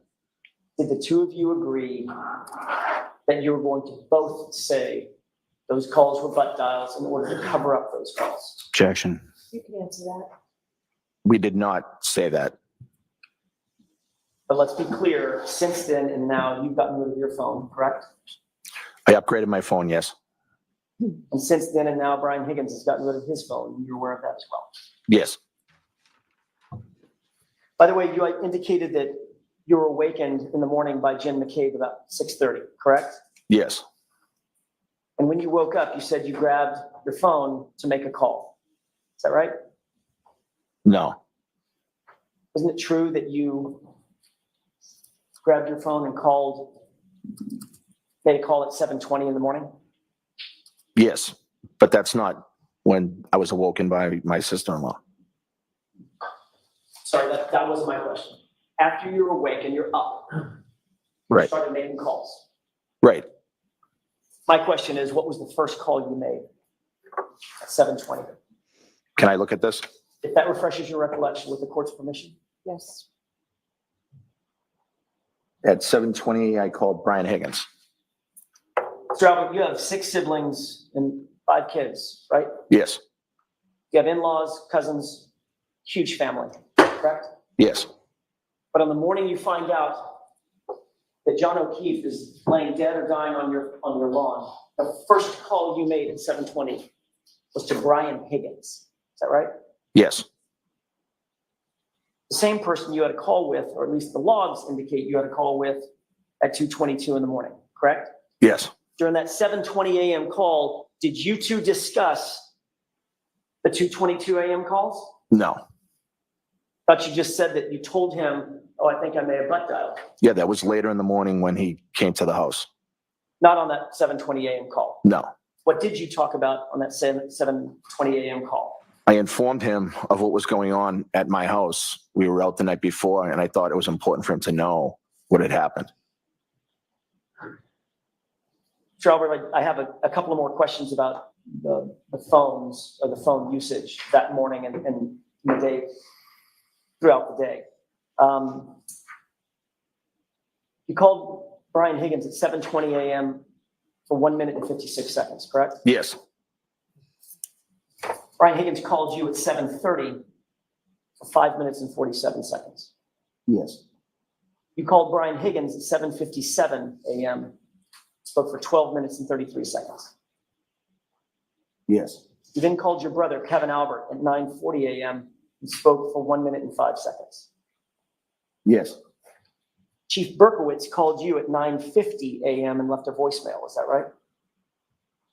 He didn't leave me a voicemail, but I think he called me. You called Chief Berkowitz back at 9:54, 4 minutes later, and spoke for 4 minutes and 40 seconds, right? Yes. You called Jim McCabe at 11:30 a.m. Is that right? Yes. Jim McCabe called you back at 12:20 p.m. You spoke for 7 minutes and 52 seconds. Yes. You called Kevin Albert again at 2:01 in the afternoon and spoke for 8 minutes. Yes. You called Kevin Albert at 6:45. I'm sorry. You called Brian Higgins at 3:24 p.m. and spoke for 6 minutes and 5 seconds. Is that right? And if it refreshes your recollection, there's a second page, second log. You'll turn your attention to the 3:24 p.m. time frame. Trying to find it. Take your time.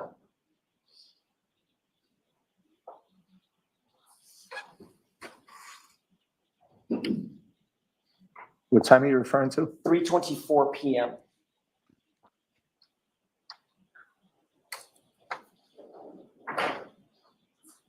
I see it. Yes. And there's a second call. You call Brian Higgins at 6:12 p.m. and speak for 1 minute and 7 seconds, right? Yes. And then the third one on that page, you called Brian Higgins at 6:35 p.m. spoke for 10 minutes and 12 seconds, correct? Yes.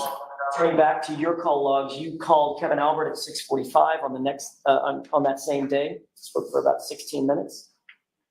Yes. Then on the next day, January 30th, you called Chief Berkowitz and spoke for 1 minute and 6 seconds. Yes. And the following day, you spoke with Jim McCabe, who called you at 8:04 p.m., correct? Yes. And finally, Chief Berkowitz called you at 1:48 p.m. on February 1st, right? Yes. 3 days later, you spoke again to Brian Higgins at 8:48 a.m. Is that right? Yes. The subject of these calls, Mr. Albert, were all about the fact that John O'Keefe was found dying on your yard, on your lawn, on January 29th, 2022. Isn't that right? I don't know the subject of all these calls. No. You had to have been talking about that event. Of course, it was a horrible situation that was going on. Everybody was distraught, and there were a lot of phone calls. This call log doesn't encompass all the phone calls. No, it doesn't. There are a lot of phone calls being made to a lot of people because of this horrible situation. And the point is, Mr. Albert, those many calls that you've just described, especially as they pertain to Brian Higgins, Jim McCabe, Kenny Berkowitz, your brother Kevin Albert, were those many calls an effort to get stories straight at the time? No, absolutely not. Were those many calls an effort? I'm going to interrupt you, jury. We're going to send the jury out. Chris, actually, why don't we take the lunches? I'll see counsel at sidebar. Court, all right, please. Taking lunch, counsel at sidebar. Gonna leave them there, Judge, with keeping the story straight. Let them just think about that a little bit over the lunch hour. Okay. If that's what you want to do. Well, he already answered it. Who's buying the butt dials? I don't have an iPhone, never had an iPhone, guys. Sorry, Android girl over here. So I don't know all the ins and outs of how the iPhone operates and all the steps you have to take to make and answer a phone call and all that stuff. But where he lost me was with it might have been unlocked. She never asks me. All right, so we'll have the lunch and recess then. Court, all right. So it's You are muted. All All right. So now for good, we're going back to that phone or that fan. Oh man, yeah, lost me with, well, the phone might be unlocked, but I also might have been looking at it, but I might have been in an intimate situation with my wife. I might have accidentally answered it. I might have talked to him in his prior testimony. Yeah, this is messy. This is very, very, very messy. Not getting a straight story about that. You're not looking at your phone and in an intimate situation with your wife at the same time. That's not how it happened. So he just doesn't have a good explanation for why this is showing as an answered call. And apparently he can say for sure Brian Higgins didn't leave a voicemail. He must know that that's something that can be corroborated, that they're going to be able to look somehow in the records and see, no, he didn't leave a voicemail. So if you try to say, yes, he did, you're going to get impeached on that. Oh, yikes, guys. I mean, he's getting worn down. He's getting worn down. He has taken some hits. He has gotten very, very, very uncomfortable. He's gotten very uncomfortable.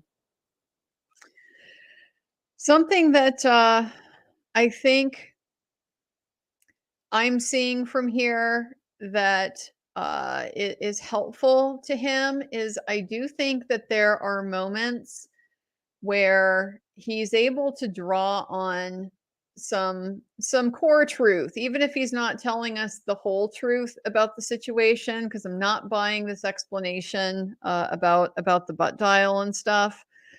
Even if he's not telling us the whole truth, he's able to pull on some kind of little core that gives his answer a bit of authenticity. And where I really noticed that is when he's trying to explain all these phone calls. I don't know why you got to talk to Higgins like what 5, 6 times in one day, and didn't mention talking to Chris or Julie. They were also there. Didn't talk to Mike McCabe. He was there.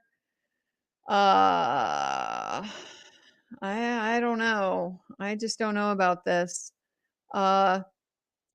But so he's trying to explain these phone calls, and he's just like, well, this was a horrible situation. Of course, everybody was on the phone. There were lots of phone calls happening. Everyone was distraught. Well, I definitely believe that everything was distraught. I haven't seen anything so far that would lead me to believe that somebody at the Albert home intentionally murdered John O'Keefe. I'm not even sure why we're talking murder in this case at all. No indication to me that Karen Reed, intentionally murdered him. Of course, we don't even know for sure yet that he's dead. No, we can infer that from the circumstantial evidence. It was just kind of funny that nobody mentioned the time of death at the hospital or anything like that. But no indication that I've seen at all that somebody murdered John O'Keefe. That's how this happened. It seems most likely that whoever killed him, however he died, it was an accident. It wasn't something that somebody intended to do. It just got out of hand. And so if we're going to entertain the defense theory here, hypothetically, John O'Keefe did go in the house. There was some kind of fight, and it did get out of hand, and he ended up mortally wounded. Then yes, that is going to be a horrible situation. Everybody's going to be distraught. It's not something that folks intended to happen. It's not how they planned to spend their evening, dealing with the fact that they accidentally killed a Boston police officer there in their house. So being able to draw on those little core truths, I think is something that helps him, give him a little bit of authenticity, give him a little bit more strength in his answer. You notice he's a lot more just his voice is stronger, his demeanor is stronger, it's louder, it's more assertive when he's saying something like that. Then in those moments when he was hit with something that he can't explain, and the response is to stare blankly and then say, can you repeat the question? those were not good looks. So when he can find a little lifeline like that, I think he survives this pretty well. But when he doesn't have an explanation and he doesn't have something to reach for, he's really struggling here, and it doesn't look good. It doesn't look good. You look caught in the headlights. You look frozen. You look like a deer about to get run down, by somebody's pickup. He's having a rough morning, guys. He's having a rough morning. Well, it seemed like the sound was better this time, hopefully. Let's go ahead and here's, I think, where we finished was talking about Duncan now is a YouTube member. Thank you, Duncan. Welcome. Appreciate your support. Has the Commonwealth claimed the car's onboard computer proves she hit him? If not, I don't get what their undeniable proof is. So my understanding from the opening statement and kind of the, bits and pieces I've gotten from the pretrial stuff is that Lally claims that the car's computer will show that she at 12:45 accelerated backwards at 24.2 or 24.4 miles an hour for a distance of 60 feet.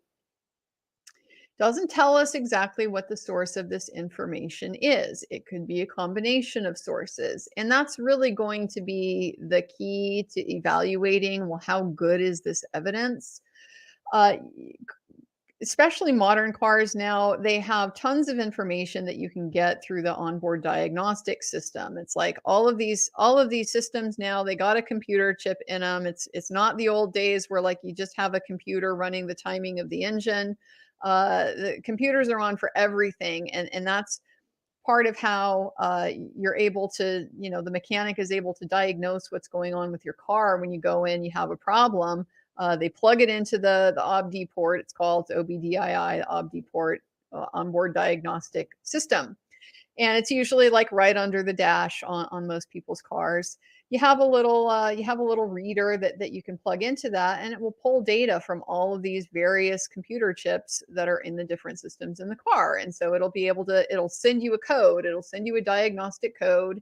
And then depending on the codes that you're getting, you go through a kind of differential diagnosis sort of process, and you're able to figure out, okay, well, it's likely this problem, maybe it's this other problem, stuff like that. So a lot of that information you can get from the car system. And that can be potentially things like, a rapid acceleration. I could see how they might be able to recover that from like the black box, basically I'm blanking on what the name for that one is, but just the emergency recorder, basically the black box recorder for the car. Things that like catch the computer's attention, like the anti-lock brakes maybe aren't working, or there's a skid, or just something is operating the way that it's not normally supposed to under ordinary driving conditions. That kind of thing can be captured. Things like the engine, the RPMs, stuff like that can be captured. But it's the exterior stuff that isn't going to be captured in the vehicle diagnostics, right? The vehicle diagnostics themselves don't tell you how fast. Well, they might tell you how fast the car was going. There might be a speedometer thing in there, but they're not going to tell you what distance did it cover, because that's going to come from like GPS. That's positioning data. That's something external to the car. I don't know that it's going to have that type of capability. So, but it might, I don't have this car. I don't have this Lexus. I don't have really hardly any of these features in my car because it's a little bit stripped down. I mean, I don't know. I drive a Subaru BRZ, so I don't have like, it's kind of, it's a race car. It's really not a race car, guys. It's a little 4-cylinder engine. It's just light and fun to drive. But it's modeled to, kind of be a race car, rally type car. And And so those cars tend to be pretty minimal with things like I don't have a backup camera, you know, stuff like that. You don't have a lot of those fancy systems in it. You have to upgrade if you want like a, you know, a navigation system in you know, part of like your stereo or something like that, which is what I did. So a lot of that not built into my car. I don't necessarily know what's going to be available on this Lexus, but I am not sure that is going to be all that retrievable. And that's going to be the big question. Did they pull some type of location data directly from this car? And that's how they're coming up with this. It went 60 feet at 1245 at this speed. Or is it something that they are just calculating based on data that they were able to get? Oh, the wheels, you know, moved for this long at this rate, at this speed. The engine RPMs were at this rate, at this speed, something like that. That's going to be a lot more of a remote inference because you're going to have the ability to potentially explain that away as it was icy outside. It was starting to snow. Very common when you start to accelerate and you're trying to get that, you know, that initial torque to get your vehicle moving. That if you don't have a good, you know, good traction, good four-wheel drive car, good tires on your car, it's hard to get the initial traction and start going. So you could spin your tires, you know, just simply trying to get moving.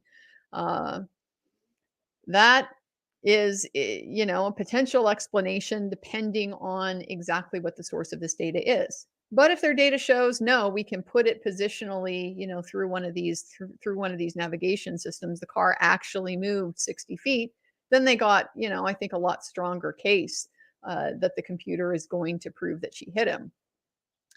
Still weird to me we're not getting all this stuff. Like why are we not getting to this good stuff early? Like score some points early in your case. I mentioned this last time. The longer that this case goes on without having something we can hang our hats on here, the more likely it is that the jury is just going to start tuning out. They're not going to pay attention because they're getting trained basically to think that the Commonwealth's witnesses don't have anything material. They don't have anything that is tending to prove that Karen Reed murdered John O'Keefe. So to me, it would make sense to get through some of this initial background stuff. If this is as strong as you're telling me that it is, then get that out, and then at least even if these witnesses are looking shady, the jury is still going to be thinking in the back of their heads, well, but okay, maybe they're shady, maybe there was stuff going on. Maybe it seems like a weird coincidence that you got rid of your phone the day before you were ordered to preserve it. And your explanation is because it was my birthday 3 weeks ago. I don't know about that. At least they would be thinking, well, okay, this looks weird, but they have that onboard diagnostic stuff. They have that computer data. And so that's going to anchor them to the position that the Commonwealth wants to be in, which is them thinking, well, she probably did it.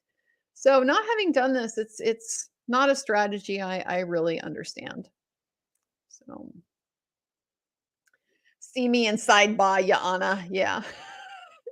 I'm loving this, honestly. I really do. I find these accents, I find them fun. I find them entertaining. I don't know.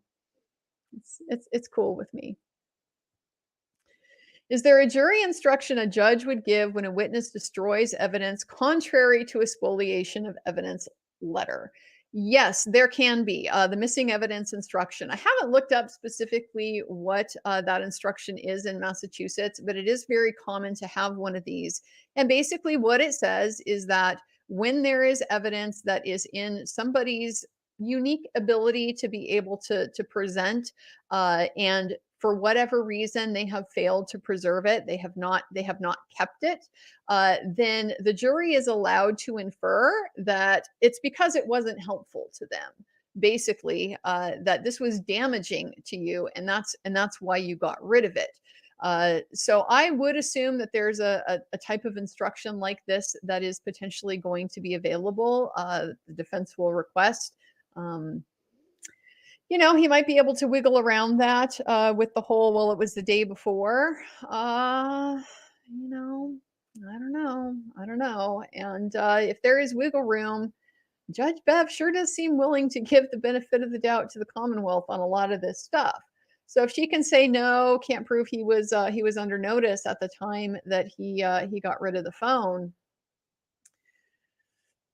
Was he under suspicion? Did he know that there was a reason why the phone would potentially need to be preserved at that time, even if there wasn't a formal order?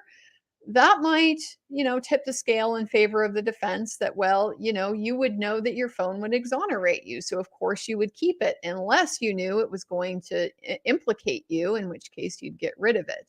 Don't know how all that's going to play out, but it's definitely a real possibility here.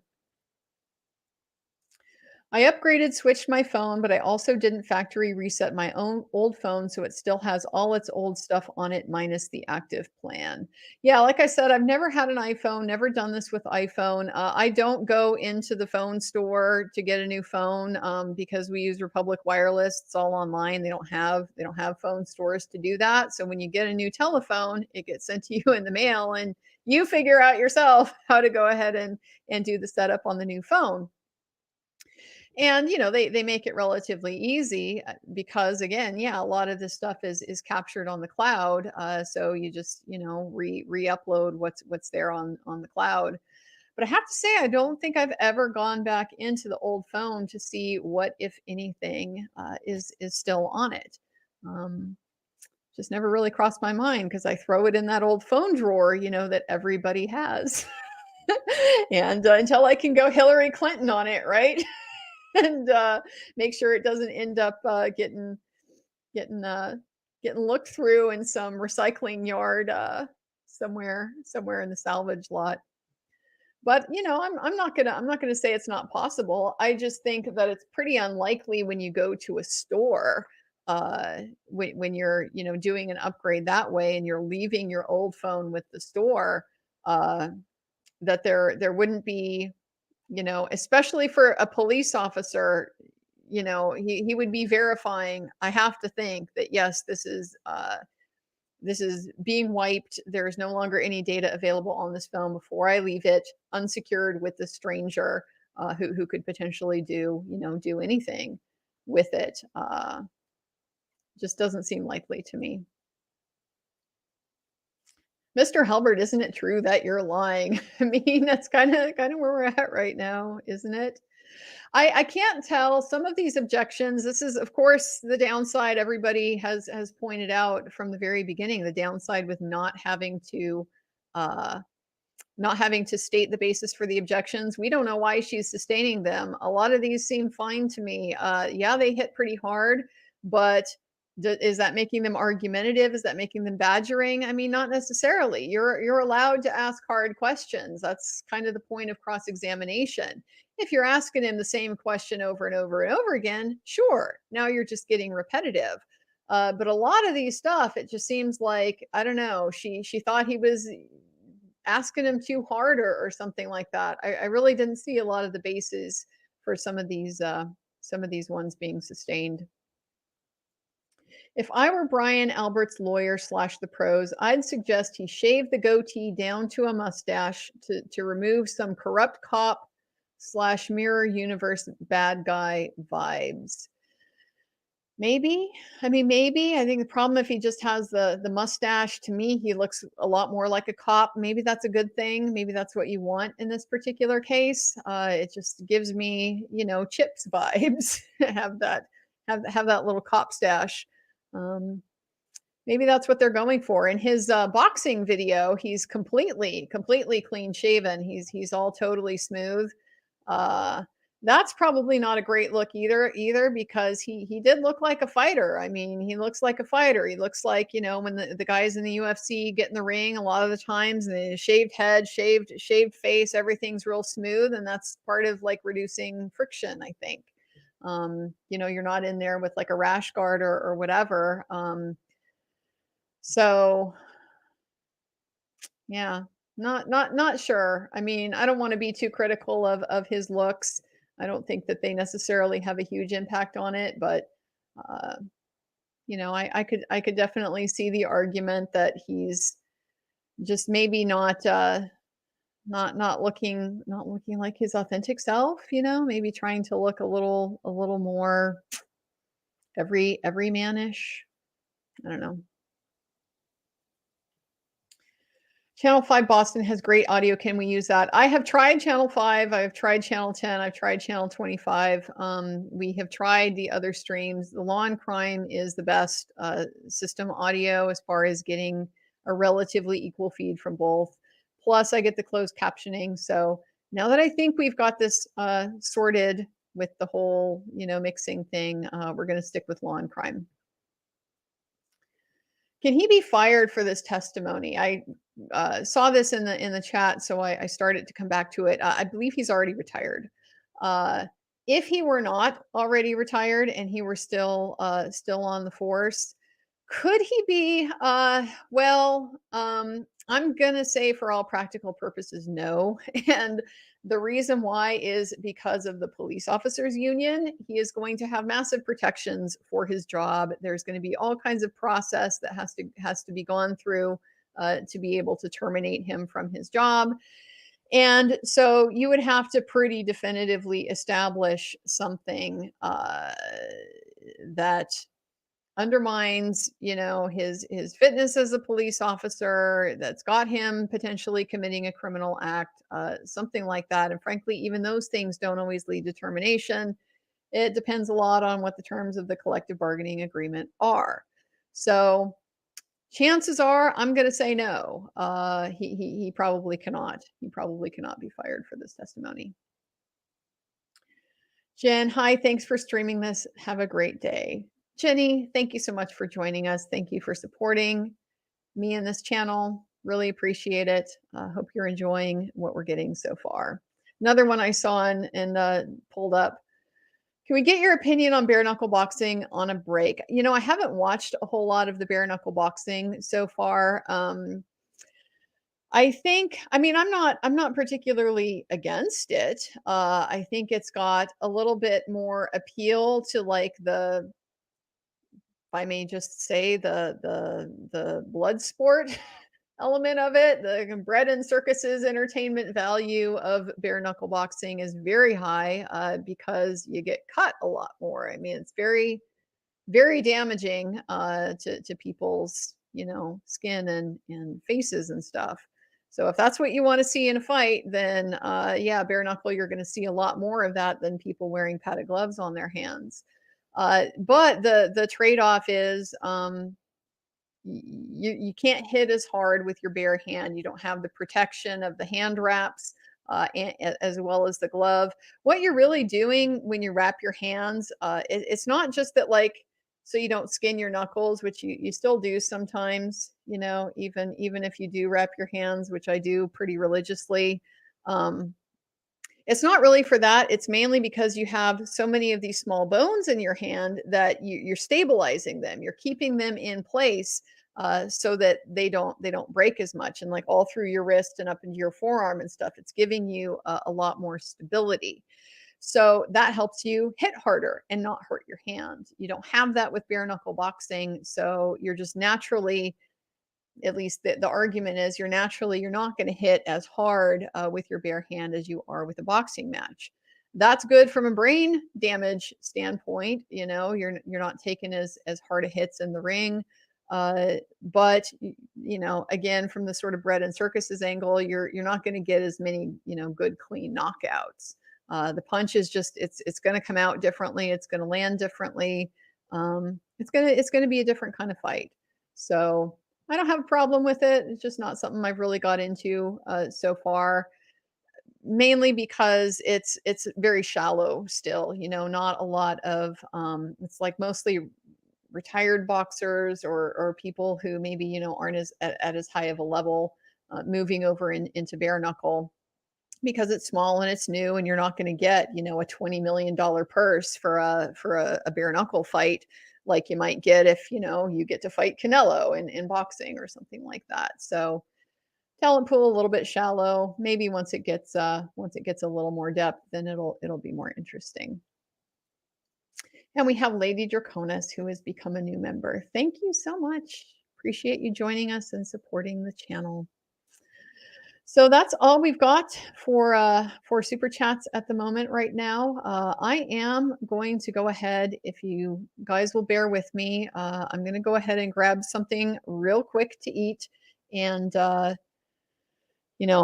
get myself right back before we get back started on the lawn crime here. But just gonna check on my animals, my same routine. Got to go water the bonsai trees. It's 74 degrees out already at 10 in the morning, so hopefully nobody has died yet. But I'm gonna have to watch things a little bit more closely when we get into a heat wave. So I will go ahead and pause for a moment, and but I'll plan to be back on the stream probably 15-20 minutes or so. See you guys soon.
Okay, guys, I am back.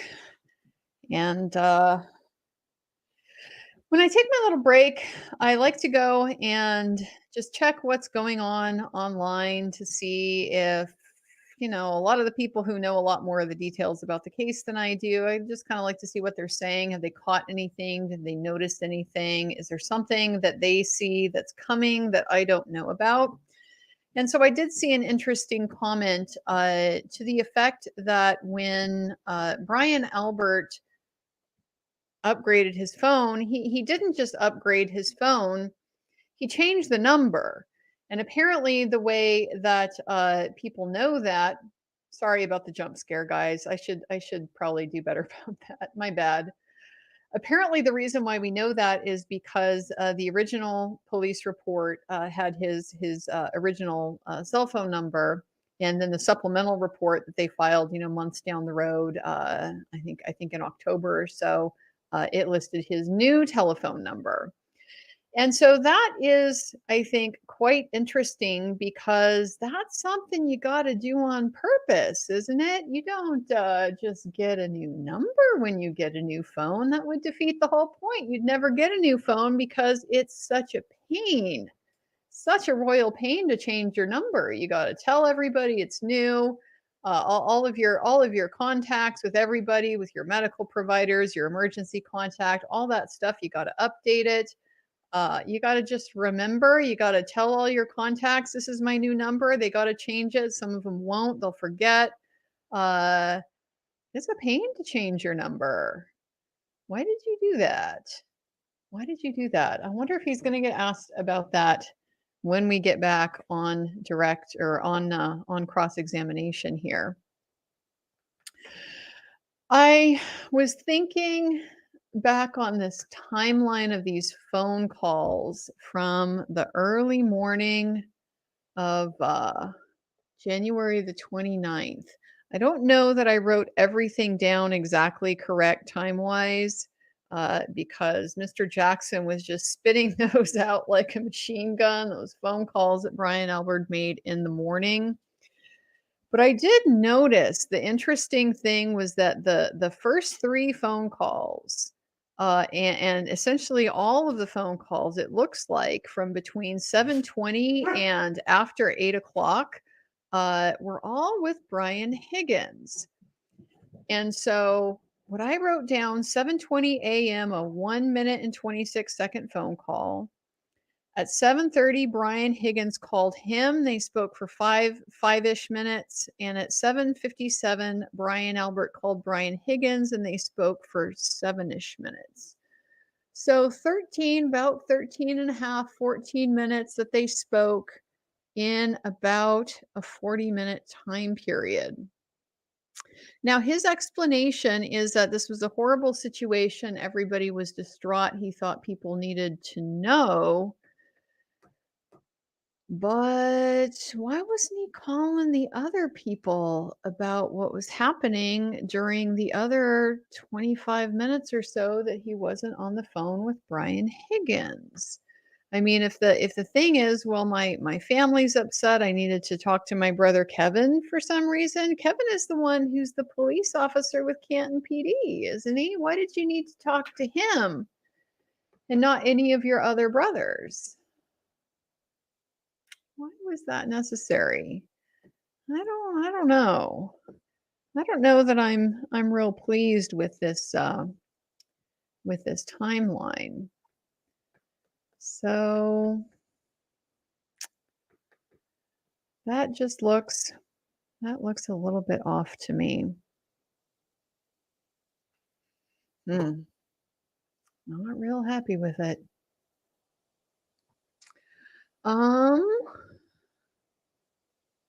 I guess I'm lagging.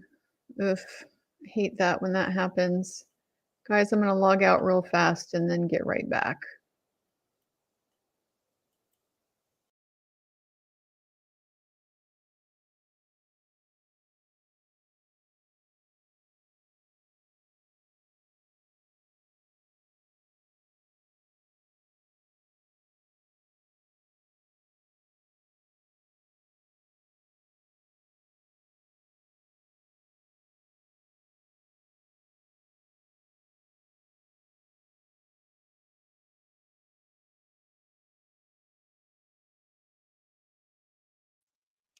Okay, I'm back. There's noise on in the courtroom, but nothing is happening yet. Oh, we're gonna get something early. Let's go ahead and share it. Thank you. Please be seated. Court is back in session. You are muted. So, Mr. Jackson, if I had realized that you only had a couple of questions left, we would not have taken the break when we did. So, May I proceed? please. Thank you. Mr. Albert, I want to address a couple of quick things that we talked about a little bit earlier. The September 22nd, 2022 date, recall that date? Yes. That's the date that you indicate that you believe you got rid of your phone or turned your phone in for an upgrade. Yes. Did you watch the proceedings that on this case, the Commonwealth versus Karen Reed, on September 22nd, 2022? No. You were not aware that that was the first date that I appeared on this case? It was nationally televised? Objection. Sustain. Were you aware that hearing date of September 22nd, 2022 was a televised hearing? Objection. Sustained. What did you know about the hearing date of September 22nd, 2022? I didn't know anything about it. Knew nothing about it? No. Let me ask a different question. This is going to dovetail into an earlier conversation you and I had concerning statement that you gave to in June of 2023 to the other hearing. You understand what I'm saying? Yes. I'm fumbling the language a little bit, but you understand the hearing that I'm talking about. Yes. You had indicated a little bit earlier in my questioning that you did not recall saying something to the effect of, yeah, it's only possible that it was me who answered the phone. You remember saying that? That you didn't recall that? Yes. Okay. May I approach, Your Honor? Yes. Thank you.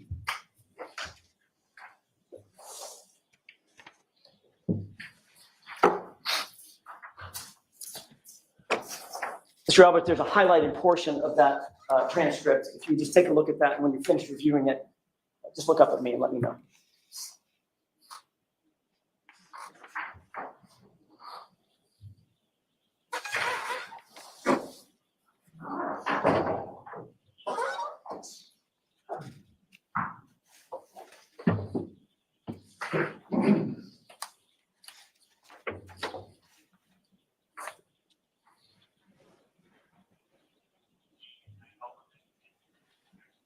Yes, I got. May I approach, Your Honor? Yes. Thank you. Mr. Albert, did that refresh your recollection as to the colloquy that you had with someone questioning you about this issue in June of 2023? Yes. And in fact, you testified as follows, question, can you just but then you? Objection, Your Honor, as far as the reading. As far as what? Reading from the transcript, he's asked him if his memory is refreshed. All right, so go ahead and ask him a question. Don't read from the transcript. Did you in fact say in answer to the question, if it's not your wife and it's not your dog, who else is it possible on earth to answer this phone? Answer, yeah, it's only possible that it's me. Did you say that? Yes.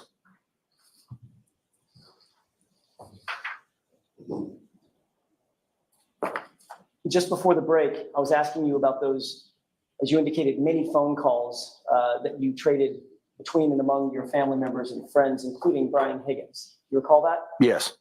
Were those many calls an effort to get your stories straight about how you were going to, what statements you were going to give to law enforcement, and how are you going to testify if this case ever went to trial? No, absolutely not. Were those calls, or those many calls, an effort to coordinate narratives between you and your friends and your family? No. Were those many calls in any way discussing the fact of creating a story of mysterious butt dials? Objection. Sustained. Have a moment, Your Honor? Yes.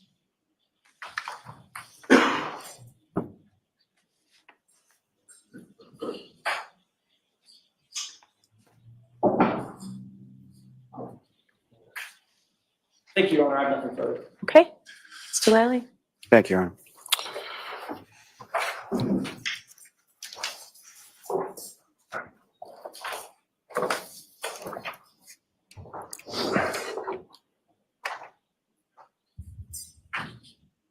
Good afternoon, sir. Good afternoon.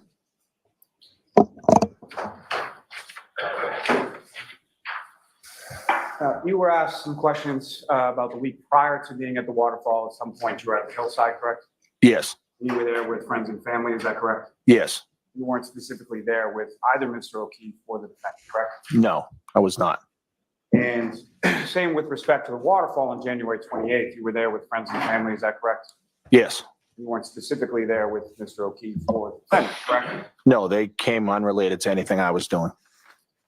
And you were shown some video from the Waterfall from January 28th, in which you were speaking at a sort of section of the table, correct? Yes. And was the defendant the only person in that section of the table? No. There were other people around her, behind her, is that correct? Yes, it looked like there were other people at the table as well as situated right behind where she was sitting.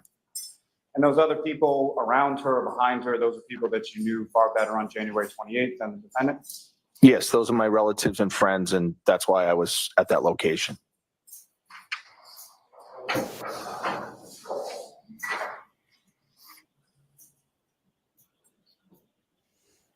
Was that helpful redirect? I'm not sure. You were asked some questions How about about going over to Ms. McCabe's house later on in the afternoon of the 29th, correct? Yes. Why did you go over there? I went to Jen's house because she's my sister-in-law. She was going through an awful time that morning, as we all were.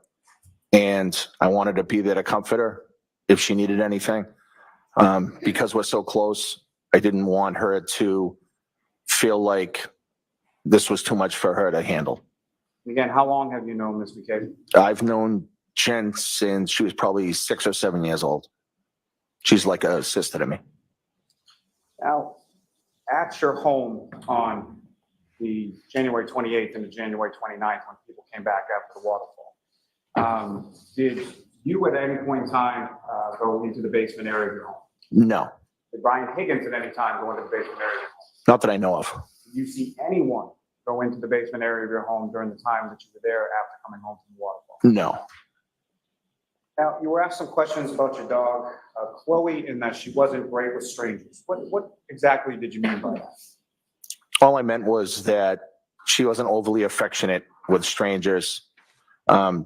She was a heavy dog. Not everybody likes dogs. So if there's going to be people at the house that don't know the dog, they might not particularly want her around them. And were you more concerned about the people in the house that didn't know Chloe, or were you more concerned about Chloe herself? The people in the house. Never has the dog, to my knowledge, been aggressive to anybody except for the time that there was a fight between two dogs. Now, you were shown in Exhibit 66 that was sort of a drawing of your house. Do you recall that? Yes. And had you ever seen that prior to today? No. And do you recall specifically within the drawing or the artist's rendering of your house, there were certain lights on around the garage and the front door? I did notice that, yes. And do you recall whether or not those lights were on when you came home from the Waterfall on January 29th? I don't recall, but oftentimes those lights are off and sometimes the bulbs don't even work in them.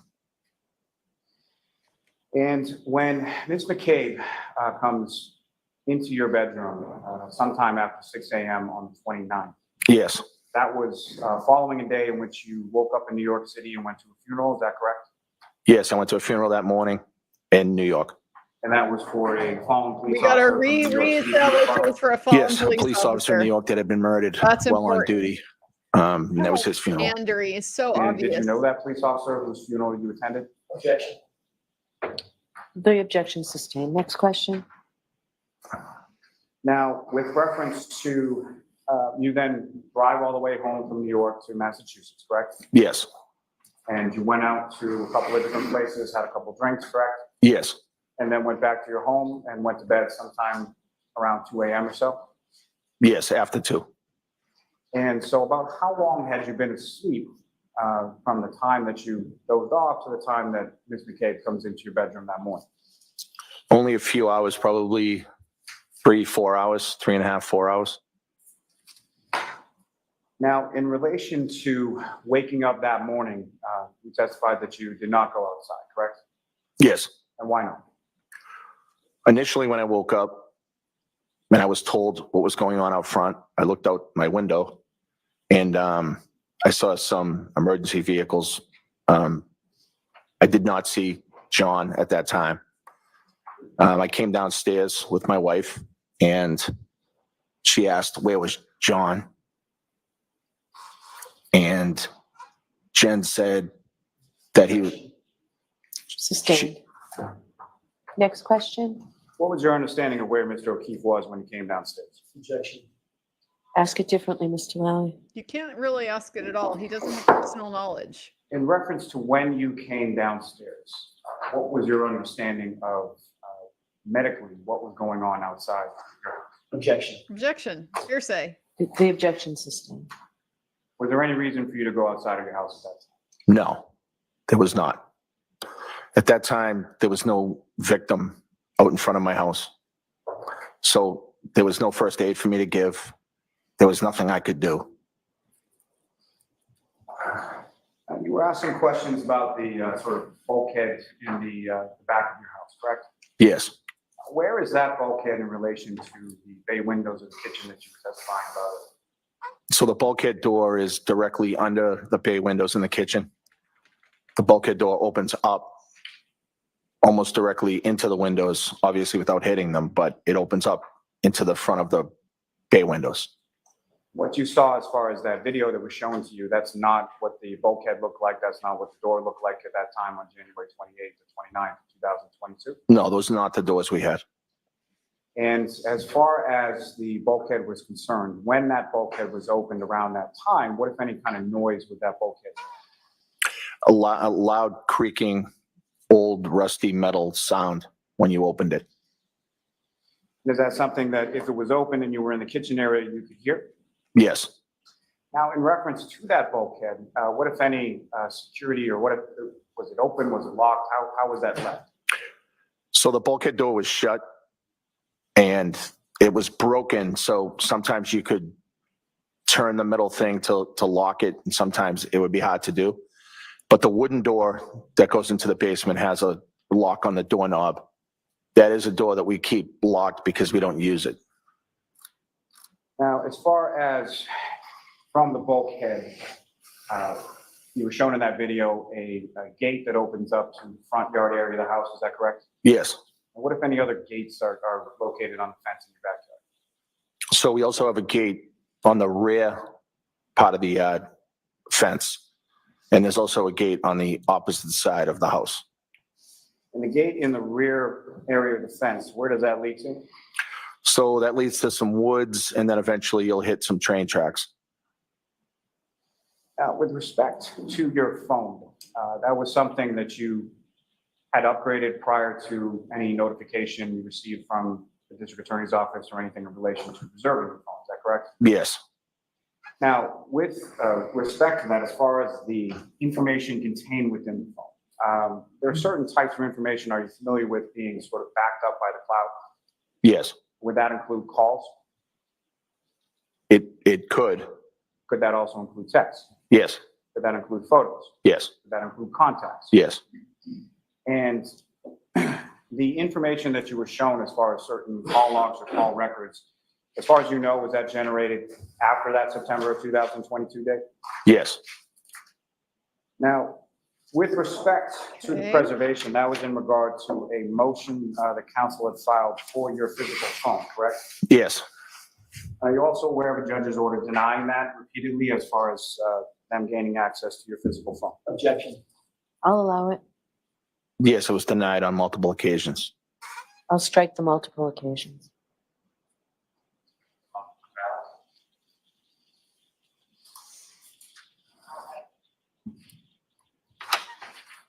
You were asked some questions about boxing, correct? Yes. And the boxing that you did, that was in relation to a group associated with the Boston Police Department, is that correct? Yes. Your And pal? when was the last time that you You have a were pal? involved in any kind of actual boxing match? Close to 20 years ago. Now, with respect to some of the training that you were talking about, with respect to the Boston Police Department, you were given some training as far as defensive tactics, is that correct? Yes. And is that something that is standard, that is sort of given and administered to every Boston police officer? Yeah, so within the academy, you go to the defensive tactics training. And that would include John O'Keefe, correct? Yes.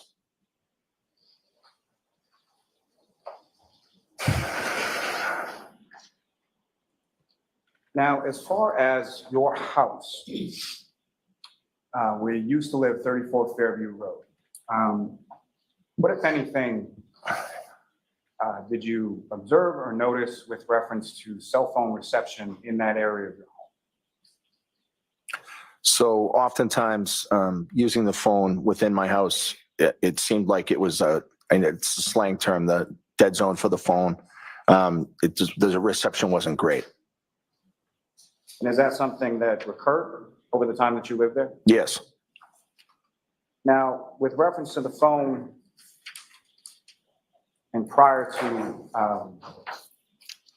the intimate moment that you shared with your wife sometime after 2 a.m., do you recall whether or not the phone screen was locked at that time? Were you checking that at that particular time? I don't recall the exact timing, but I know it was opened sometimes and then it was closed obviously at some point, but I don't know the exact timing. So the phone may not have been locked at the time that you began that situation with your wife? It may not have been. With reference to the call logs and phone records that you were shown, best of your memory, is that the entirety of the phone calls that you made around that time? No, it looks like it's selective people and numbers. And with respect to those conversations, if you recall, what, if anything, in general terms, were you discussing with either those people in the logs or other people in general?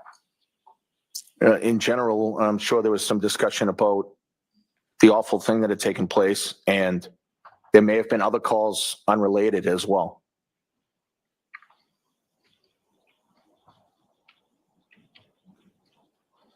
Can I have one moment, John? Yes.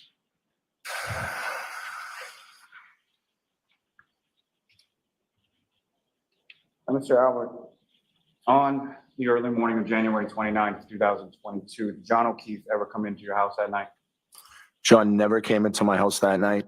He would have been welcomed, and the defendant would have been welcomed with open arms had they come in, and I wish they had. I really do. Were you ever even aware that John O'Keefe or the defendant were anywhere in the area of your house during that early morning of January 29th? I was not. I have nothing further on. Very briefly. Okay. So you talked about cell phone reception not being good in your house. When did you and Mr. Lally talk about that cell phone reception issue? The what? Cell phone reception issue in your house. It came up during one of the preps. Which prep? I don't remember which prep, probably the last one. I thought you only had one prep with Mr. Lally. Well, we had the prep before the grand jury, and then I had the prep for this trial. Okay, so that's two. So you brought up the fact that you had bad cell phone reception in that preparation? The conversation came up, yes. Mr. Lally taking notes? I don't recall if he was taking notes. Was this recorded? I don't believe so. And where did you say this conversation took place? So the prep was at the district attorney's office, which is in Canton. This morning when I asked you, you said you couldn't quite remember where it took place. You're right. I couldn't remember this morning. And I asked you, could it have been the DA's office, and now your memory is refreshed? Yes. What refreshed your memory between this morning and now? I was just thinking about it in my head and reminded myself that it was the DA's office. You caught me off guard when you had asked me. I didn't have it at the top of mind. Did you talk to Mr. Lally over the lunch hour? Briefly. Bring up the fact that briefly. Bad cell reception in your house over the lunch hour? Just now, no. What did you talk about over the lunch hour? Just how much time I was going to have left on the stand. That was really about it. So you and Mr. Lally talked about the fact that you've been on cross-examination for 2.5 hours, and the conversation consisted of, you probably got another 10 minutes. Yeah, I think he was going to lunch or doing something, so. So you didn't talk about the substance of your testimony? No. He didn't tell you what questions he was going to ask you on redirect? Maybe mentioned one thing he may ask me, but that was it. Like what was that? Just he was going to ask about what happened at the house in the morning. That's, some of the questions on redirect, that's all. Meaning he was going to ask you the question about whether or not John came in the house? No, not necessarily. He was Just, going to ask you about whether or not you had bad cell reception in the house? no. What was he going to ask you? He was going to ask about the morning of the incident, about coming downstairs and why I didn't go outside. Did he tell you what he thought would be helpful for the Commonwealth? Nope, Did he tell you how he thought you should answer that question? no. He did ask you about a situation concerning the motion to preserve, correct? No. I'm sorry. He asked you on redirect about the motion. Oh, yes, yes, And he mentioned that there was a motion that had been denied for the defense to get access to your physical phone, right? yes, You're aware that that motion was denied in October of 2022, correct? yes, You had already gotten rid of your phone a month earlier, hadn't you? yes. And the preservation order from the judge was still in place when you got rid of that phone, wasn't it? No, I believe the phone was upgraded prior to the preservation order. Oh, right. The day before. Yes. That's all I have. All All right, right. Mr. Albert, you are all set, sir. Okay, thank you. Thank you, Jerry. Thank you, Your Jerry. next witness, Ooh, Mr. Lally. Not good. Yes, Your Honor, the Commonwealth call Brian Albert Jr. to the stand. Okay. That's so pandery. Nobody likes that. Nobody likes Your Honor, with the court's permission, the papers that were left up there with the last witness, I don't think are marked as anything. I just Okay. returned them to counsel.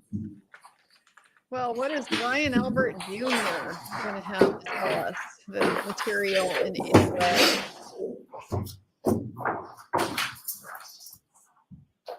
Step right up here. Why don't you step in? You may stand and face the clerk. Do you solemnly swear the honesty of the court and jury in the case now reveals the truth, the whole truth, and nothing but the truth, so help you God? I do. Thank you.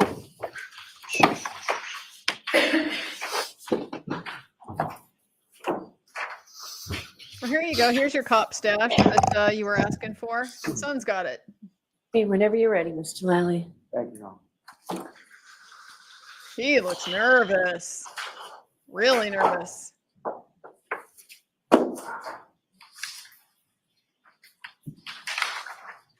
Good afternoon, sir. Good afternoon. Would you please state your name and spell your last name? My name is Brian Albert Jr., and it's Albert. And where do you live, sir? I live currently in Norwood, MA. And how long have you lived in Norwood? I believe I think it's about a year, since last May. And prior to moving to Norwood, where did you live before? I lived in Canton, And where specifically in Canada? 34 Fairview Road. And how long was it, sir, that you lived at 34 Fairview? I'm going to guess, but I'm going to say maybe about 10 years. And how old are you now, sir? I'm 25. And with respect to both where you live in Norwood and where you live in Canton, if anyone did you live both? Well, when I lived in Canton, I lived at one point with my 4 siblings, but then some of them moved out. And then in Norwood now, it's basically just me and my parents, and 2 of my siblings are at school. So they come home in the summer and stuff. And by your parents, your father's name is Brian Albert as well, is that correct? Yes, And your mother's name is Nicole? yes. Now, you work, sir? Yeah, I do. I work in IT. And how long have you been doing that? That job will be a year, maybe a year in August, I believe. Sir, if I could turn your attention to the time frame of January 28th, 2022 into January 29th, 2022. Do you recall that specific time frame? Yes, I do. And with the 28th and the 29th, do you know roughly what days of the week that was? Maybe a Friday and a Saturday, I believe. And with respect to 28th or the 29th, what, if any, significance do those dates have? Yeah, so the 29th is my birthday. The 28th was the day before my birthday, obviously. So I had a few friends over for my birthday. And do you recall how old you were turning on the 29th of 2022? That was what, 2 years ago? So I'd be 23, I think. Yeah, 23. Now, In the week leading up to that weekend, what if any plans did you have with respect to sort of the night before and the night of it? Yeah. So I was kind of up in the air. I didn't know if I wanted to go out. I'm kind of a homebody person. I like to stay at home. So I was kind of up in the air. So my plan was to have some of my friends over to my house. We would eat, have a couple of drinks, and then I would decide then if I wanted to go out locally in Canton or not. So that was my plan. And then a few days before, that's when we found out that the snowstorm was actually going to happen, because you know how they always say it's going to snow and it never does. So then that kind of threw a wrench in it, but I was kind of like, well, we'll see what happens. And so we went along with the plan. And that particular evening of January 28th, that's at some point people came over your house, is that correct? Yes. And about what time was it that your friends first started coming over? I would say my friends first arrived probably around 7:30 p.m. And who were the first of your friend group that came to your house that night? The first two were Sarah and Julie. And just for the record, Sarah's last name is what? Levinson. And Julie's last name is? Nagel.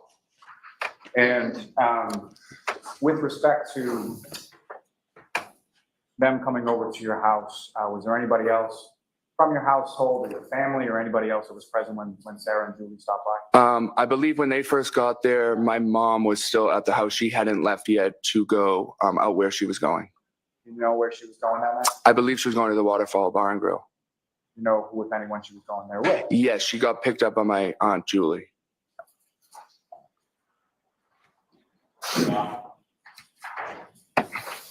Now, Ms. Levinson and Ms. Nagel, how long have you known them? I've known them, I would say, since high school. I think I was a sophomore and they're a year older than me. They were a junior. So probably a good 7, 8 years, 9 years, 10 years. Well, in between there. And when they came over your house, what was it that you did? Well, we were just hanging out. I had a few more friends who were on their way, so they came after. Probably around 8 o'clock, I would say, 8:15. They were there, and we were just all hanging out, listening to music. We ate some food. I think we played some card games. Just normal hangout stuff. And over the course of this evening, did yourself and your guests, did you also have some alcohol? No, yeah, people were drinking. Yeah. Recall, generally speaking, what people were drinking? Mostly like seltzers, like White Claws or Trulies and stuff like that. Now, you mentioned that some other friends came about a half hour or so after Julie and Sarah arrived. Is that correct? Yes. And who were they? They are, do you want their full names or? Please. Okay. They are Catherine Duty. Trying to think. Emily Fabiano, Courtney Alba, and I think that's it that I can recall as I sit here. And with respect to those other friends, how did you know them? How long did you know them? I knew everyone from school. We all went to high school together. So the other ones were in my grade. So we were closer friends because they were in my grade. So I've known them for a long time. And just to be clear, when you say from school, you're talking about high school? High school, yes. You went to Canton High School, is that right? Yes, I did. Now,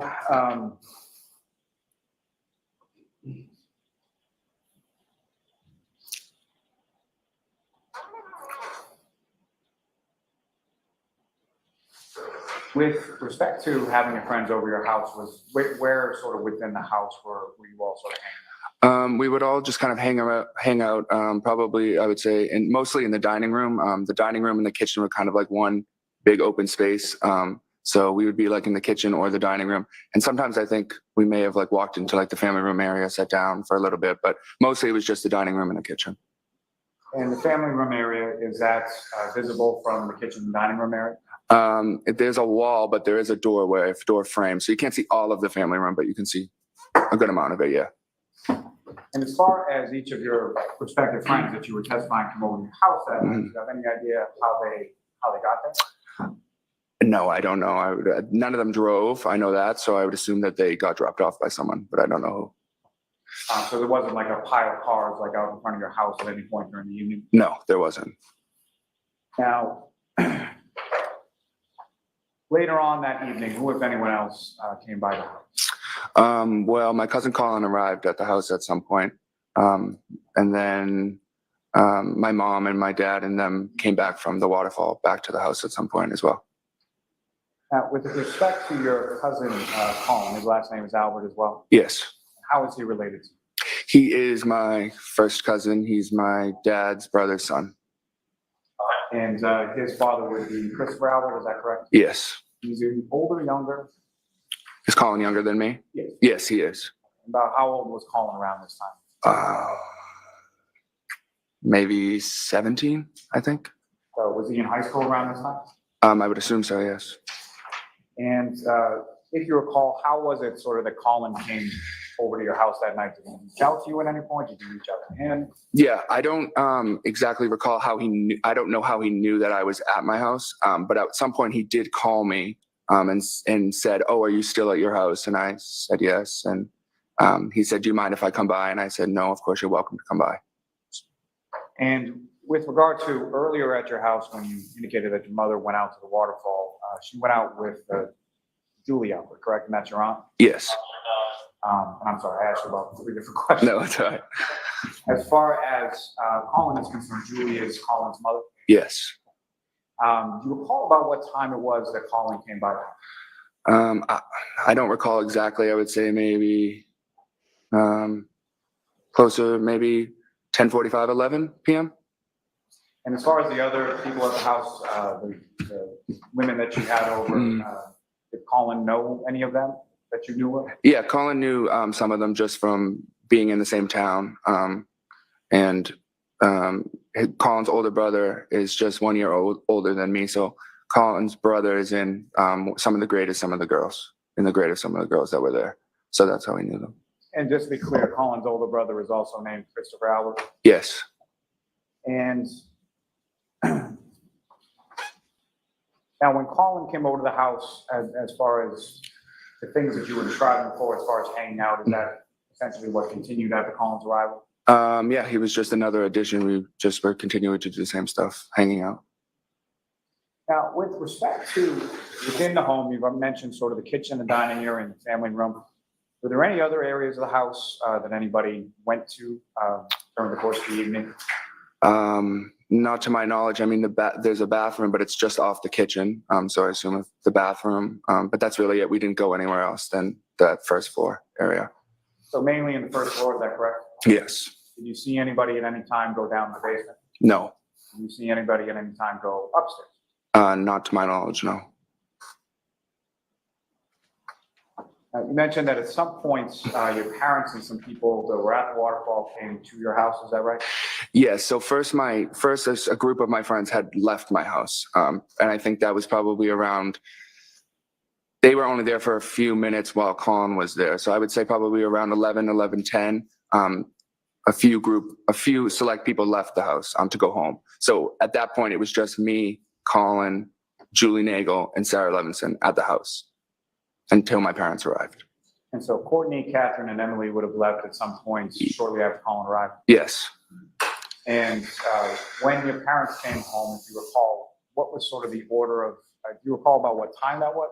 I would say that would be right around midnight, I would say, maybe 12:05, 12:10-ish in that area. And just turning back to Colin for a second, do you recall, do you know how Colin came to be at your house? Like how he was dropped, like if he was dropped off? Yeah, yes. Did you know whether or not he drove there, was dropped off there, similar to the other people that you were talking about? I know he didn't drive there, but I would assume he got dropped off. He didn't say how he got there, though. Right, so we'll strike, you don't know how we got there. Okay, yeah. And as far as the order of people that arrived back at your home, who were the first people to arrive back at your home from the waterfall? The first people to arrive were my mom, my dad, my sister Caitlin, and my dad's friend Brian Higgins. And prior to that evening of January 28th, had you met Mr. Higgins before? I don't recall ever meeting him. I could have met him in passing, but I don't ever formally remember meeting him, no. Do you recall ever seeing him at your house at Fairview Road prior to that? I don't think he'd ever been there that I have saw, no. And as far as Colin was concerned, when your parents and your sister and Mr. Higgins arrived, when in relation to that, when did Colin leave? Colin was actually getting up and leaving as they were coming into the house. And similar to, do you know how Colin left your house or how he, whether or not he drove or was picked up or anything? Yeah, he was sitting at the table and I was actually sitting right next to him, and he stood up and said, "I'm leaving, Allie's picking me up." And so I knew who Allie was because she's my cousin. And what is Allie's last name? McCabe. And she's your cousin as well, is that correct? Yes. She Colin Albert's cousin? She's not Colin's cousin. No, she's my cousin on my mom's side. And so Colin would be your cousin on your father's side? Yes.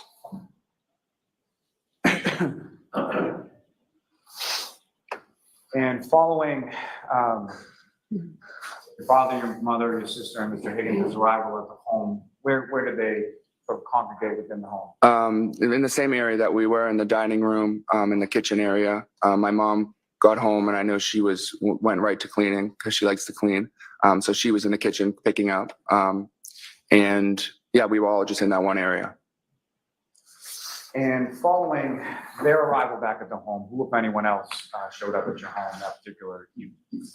And then I would say maybe 10 minutes later, my auntie JJ, well, her name is Auntie Jen, but I call her JJ, and Uncle Matt arrived at the house. Your Auntie JJ and your Uncle Matt, what is their last name? McCabe. And was that, their arrival, was that before or after Colin had left? Colin had already left at that point, yes. And so the alley that Colin was picked up by, what, if any, relationship does she have to your Auntie JJ and your Uncle Matt? That's their daughter.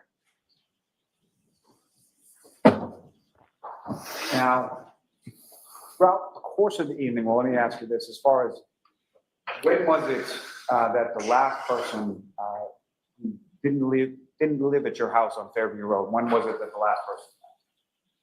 The last,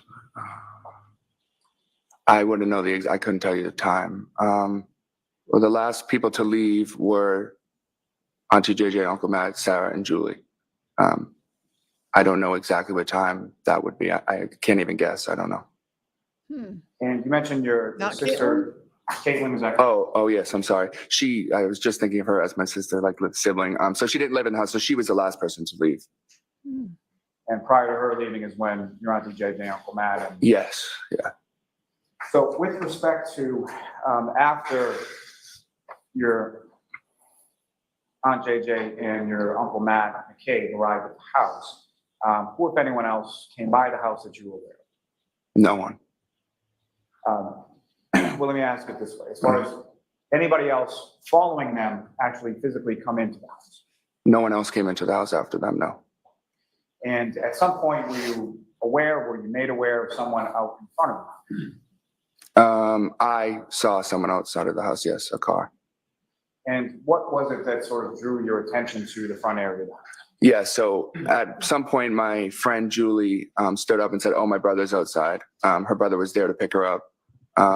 And someone made a comment saying, "Oh, no." Not what they said, what happened as a result. Okay. She went outside to talk to her brother. And so I looked out the window at that point. And she was outside talking to her brother. So his truck was there. And I saw another car there as well. And with respect to your friend Julie Nagel, her brother, what is his name? His name's Ryan Nagel. And if you recall the time that Julie gets up and goes outside to talk to her brother, where were you within the house? I was still sitting at the dining room table. And with regard to that area of the dining room table, how is it that you were able to see out in front of the house? There's two windows there. So I just turned around and looked through the blinds. And when you look through the blinds, what is it that you saw out in front of your house at that time? Yeah, so I saw a truck, which was Julie Nagel's brother's truck, I believe. And that was a little ways, almost like in front of the driveway of the house. And then a little ways in front of it, there was another car that I hadn't recognized before. It was a dark SUV-ish. And that's all I knew about it and could see about it. Now, similar to yourself, who, if anyone else from sort of the group of people, either in the kitchen or in the house, could you observe near a window or a door that was looking out on that? I believe my Uncle Matt McCabe noticed the car outside as well. And with respect to the dark SUV that you didn't recognize and what you thought was Julie Nagel's brother Ryan's truck, was there anything in between the truck and the dark SUV that you saw outside? Not to my knowledge, I didn't see anything, no.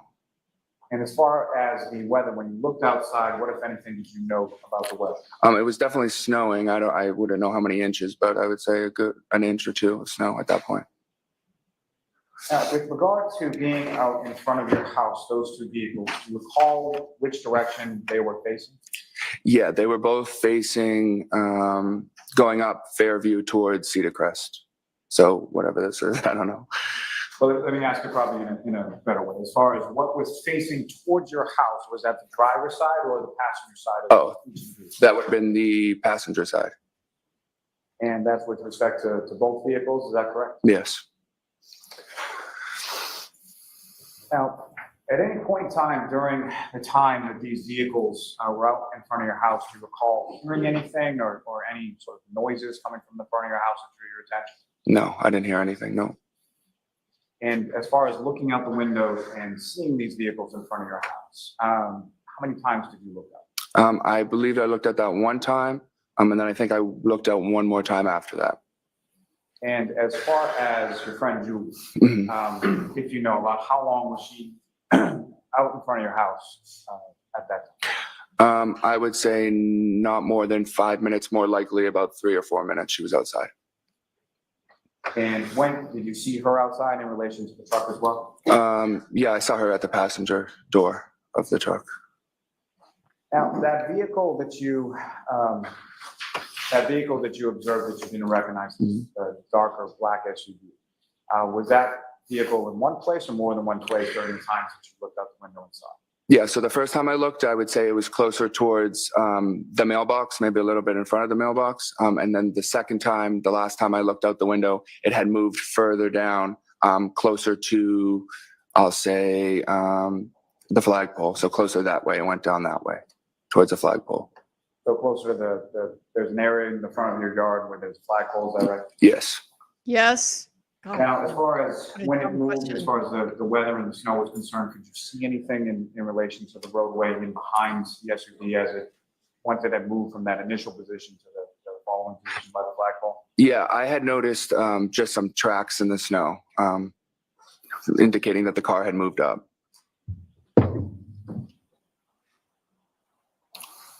Now, your friend Julie, did she take that ride home with her brother Ryan at that time?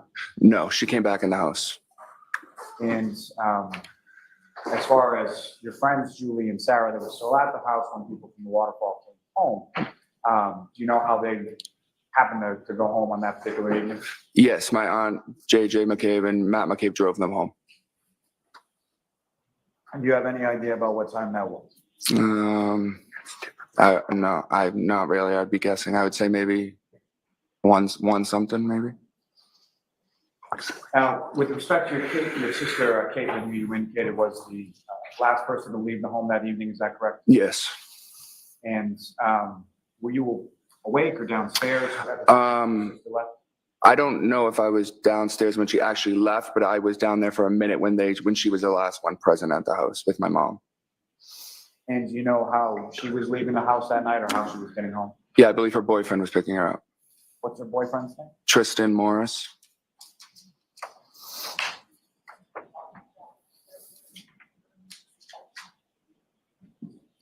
Sir, if I could turn your attention to the following morning. At some point you go to bed. Do you know about what time it was that you went to bed?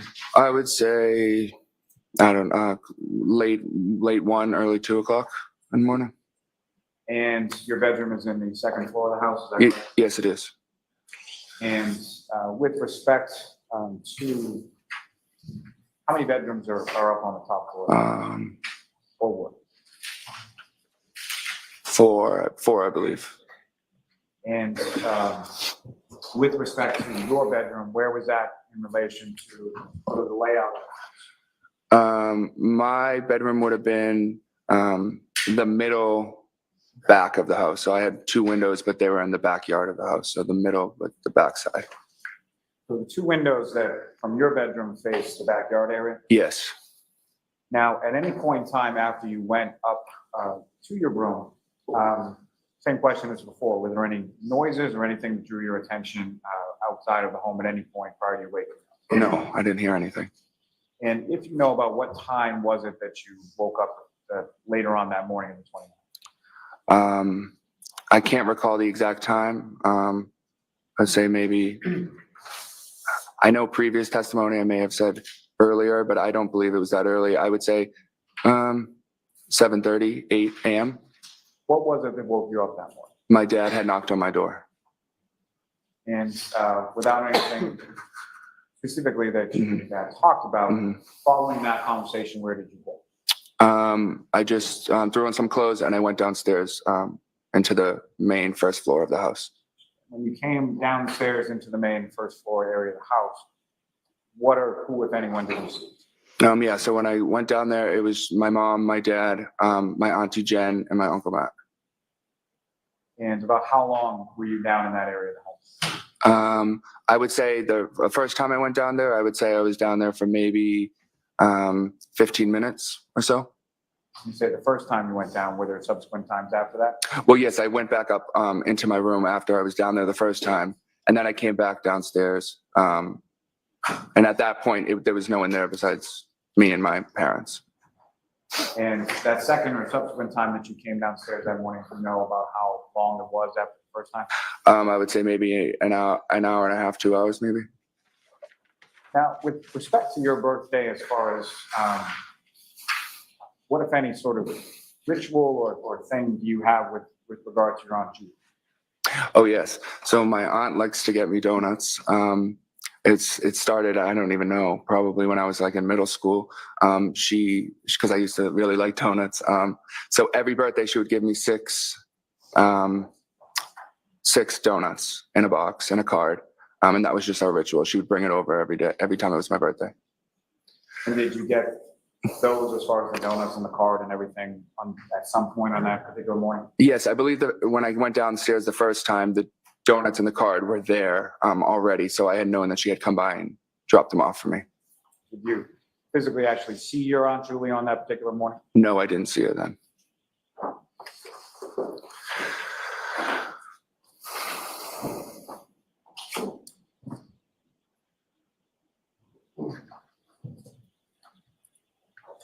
May I approach? Yes.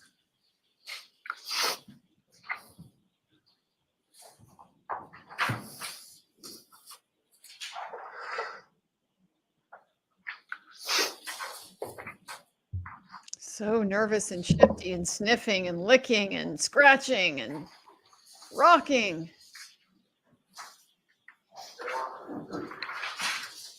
So I'm going to show you a series of 4 photographs. I just asked you to look at those yourself. And then look up what you think. Okay. Wanted to see if his hands were shaking when he holds them. I can't. They look a little shaky.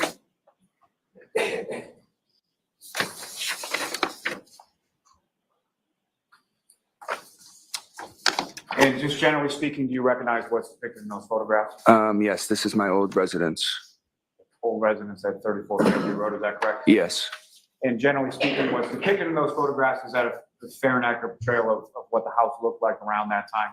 Yes. May I approach again, Your Honor? Yes. Photos I'll are already seek in to evidence. introduce the You minutes don't and have next to forward keep exhibit. asking them if they're fair and accurate Any depictions. objections, Little? That's already been established, or they wouldn't be in evidence.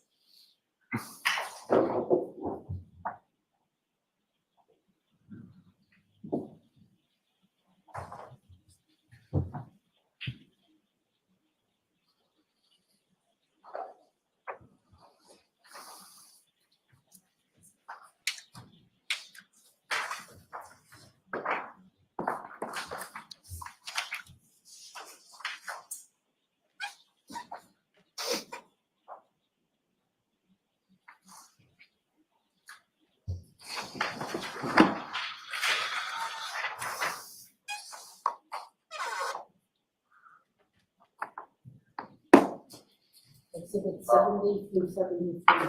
Thank you.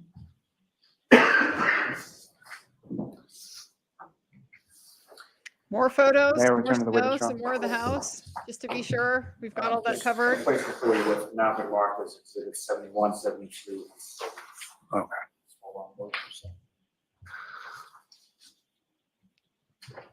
Photo of the donuts, maybe? And Your Honor, with the court's permission, I would ask that those 3 photographs be published in succession. Okay. Hearing.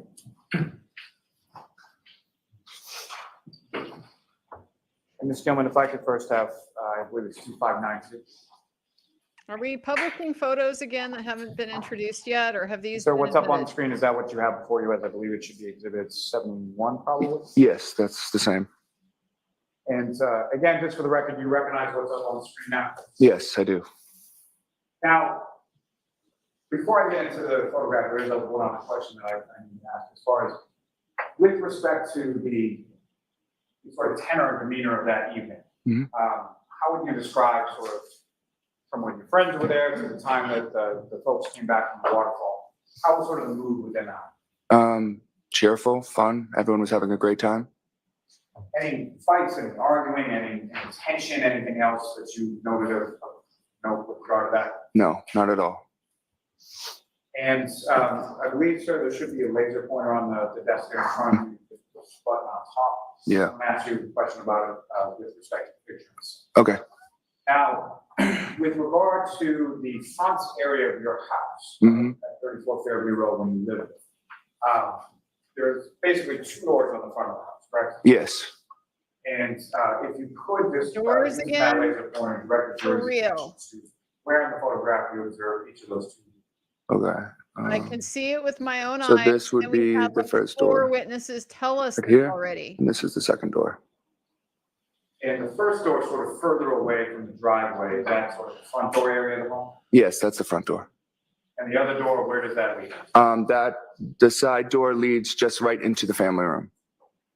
And as far as around this time, January, or on this evening, if you recall, where were people sort of coming in and going out of their house? I don't know. I couldn't tell you specifically. I think some people use both doors. And what we're calling sort of the front door area, actually, I'm sorry, that's sort of one closer to the garage leads into the living room, is that correct? Yes. And so the front door further away from the garage, where does that lead? That's like a foyer area, and then if you take a right, it leads you to the dining room, kitchen, and then you keep going into the family room. Now, if you don't take a right and go into the kitchen and the dining room, and then sort of into the family room, you just sort of go straight, where does that lead? Well, you can't really go straight. If you walk in a little ways to the left, there's a set of stairs that go upstairs, and you can go straight a little bit, and then to your left again, there's stairs that go downstairs into the basement. Now, in addition to you, your mother, your father, around the time of January 2022, did you have a pet as well? Yeah, we had a dog, Chloe. What was the dog name, Chloe? Yes. But how long at that point had you had Chloe? We had her for a few years. I don't know exactly how many years, but a few years. Now, on that night, specifically of January 28th leading into the 29th, did you do anything as far as letting Chloe out to use the bathroom or anything like that? Yeah, sorry. So the dog was actually upstairs in my parents' bedroom. She likes to sleep up there and stay up there. So she was upstairs when my friends were downstairs. And at one point, after my dad came home, it was asked if someone let the dog out. And I said, sorry, I forgot, because it was my responsibility, because I was the only one home. So he went upstairs to get the dog, got the dog, brought her downstairs, let her outside. And so when someone would let Chloe outside around this time, so can you describe that process as far as would it be a leash or just let her out, or how would that? Yeah, so we had a fenced-in backyard, so we just kind of let her through the back door and open the door, and she was able to run around out back. Whoever let her out, would they typically sort of stay at the back door while she was out? Yeah, we stay around the kitchen area, yeah. And Ms. Gilman, if I could have the next photo up on the screen, 2593. So the next exhibit would be number 72. Is that what's up on the screen? Is that what you have for you, sir? Yes. Now, if you could, with regards to this photograph, you were mentioning something about a flagpole in the area of your front yard. Is that correct? Yeah. Using that laser pointer, you could direct the jury's attention to where that is. Right here. It looks like the roof has already been Now, with loaded onto the respect front to porch this there. photograph that's up on the screen right Stairway. now, So this his is neighbor after brother things have started to Ryan, melt. I mean, you where can pull was, that from the road could anyway. direct your attention to where it was about to observe that. He would have been more this way, so the photo doesn't show you all, but he would have been more in front of the driveway over here. And that first time that you looked out the window, where was the dark SUV? I believe that was right around the mailbox area, right about right here. And then again, if you could direct your attention to the second time that you looked out and the SUV had moved, where had it moved? It was more down this way on the side of the road. Now, if you could, as far as the windows that you're talking about in the kitchen area that you were looking out of, you see those in this photograph as well? Yes, I do. You could direct your attention to where you can see those. Those are about right, those two right there. Thanks.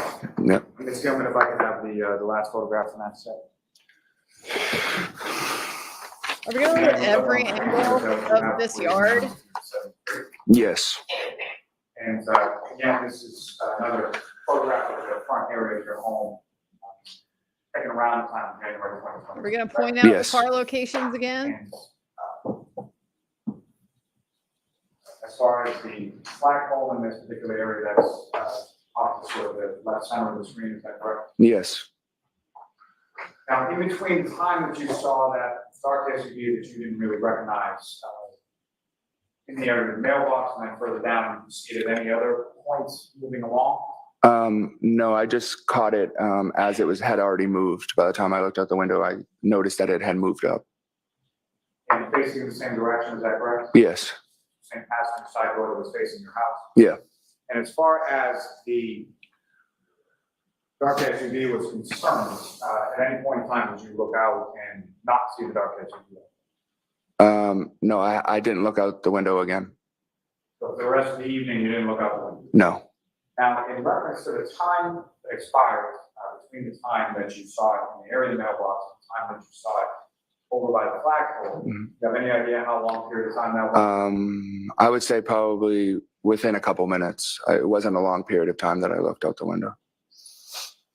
And as far as you know, your friend Julie, who had gone out to the pickup truck to talk to her brother Ryan, was she still outside around the time that you looked out the second time? She could have been. I'm not sure if she was at that point, but she could have been. And Ms. Gilman, you can take that. I have just one moment, Your Honor. Yes.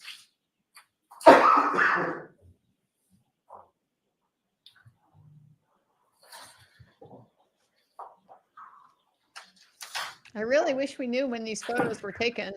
We just ask just a couple of questions. Okay. With regard to that morning when you woke up, your father was at your door? Yes. As far as from what you could see of his person, what, if any, injuries or anything did you observe on his person at that time? On my father? Yes. Nothing. Now, at that time, January 28th and January 29th, 2022, did you know anybody by the name John O'Keefe? I knew of the name, but I didn't know him personally, no. And when you say you knew of the name or you knew of him, how did you know? I knew he was friendly with my auntie Jan McCabe, and his niece was friendly with my cousin Jen's daughter. And as far as your cousins, as far as Miss McCabe's daughters, what if any sort of relationship did you have with them, specific to them, beyond sort of your other cousins? Oh yeah. So for a while, I think when I was in college or maybe the end of high school, I would help out because there was 4 girls, so they always had like multiple sports going on and stuff. So I would drive them to and from practices or be there after school if JJ had to be somewhere. So I spent a good amount of time with them and basically babysitting, but more just driving around and stuff like that. Through them, is that how you came to know Mr. O'Keefe's niece, Kaylee? Yes. And you gave her rides to places as well? Yeah, occasionally when she would come back to the house after school, I'd drive her to CCD or whatever. And had you ever met, to your recollection, John O'Keefe or anybody by the name of Karen Reed prior to January 28th? John O'Keefe, no. I mean, he could have came into the house once when I was there at my aunt JJ's house. And we could have said hi, but I don't remember formally meeting him. And I never met Karen Reed either.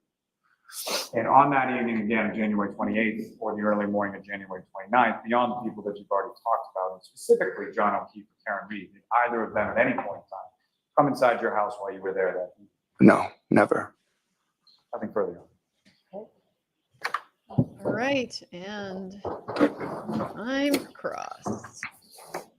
Ms. Little, I'm just gonna hold you up 1 minute. I think we probably need spellings of the. Yeah, we do.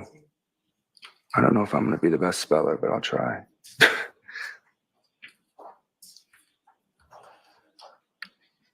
All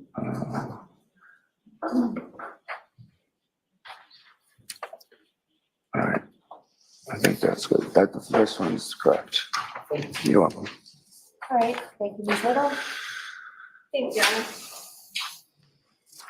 Mr. Albert, the first time you ever spoke with anyone from the Massachusetts State Police, the Canton Police Department, or the Norfolk County District Attorney's Office was on July 6, 2023, correct? Yes, I believe so. 2023? That's a full 18 months after Mr. O'Keefe's death, correct? Yes. Who was present for that? I spoke with 2 troopers, I believe, and my lawyer. Trooper Proctor was there? Yes. And this interview actually took place at your family's defense attorney's office, correct? Objection, Your Honor. The objections. This interview took place at your attorney's office, correct? Yes.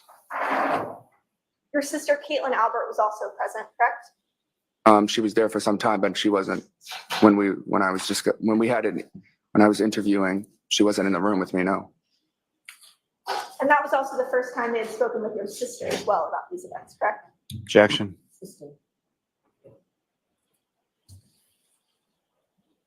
And to be clear, the Massachusetts State Police only interviewed you after you were called to testify before a grand jury. Objection. Separate proceeding, correct? The objections.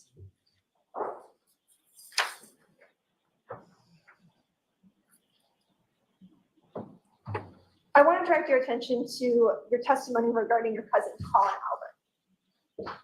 You testified today that Colin Albert called you to come to the house, correct? I believe so. He did. Yeah.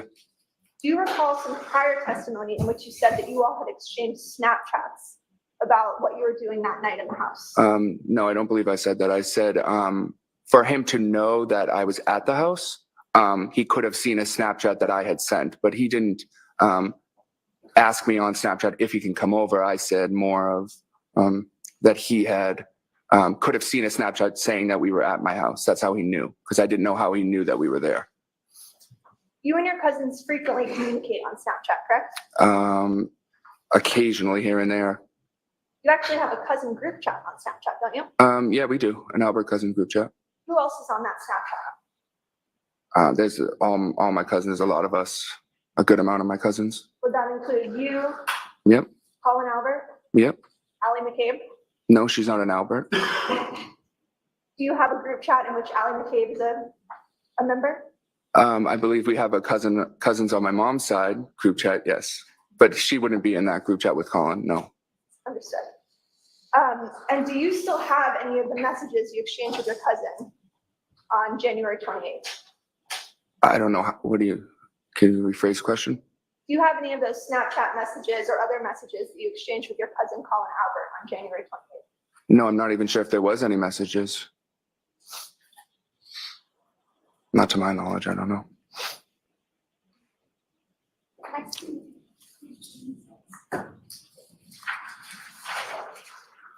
Does she have messages?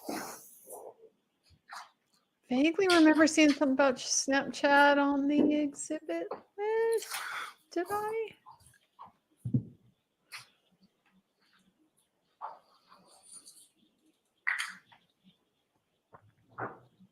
Mr. Albert, you testified that Colin arrived around 10:45 or 11 p.m., correct? Today?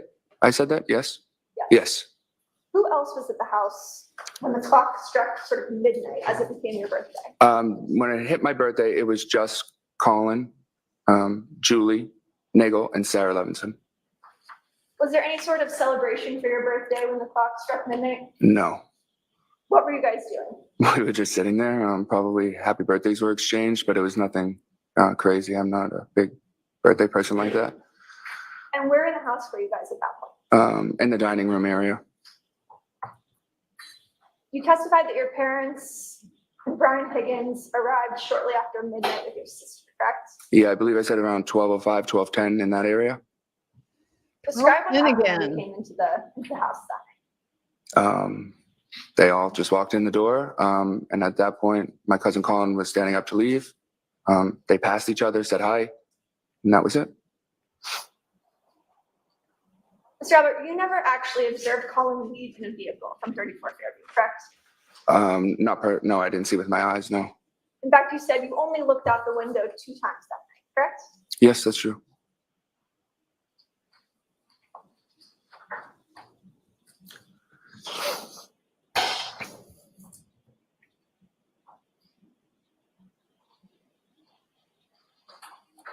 Approximately what time did your dad go upstairs to get Chloe to take her out? Well, that would have been like as soon as he got home. So around like a little after 12.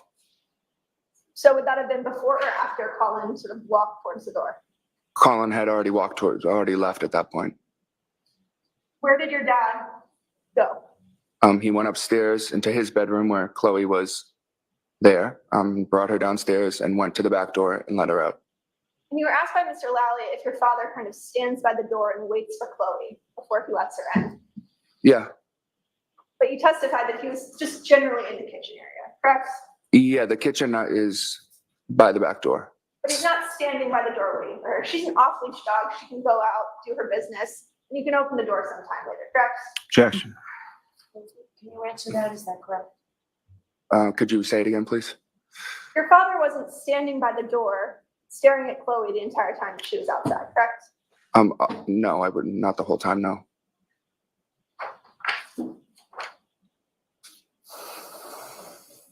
You testified earlier that Julie Nagel went outside to speak with her brother to indicate that she no longer needed the ride. Do you recall that testimony?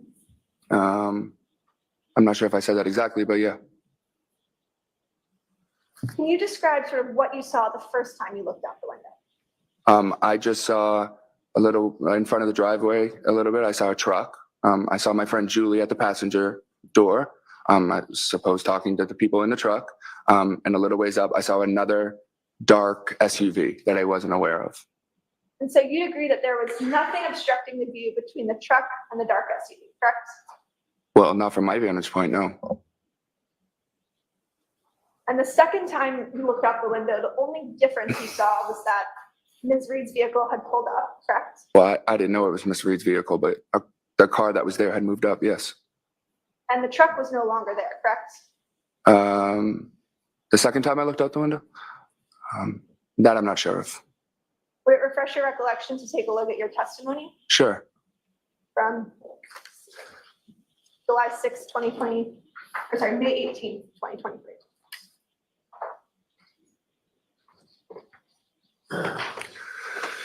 Getting more nervous now.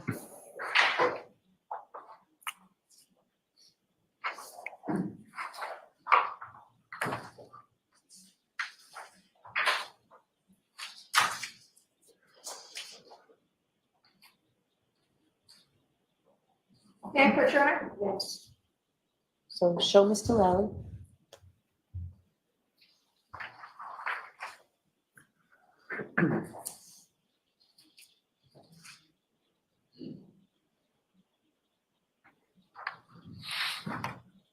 You could just look at this. Okay. And you can look up when your recollection is refreshed. Okay, yep. Does that refresh your recollection as to what you testified to Sure, yes. on May 18th, 2023? Yes. Isn't it true that you said that the second time you looked out, you saw that there was a black SUV that had pulled forward, Yes. but the truck was no longer there? Sure, it seems like I said that then, yes. You also testified earlier that you saw tire tracks in the snow, correct? Yep. Where were those tracks? Just along the side towards the driveway along this way, going up towards the flagpole. And you viewed those tracks kind of leading up towards the flagpole, correct? Yes. So So you'd agree that the visibility and lighting in front of the house was good enough that you were able to see tire tracks in the snow, correct? Point. Sure. But you did not see a 220-pound man lying in the snow in your front yard, did you? Objection. Was that something that you saw, sir? No, I didn't see that. Who was in the house the second time that you looked out the window? It would have been my mom, my dad, Brian Higgins, my sister, Julie, Sarah, Uncle Matt. Mr. Albert, you testified on May 18th, 2023 Mhm. in another grand jury, Mhm. and you said, quote, "I'm not sure if Brian Higgins was still there. I know he left at some point." Do you recall that testimony? I mean, I know he left my house at some point. I just don't know exactly when it was. You were asked specifically at the time that you looked out the window, who was there? And you said, "I'm not sure if Brian Higgins was there." Yeah. Isn't that correct? Okay, if I said that, yes, because I was not sure. I'm still not sure that if he was there or not. So you're not sure whether Brian Higgins was there when you looked out the window, correct? No, I'm not sure. You have no independent recollection as you sit here today where Mr. Higgins was when you looked out the window, correct? No. You also didn't recall Mr. Higgins ever saying goodbye to you or your group, correct? I believe that's true, yeah. In fact, you actually testified before another grand jury on May 18th, 2023, that at some point, Mr. Higgins just wasn't there anymore. I must have gone to the bathroom or something. I came back and I said, "Where did Higgins go?" And they said he left, correct? Sure, yes. You also testified before that grand jury. Objection, Your Honor. So, yeah, I'm going to see you, Ty Bird, if you could bring that, please. Don't know what our problem is here. I guess confronting him with statements, but I'm not sure they're inconsistent. Maybe that's the issue. You know, my biggest impression of this guy so far, he's so much more likable because he's so much more agreeable. He's not nitpicking all of the little details. When he needs to say something, he says it, but then he goes ahead and agrees with what, you know, the general gist of what the question is. You know, yeah, sure, I remember that. It's so much more effective than this defensiveness we've been seeing.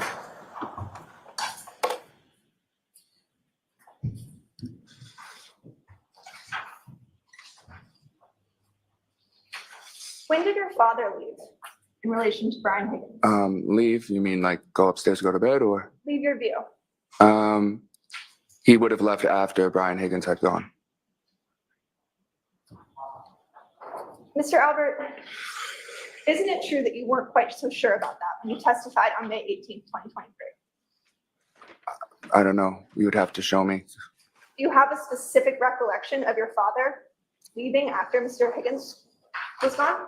Yep, I'm pretty sure he went upstairs after Brian Higgins left.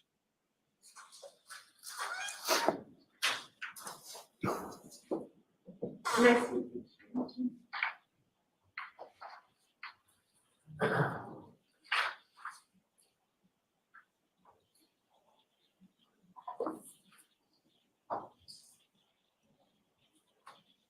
Mr. Albert, I'd like to show you. May I approach your hand? Yes. So,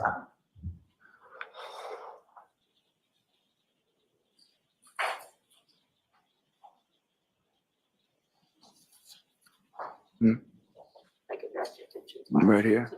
Okay, all right.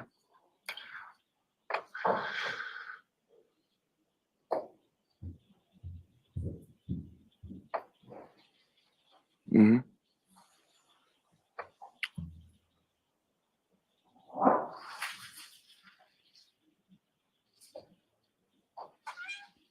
Mr. Albert, isn't it true that you told the grand jury, "I'm pretty sure Mr. Higgins left first before my dad went upstairs, because he wouldn't have left if his friend was still there"?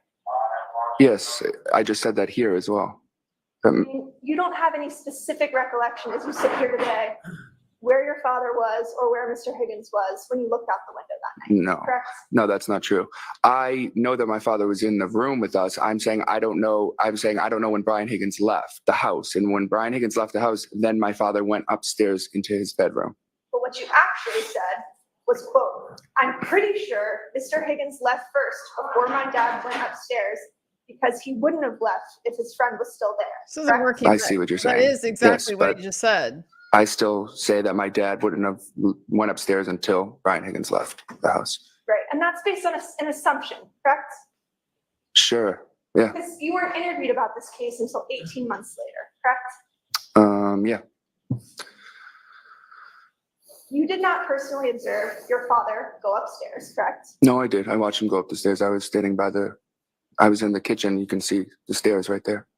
Your testimony is you can see individuals walk upstairs in your house? Depending on, Kitchen? yes, the dining room, from the dining room I meant.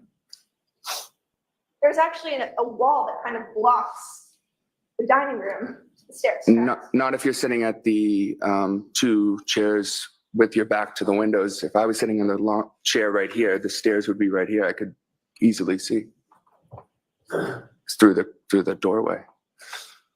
But as you sit here today, you don't know what time that happened, correct? No, I don't know the time. No.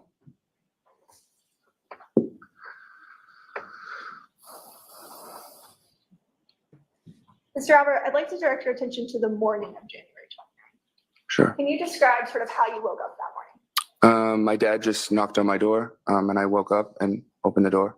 You didn't hear any dog barking? No, You didn't see any emergency vehicles? no, Didn't hear any ambulances? no, Didn't hear any screaming outside? no. What did you do once you woke up? I went downstairs. Did you ever look out the window? I don't recall if I did or not. Would it refresh your recollection to take a look at your grand jury testimony? from Sure, 2018? sure. Agree? Thank you.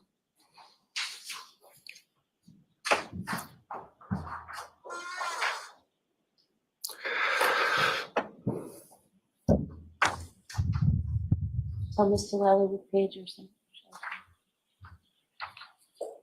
Slides 8 through 12.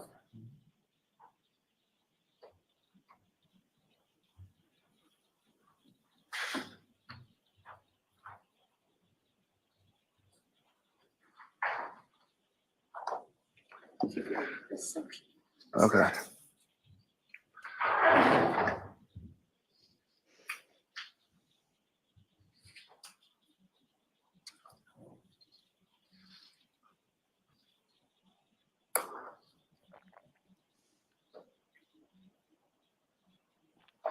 Yep. Is your recollection refreshed?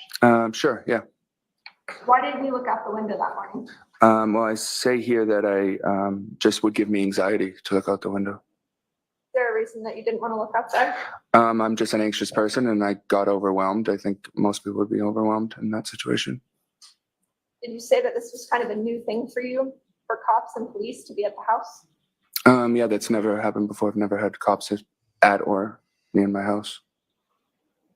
And it made you overwhelmed, correct? Yeah, I get overwhelmed easy, so. Mr. Albert, how many times did you discuss this case with members of your family before you spoke to the Massachusetts State Police on May 18th, 2023? I don't have an answer for that. I don't know how many times. Hundreds? We talk about it pretty decent. I mean, considering, yeah. What members of your family have you discussed this case with? My parents, my sister, occasionally my aunt, JJ, and Uncle Matt. Would you say it's been hundreds of conversations?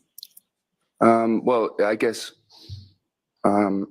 you can, I mean, you'd have to split it up and quantify what conversations were about the actual case and what conversations have been the harassment we faced since then. And all of these discussions took place with you and members of your family prior to your interview with the Massachusetts State Police, correct? And no, we've talked since then. Continued to speak with them about this case Not, since your interview. I don't know what you mean by this case. This case meaning the actual case at hand or just the case about the harassment we faced? I'm talking about what happened on January 28th and January 29th. But there's really nothing to talk about those specifics, no, because we have nothing to say about that. We weren't part of it. Mr. Albert, you looked out the window multiple times on January 29th, correct? Twice, I think I said. You never heard any sort of commotion outside. No, You never heard screaming, yelling, or the screech of brakes in the front yard. no, You never saw a 220-pound man in dark clothes in the white snow on your front lawn, no, but you did see those tire tracks. I did.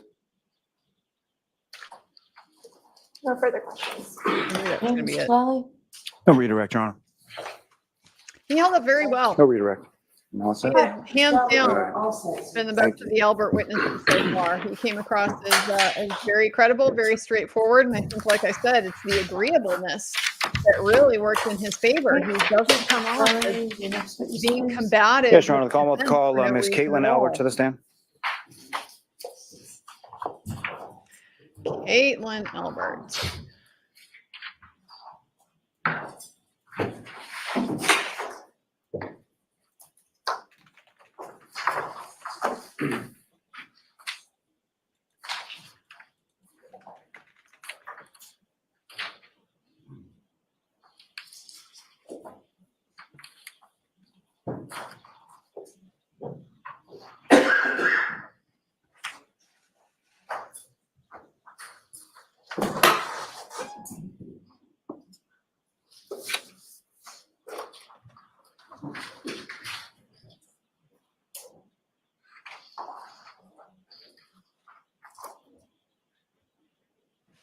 Getting out the anxiety, that was good too. I mean, he clearly looked very anxious, but he also seemed to kind of get more comfortable as things went on. And I think as he realized the cross wasn't really scoring a lot of points, he got more comfortable with it. Step right in, just watch your step on me. It just didn't really seem like they had a lot of ammunition against him. Can you raise your right hand? Do you solemnly swear the evidence given the court and jury in the case down here and to the truth, the whole truth, and nothing but the truth, so help you God? I do. Thank you. You may take the stand.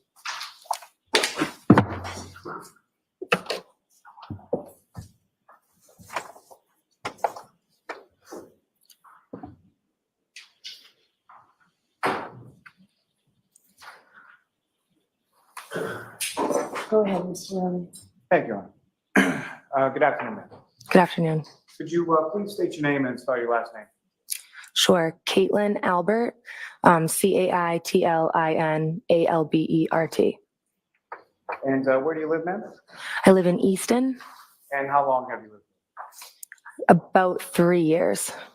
there? If anyone do you live there? I live with Tristan Morris, my boyfriend. And you and Ms. Morris, about how long have the two of you been together? Almost 8 years. Now, prior to living in Easton, where was it that you lived before that? I lived in Canton, And specifically, where in Canton did you live? 34 Fairview Road. And how long was it that you lived at 34 Fairview Geez, I lived there from about 2011 to 2021. And that was a family home, is that right? Yes. And who did you live at 34 Fairview Road with? My mom, my dad, and my 4 siblings. And your mom's name is Nicole, is that right? Yes. And your dad or your father's name is Brian Albert? Yes. And how many siblings did you have, I'm sorry? I have 4. Are you the oldest? I am. And do you work? I do. What do you do for work? I work for the Massachusetts Attorney General's office in the Medicaid Fraud Division. And how long have you been doing that? Almost 3 years, I think. In September, it'll be 3 years. Now, ma'am, if I could, excuse me, turn your attention to January 28th, 2022 to January 29th, 2022. Do you recall that time frame? I do. And do you recall what days of the week they were? I actually am not sure that I recall the exact days of the week. Maybe Friday or Saturday. Fair to say around the weekend time? Yeah, weekend, definitely. And as far as your family is concerned, the 29th, what if any significance is that day? That would be my brother's birthday. And which of your brothers is it whose birthday that was? Brian Albert Jr. And is beyond Brian Albert Jr., just for sake of my own lack of confusion, is there some other name that you would call him as far as differentiating him between your brothers? Little Brian, sometimes, even though he's not so little. And so during the course of that week, sort of leading up to the weekend, what, if any, discussions did you have with your mother or anybody else in your family in regards to little Brian? So leading up to that weekend, I was aware that my brother might have like a friend or two over the house for his birthday. And then I had spoken with my mom and my aunt, Julie Albert, about maybe going to a local Canton bar, grabbing some food and some drinks, and just kind of seeing where the night takes us, and then maybe ultimately going back and seeing my brother for just to say happy birthday, kind of end the night that way. As the week went along, what, if anything, sort of affected or changed plans in reference to that? Nothing that I can really think of. Nothing really changed. I mean, that was sort of, I don't remember exactly how the plan came about, that we were going to, go get food and that my brother was going to have friends over. But I believe that was always sort of our plan. And so specifically on the 28th, at some point you came to Canton, correct? Yes. And do you recall how you came to Canton and where was it that you went first? So I can't say for sure. From what I remember, I believe that my boyfriend Tristan and I went straight from Easton to the Waterfall and actually got there before my mom and my aunt Julie, from what I can remember. And then my mom and Julie ended up meeting us there. And that's when we sort of started just kind of like hanging out, ordering food, some drinks. And we were there for a little bit, just the four of us. And do you recall about what time it was that you got to the Waterfall? Unfortunately, I can't remember an exact time, but it would have been around like dinner time. So if I had to guess, maybe like 6. And as far as drinking was concerned with that night, you were at a bar and you weren't driving, correct? Oh, yeah, no, I was not driving. And do you recall specifically what kind of drinks you had or what you had to drink that night? I believe that night I was drinking White Claw, I think. And your boyfriend, Mr. Morris, as far as what, if anything, was going on with him that night, as far as how long was he at the water? Yeah, so we were aware that it was likely going to snow that night. So my boyfriend Tristan had gotten offered to do some like plowing or shoveling. So he knew that he was going to have to probably be up for the majority of the night into the morning doing some shoveling. So he didn't stick around at the Waterfall for too long. I think he had some food, maybe like 1 or 2 drinks, and then he actually ended up going home. And you stayed at the Waterfall after he went home? I stayed there, yeah, with my mom and my aunt Julie. And if you recall, as far as that evening at the Waterfall, what, if anything, was going on as far as like live entertainment? I want to say that there might have been a band. I just don't want to say for sure, but I think I do recall a band coming in and setting up, and yeah, I think that there might have been one. Now, as far as the evening progressed and went on, who, if anyone else, came into the Waterfall and sort of joined your group when you were there? Sure. So I can't say for sure like times of people arriving or order of people arriving, but I know at one point my uncle Chris Albert, he ended up joining us. He owns a pizza shop across the street, so when he was done working, he came and joined us. And then my aunt Jen McCabe and her husband Matt McCabe joined us. And then at some point, my father, Brian Albert, and his friend Brian Higgins also joined us. So at one point in time, I'm not sure the order of which, everybody came in or the time that they came in, but at some point we were all kind of there hanging out. Now, and your father and Mr. Higgins, do you know where they had come from or where they were coming from? Yes, I believe they were coming from New York from a funeral. And I remember I had asked my mom, like, is Dad going to stop by? And she was like, I don't know. He's tired. He's coming back from New York. And I was like, oh, I want to see him. So I think I convinced him to come. And then Brian Higgins just kind of tagged along from what I can remember. Now, as far as Mr. Higgins was concerned, is that someone that you were familiar with prior to this evening on the 28th? I knew of him and I had met him a couple times, but nothing more than that.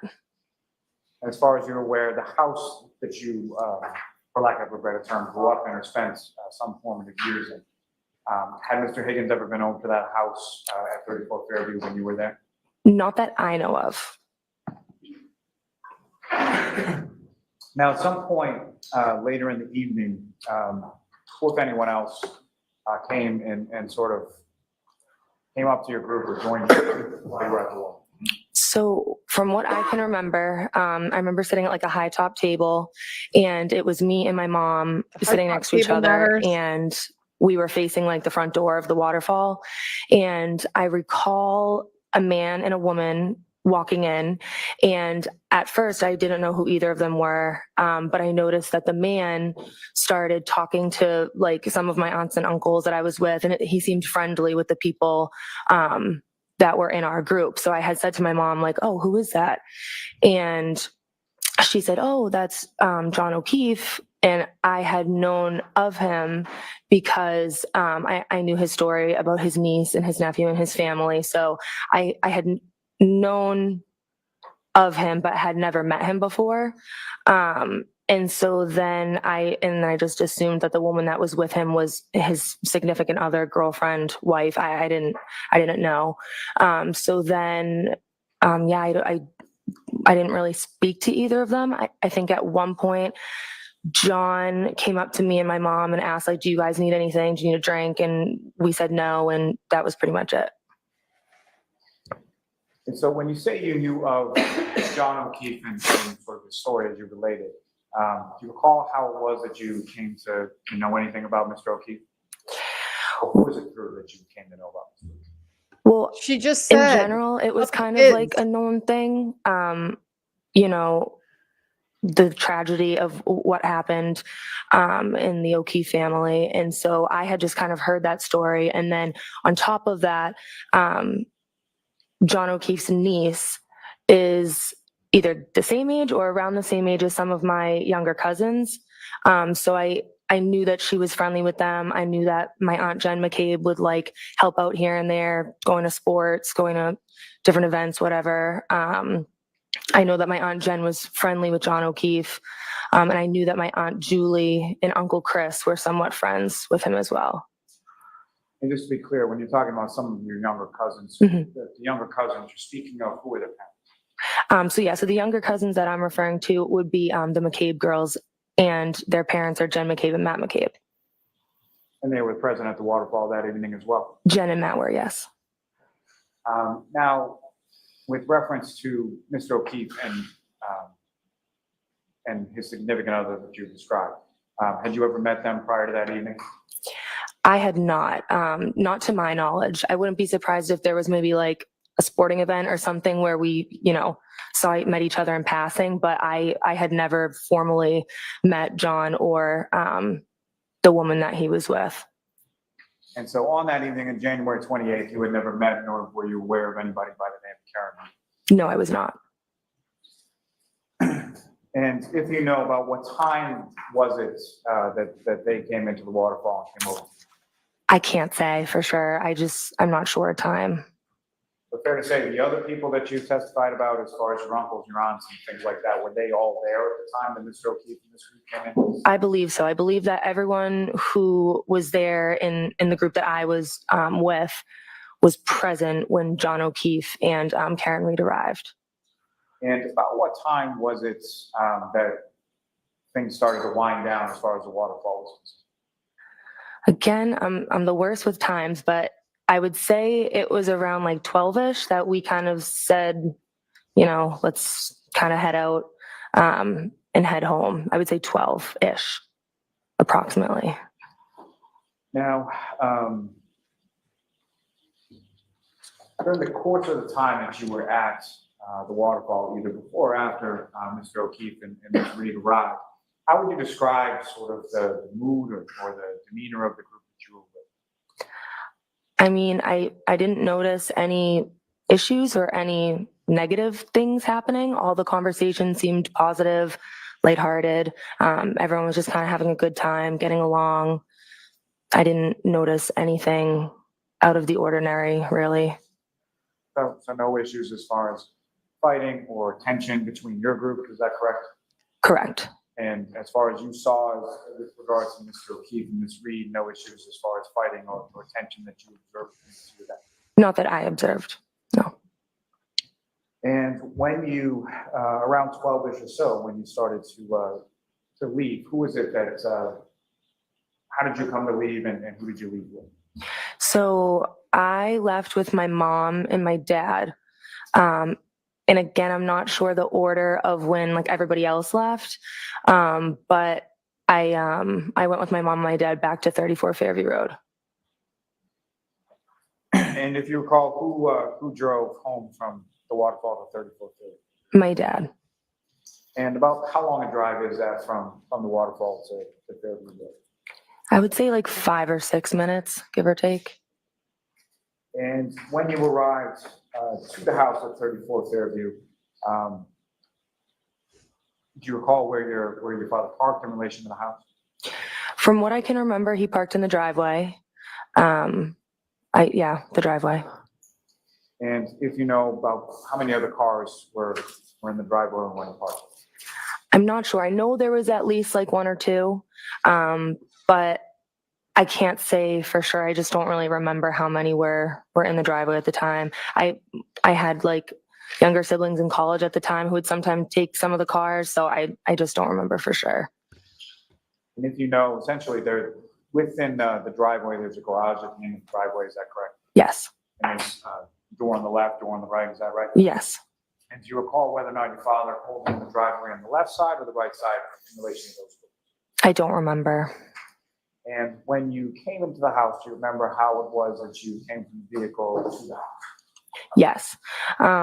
From what I remember, I went in the front door. So I would have gotten out and walked on the brick path over to the front door area, walked up the steps, and then walked through the door that enters into like a foyer area. Why would you do that if there's a couple inches of snow on the ground? Clear, sort of when you walk into that front door with the foyer area, what if anything's right in front? So when I first walked in, I actually had seen my cousin Colin. He was standing in the foyer area.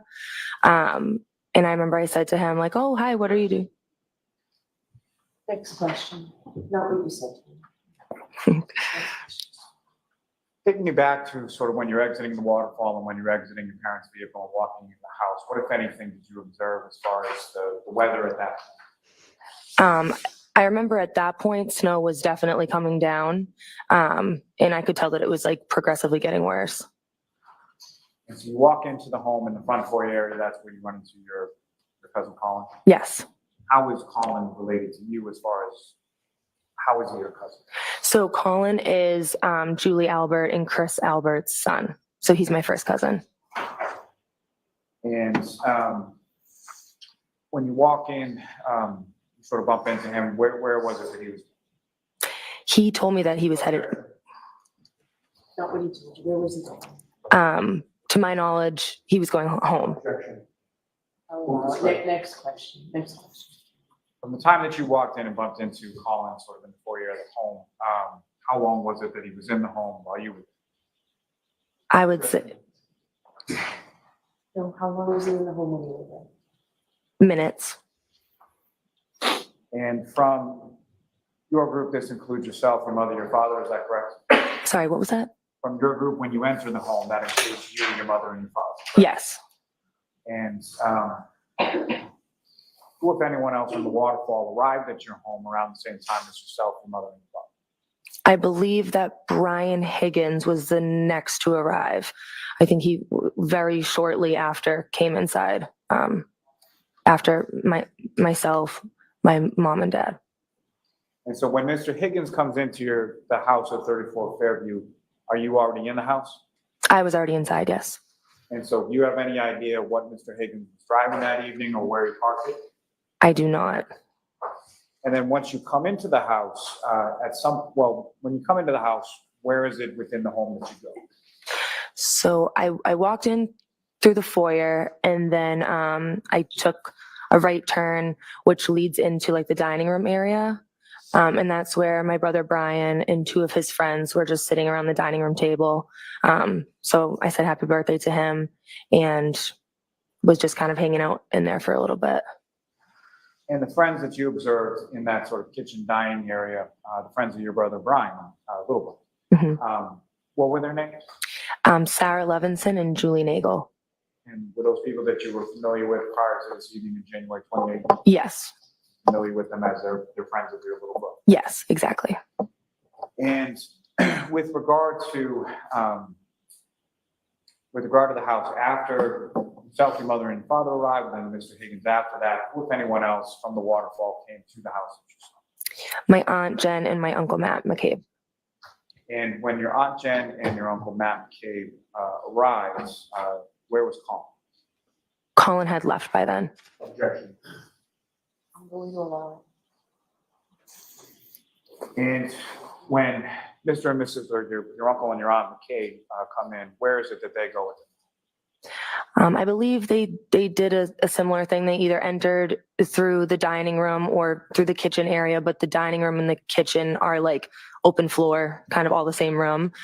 So we were just all kind of hanging out in that area. And if you know about how long a period of time were you at your parents' house on Fairview Road that evening? I would say an hour 45, latest 2 hours, but around like an hour and a half, an hour 45. But yeah, I can't say for sure. It's an estimate. And for the balance of the time that you were there, were you in that same sort of kitchen dining room area? Yes. And what is it that you were doing as far as you and the group doing in that area of the house? We were just kind of hanging out. I remember that my mom had grabbed like a small speaker and put some music on. We had a couple drinks and everyone was just kind of like having a good time, hanging out. We said happy birthday to Brian, and that was kind of it.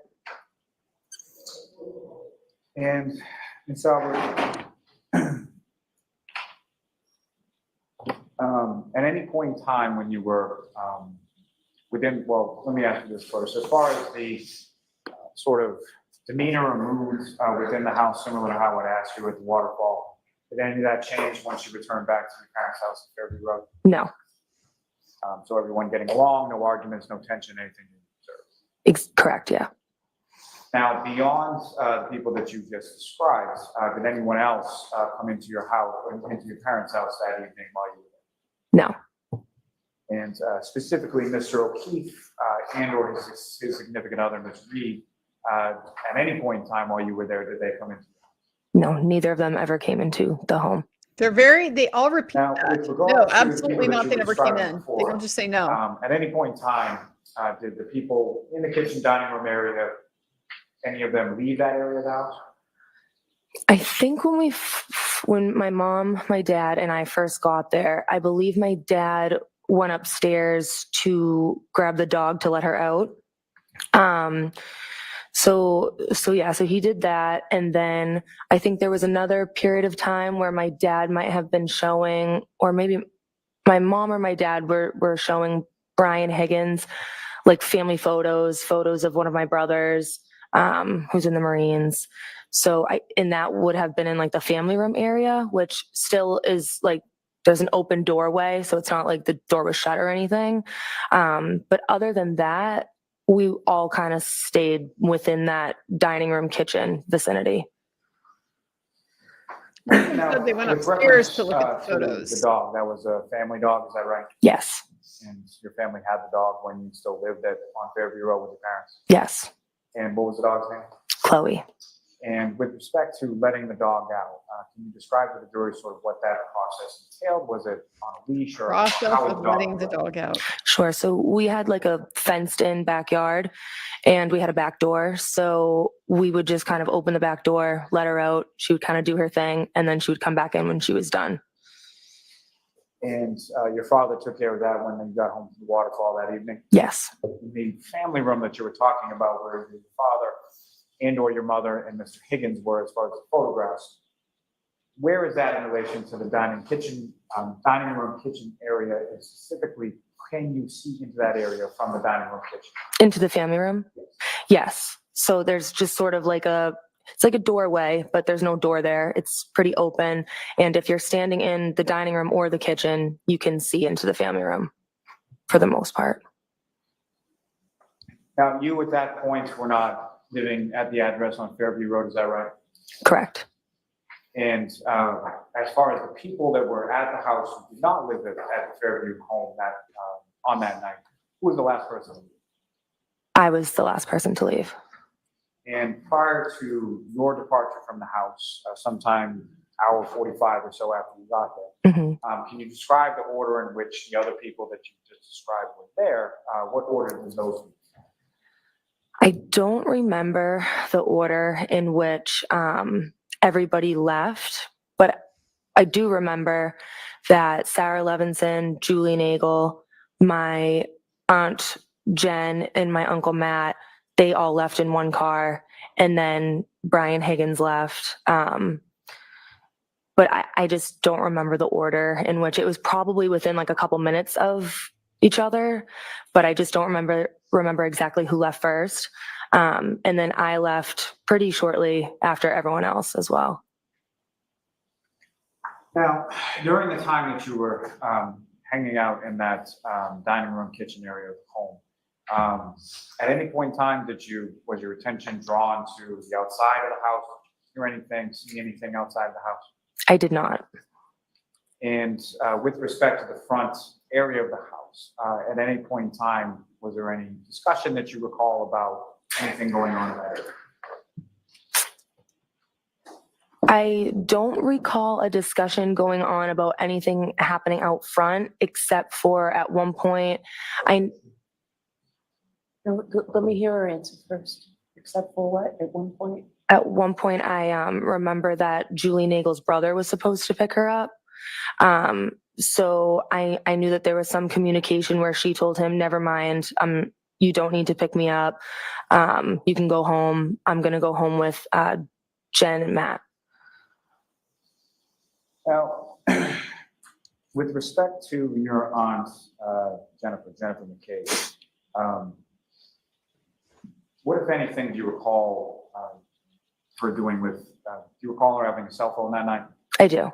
And what, if anything, do you recall her doing with respect to that cell phone? I remember at one point we were standing in the kitchen and I had noticed she was on the phone. And I remember she said something to the effect of like, oh. No, not what she said. Okay. So next questions. At some point, did you see her talking on the phone? I did. And at some point, did you see her appear to be texting on the phone? I'm not sure about texting. I definitely saw her speaking with somebody on the phone though. And at some point, where did she put her phone in relation to where you guys were in the kitchen and dining? I'm not sure.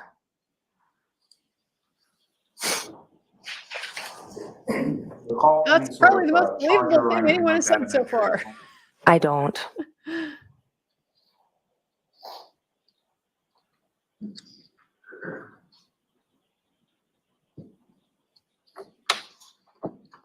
Now, as far as who picked you up from the house that night? My boyfriend. And Mr. Morris came to the house on Fairview Road and picked you up at some point, about an hour and 45 minutes or so after you arrived there, is that correct? Yes. And recall what Mr. Morris was driving on that particular evening? I remember that he actually was driving my car, which is a 2019 white Jeep Cherokee. And what kind of car did Mr. Morris have at that time? At that time, he had a very old, I want to say like 2012 Ford Taurus. So that's why he took my car, because the Taurus wouldn't have been good in the snow. Oh, it's a hoopty.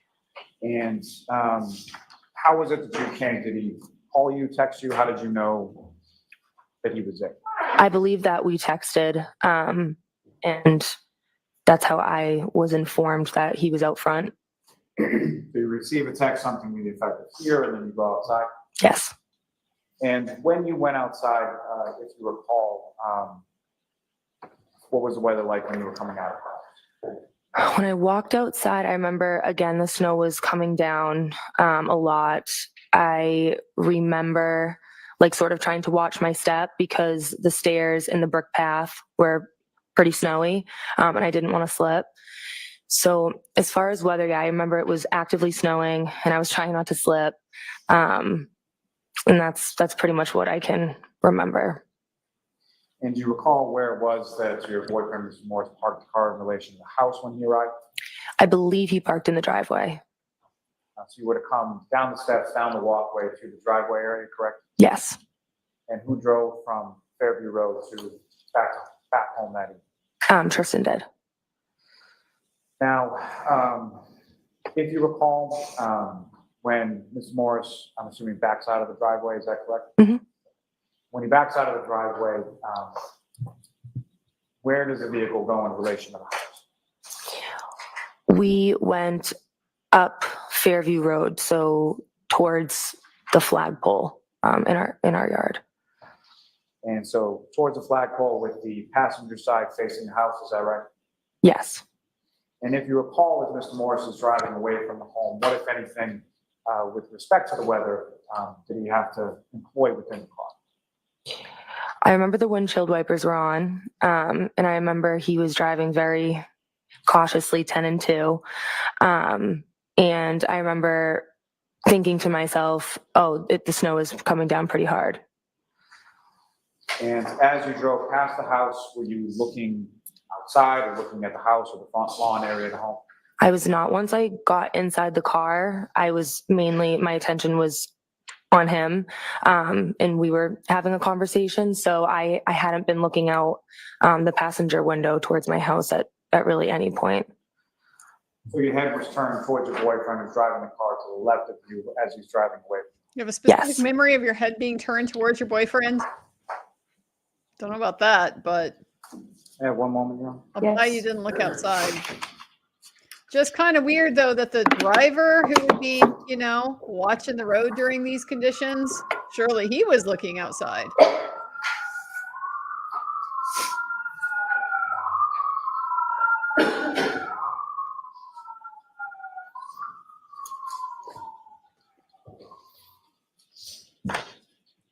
Are we going to actually get some cross today? Nothing further, Your Honor. Okay. Mr. Unity? Are indeed. Good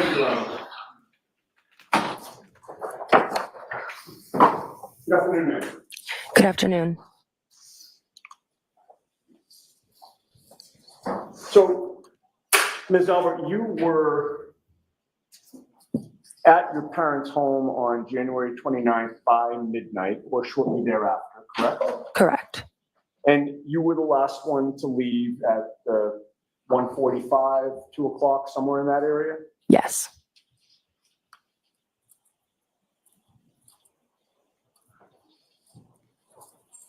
On January 29th of 2022, after you got up that day, did you receive a call, a text, any sort of communication from any investigator connected with this case? I did not. Trooper Proctor did not contact you on January 29th? No, He did not interview you on January 29th? he did not. What about January 30th? No. 31st? Nope. How about the entire month of February? Did you hear from Trooper Proctor wherein he set up a meeting or an interview with you? I did not. Then what about the entire rest of 2022? Oh, God. Objection, Your Honor. Proctor interviewed you during that entire year? All right, so the objection's overruled. You can answer that. Okay. I was not interviewed, no. No. And then in 2023, prior to May of 2023, were you contacted by Trooper Proctor or any investigator for an interview regarding what you just testified to here today? I don't think so. And you hadn't met Mr. Lally by May of 2023 either, correct? I don't think so. But in May of 2023, you actually were called to testify at another hearing where neither the Commonwealth or the defense in this case was present, correct? Correct. Mr. Lally and Ms. McLaughlin were not there, and certainly no members of the defense team were there, correct? Correct. And May of 2023 was well over a year after the events that you were called to testify about, correct? Correct. Right, so if these events happened on January 28th and 29th, 2022, the end of January of 2023 would have been a year, and now you're being asked for the first time to give testimony about what happened back in January of 2022 in May of 2023, correct? Yes. And then it was only after you testified before that other proceeding without the prosecution and the defense of this case there that Trooper Proctor finally interviewed you in August of 2023, correct? That's correct. And that was 4 months after you testified in that other hearing of May of 2023, correct? June, July, 3 months. June, July, August, correct? Correct. And it was about a year and a half after January 29th of 2022, correct? I believe so. All right. Now, on direct examination, Mr. Lally had asked you about whether you knew Brian Higgins. Do you remember that line of questioning? I do. And I believe you testified that you knew of Higgins, correct? Yes. And you thought that you had met him a couple of times, correct? Yes. So Brian Higgins, you would classify as an acquaintance, correct? To me? Yes. I would classify him as a friend of my father's, not really an acquaintance or friend of mine. Okay. So he didn't rise to the level of an acquaintance, somebody who you met, but you didn't really know. I'm not really sure how I would categorize my relationship with him. Again, it was just more of like, he was my father's friend. If I had seen him walking down the street, I would have said hello to him. I don't know anything about his personal life. I don't communicate with him regularly. So I mean, if that's what you would consider an acquaintance, then yes. I guess I would ask, what do you consider an acquaintance? How would you define that term? I would say an acquaintance is someone who you are friendly with and might see from time to time.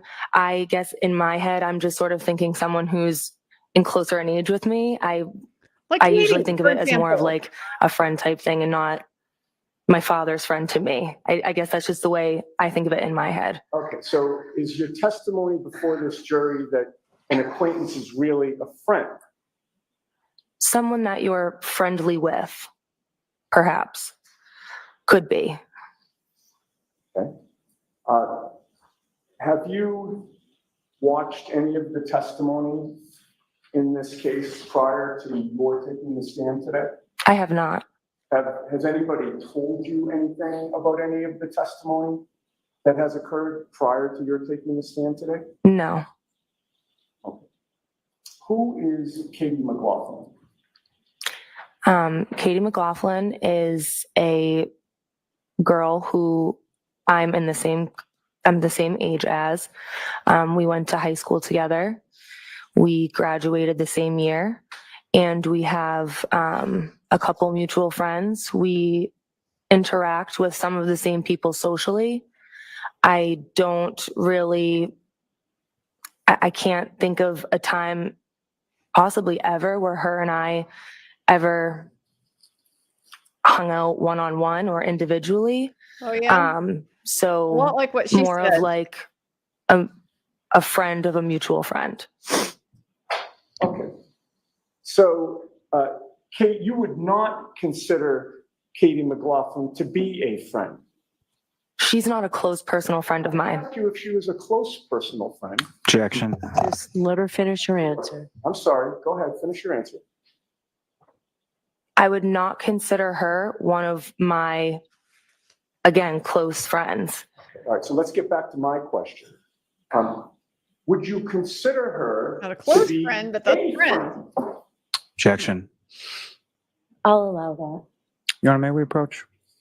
Okay, jurors, feel free to stand up and stretch. What are we approaching about on that? Yeah, that whole don't know if we spent one-on-one time together. Who talks about people like that? I mean, I feel like you're more likely to talk about, do we text with each other? Do we hang out? Not, we have no one-on-one time. I don't know. Maybe that's just me. I don't tend to have like big group outings with people and stuff. So maybe it's different with people who are more group socializers. I feel like if the times I've gone out with a group and there's somebody there that I don't necessarily know real well that we've seen a couple of times, I would be in the I don't really know that person camp, you know? It would probably not. I mean, maybe acquaintance. I guess I could probably be talked into acquaintance, but I'd just be inclined to say it's not really somebody I know. It's just somebody that's there when I've gone out a couple times.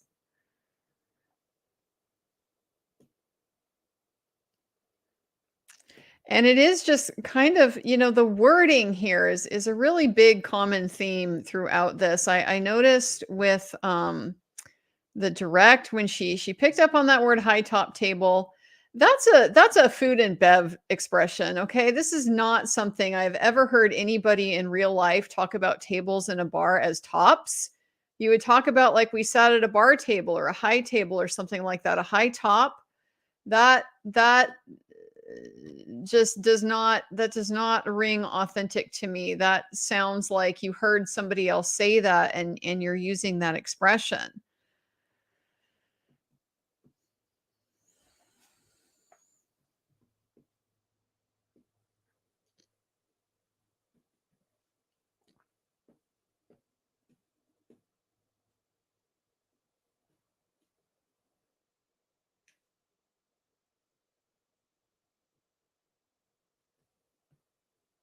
I wonder if she's ever worked food and bev. Maybe if she's worked food and bev, then she would use this word high top. Has she worked in a bar? Has she been a server or something? I don't know. I'd buy that.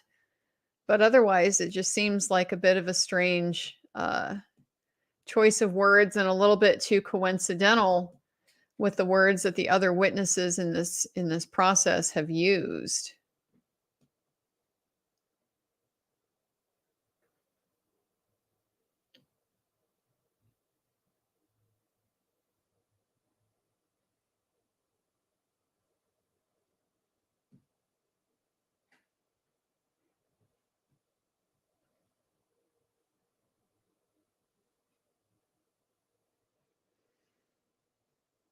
Everyone's in their afternoon lull. Even Mr. Yannetti is having a hard time waking us up after a strong afternoon dose of Mr. Lally. I try not to sit here and yawn while we're waiting to get through the direct because I know we're just going to be looking at more snow pictures and saying the same thing over and over again about who was drinking what. But it gets a little soporific, if you will.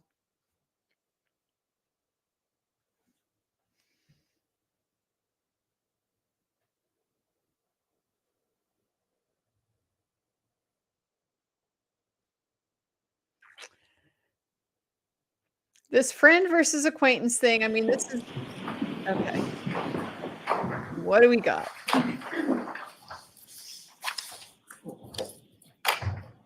Okay, Ms. Albert, you know Courtney Proctor, correct?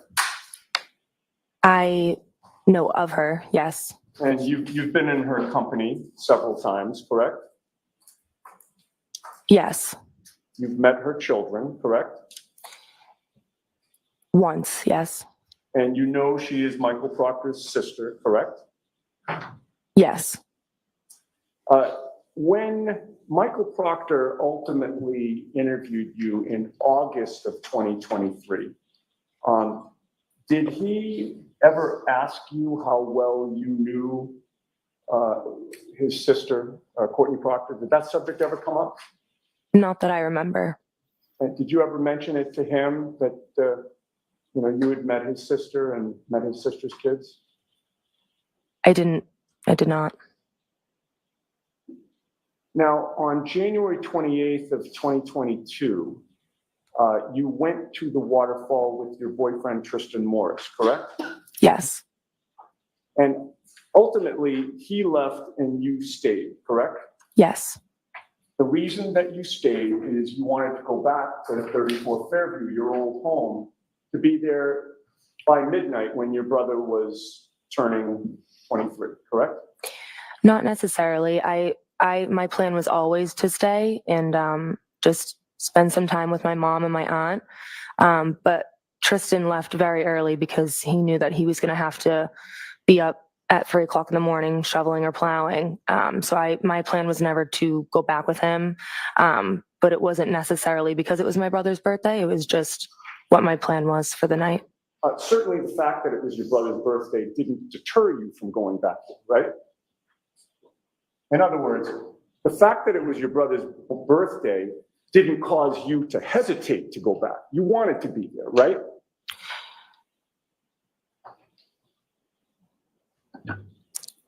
Well, my brother Brian wasn't at the Waterfall. No, I'm talking about, let's start over.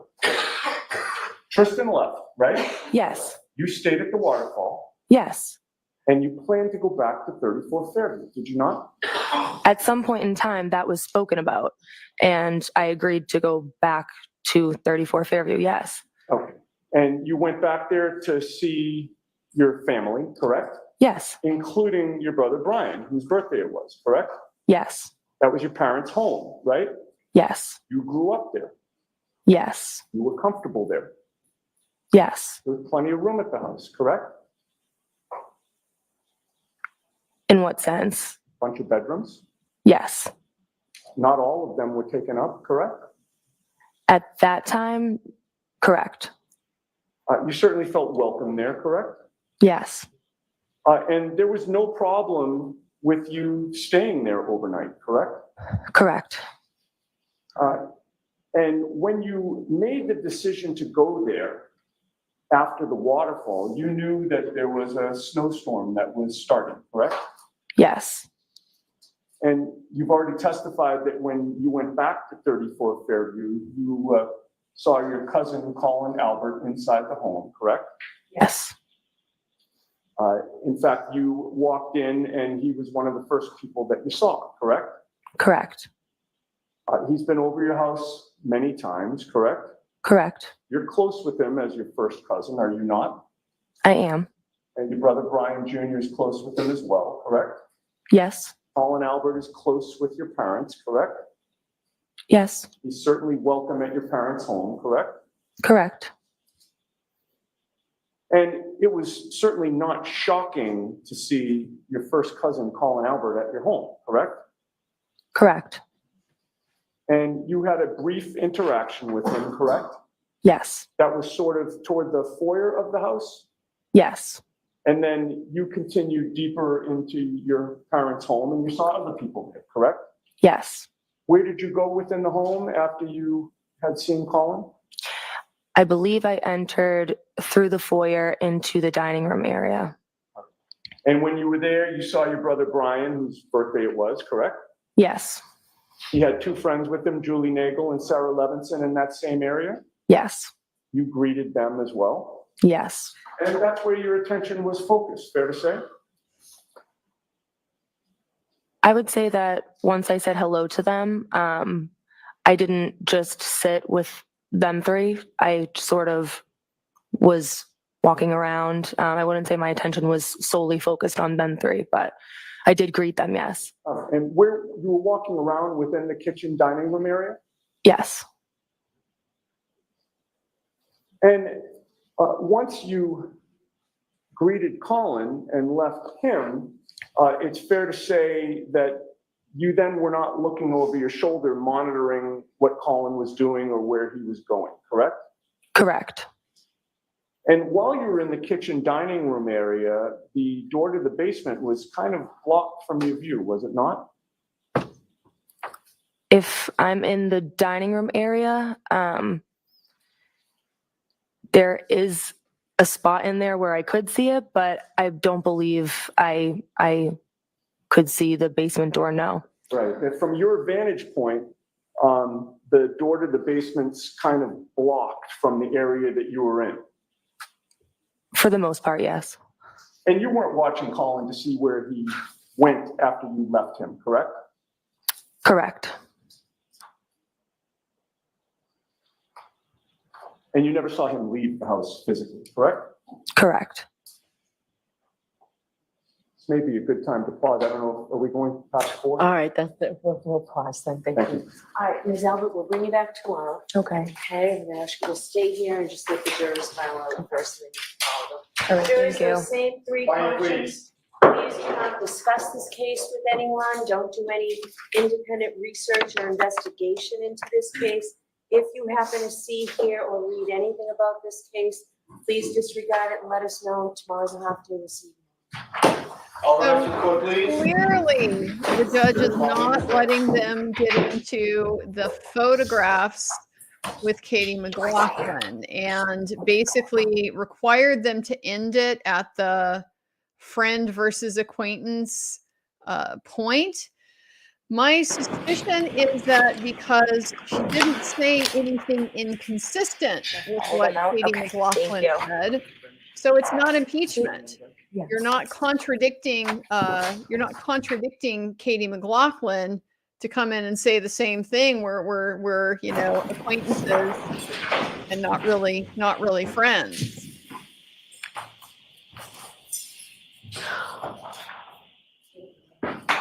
All right, so Ms. Gianetti, why don't you tell me now what it is you hope to do tomorrow and basis for it? Right, so my plan, Your Honor, is based on the fact that Katie McLaughlin, when she testified, tried to minimize her relationship with Caitlin Albert. The reason why that's relevant is that we have proof that she has changed her story after she learned that 34 Fairview was the Albert family home.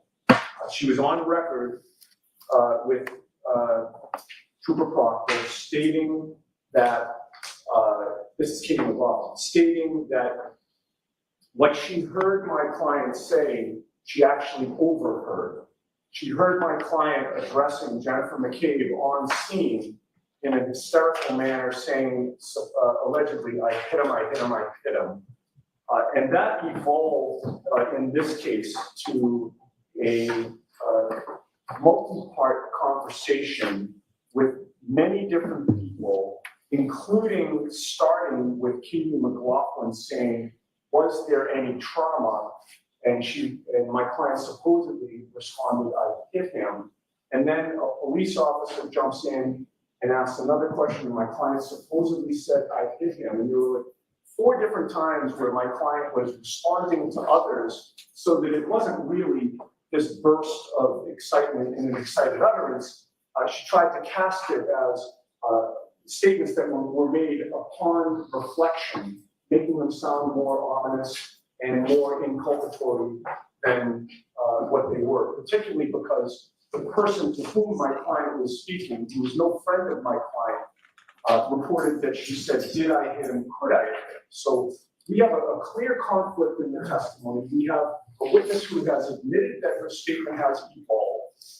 And she's admitted that her statement evolved after she learned the identity of the house that she was at, which happens to be the house that Caitlin Albert grew up in.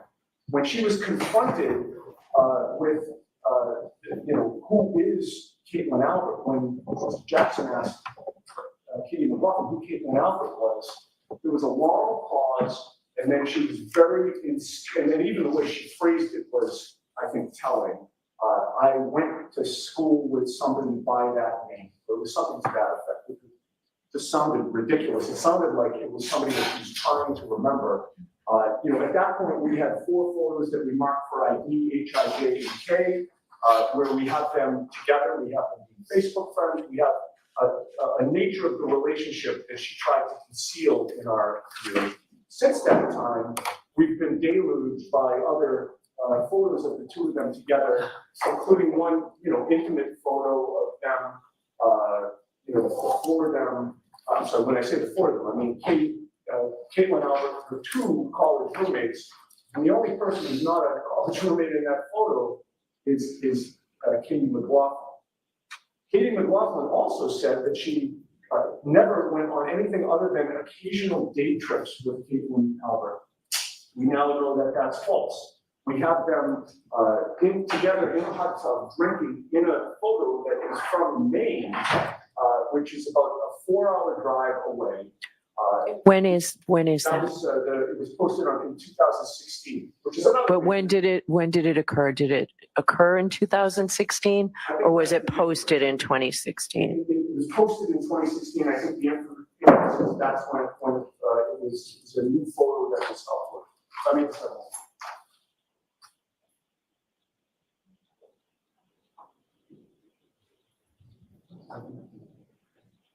mean, that location was tagged on 2016, so we know it was after high school, which again contradicts Katie McLaughlin's testimony because she made it seem like this was just some girl that I knew in high school, and then we happened to be at the same places at various times, but I'm not close with her, despite the fact that I have my armor on during most of the photos. The other aspect of this, Your Honor, is that she said that she had not, Katie McLaughlin testified she had not seen Caitlin Albert for I think 2 or 3 years prior to January of 2022. We have a baby shower photo that is from June of 2021. They are standing next to each other. Do you have someone to authenticate that date? Caitlin Albert will authenticate that date. Why are you Because sure of that? She's going to be To shown be a honest? baby shower, which occurred in 2021. Okay. That's when it's timestamped on social media. And Caitlin Albert, her face and her body are in that photo. Katie McLaughlin's face and body are in that photo. How many other people are in that photo? I think there are 6. I have the photo.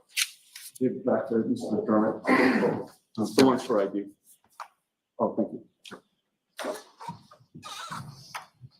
Or actually, if I can just see those, I thought these were different photos. If I could have those, then you don't need to count the people. There are 5 other people in the photo with them, but they're together on the right side of the photo. These photos impeach the testimony of Katie McLaughlin multiple times, and we should be allowed to explore the bias of these witnesses, particularly the bias of Katie McLaughlin, who purports to give incriminating testimony against my client, brand new testimony that only existed after she learned the identity of the homeowners in this case. This is classic bias and classic impeachment evidence. There's no reason why we shouldn't be able to show photographic evidence of this relationship, much like Mr. Lally's shown photographic evidence of the 34 Fairview, what it looks like. It's intended to assist the jury. And in doing a 403 balancing test, Your Honor, the probative nature of this evidence greatly outweighs any prejudice. She's able to explain these photos any way she wants when Mr. Lally does his redirect examination of her. But without being able to get into this, Your Honor, Katie McLaughlin's testimony, it's like she's wearing a suit of armor. We can't get through it. We have the tools and the evidence to get through it. we have the ability to expose her as somebody that's misrepresented something very important to this court. If we can't ask these questions and we can't get any of these photos, then we're not able to do it. All right, Mr. Lally, what do you say? Your Honor, just as far as the authenticity of whatever these is, as far as social media is concerned, there's a variety of ways to fabricate that. And I think it's interesting that Mr. Iannetti is really vague about where these photos came from or how he knows the specifics that he's so sure about when they occurred, where they occurred, what state people were in, what day it was, who is college roommates of who within these photographs, but has no specifics about, where these deluge of photographs came from. More importantly, Your Honor, what I would submit as far as Ms. McLaughlin is concerned is she was entirely consistent, and I did the disparagement as far as what her testimony has been, as far as her statement within the report to Trooper Proctor, her grand jury testimony in this case, and her testimony before this jury on the stand. She did admit it evolved. Identical, if not entirely consistent. And again, it's not just Ms. McLaughlin that is attributing this statement to the defendant. The jury has heard from 2 other firefighters, as well as anticipated other witnesses who will testify to these exact same statements that the defendant made outside of the home on that date. What counsel I think is referring to as far as the could I have hit him is something that the defendant said to Miss McCabe, which was overheard by Miss Roberts on a speakerphone on the way to Fairview Road. And then she modifies that statement when she's asked specifically about the bruising and how that could have been caused. And it's at that point where she repeats, I hit him, I hit him, I hit him, I hit him. So to then use prior statements to a completely separate witness that have nothing to do with Ms. McLaughlin to try to use that to claim impeachment or bias is ridiculous. And then as far as it applies to this specific witness, when it comes to impeachment and bias, what the case law is very clear about is if it goes to bias of the witness who is on the stand, and the witness in this case is Ms. Albert, not Ms. McLaughlin. All right, thank you. This will save us some time tomorrow. Right. Well, the only other thing I was going to add, Your Honor, is Mr. Lowry's arguments go to the weight, not the disability. But I pulled up my notes, which I'm sure the court has. She has morphed her statement into, I asked if there had been any significant trauma. She said, I hit him. Then she repeated it. A woman said, you're hysterical, you need to calm down. She said, I hit him. Then a police officer said, what did you say? She repeated, I hit him. And, Ms. McCabe herself testified in the grand jury. That's not what happened. That she said at that moment, did I hit him? Could I? She's on record saying it. All right, thank you. I'll take a look at my notes and we'll figure this out first thing. All right. Interesting. So I guess not a totally closed door, just something she wanted argument on before she made a final decision about whether they're going to allow that to go forward or not. Well, I definitely would be interested in this case law that Mr. Lally referenced that says you can only impeach the bias of the witness you're talking to and not the other witnesses in the case. I'm not sure that I buy that. This might be getting into something having to do with impeachment on collateral issues, and that goes to the question of whether you can bring in extrinsic evidence or not. But I mean, I'm not really sure what he's talking about. I'm not really sure that bias is going to be a collateral issue. I'm pretty sure that's pretty direct. I don't know. I don't necessarily believe the case law says that just because Mr. Lally says the case law is clear that it says that. I would have appreciated at least some kind of citation. Maybe that's in the briefing already in the court. I don't know. If anybody else knows, definitely let me know if you want.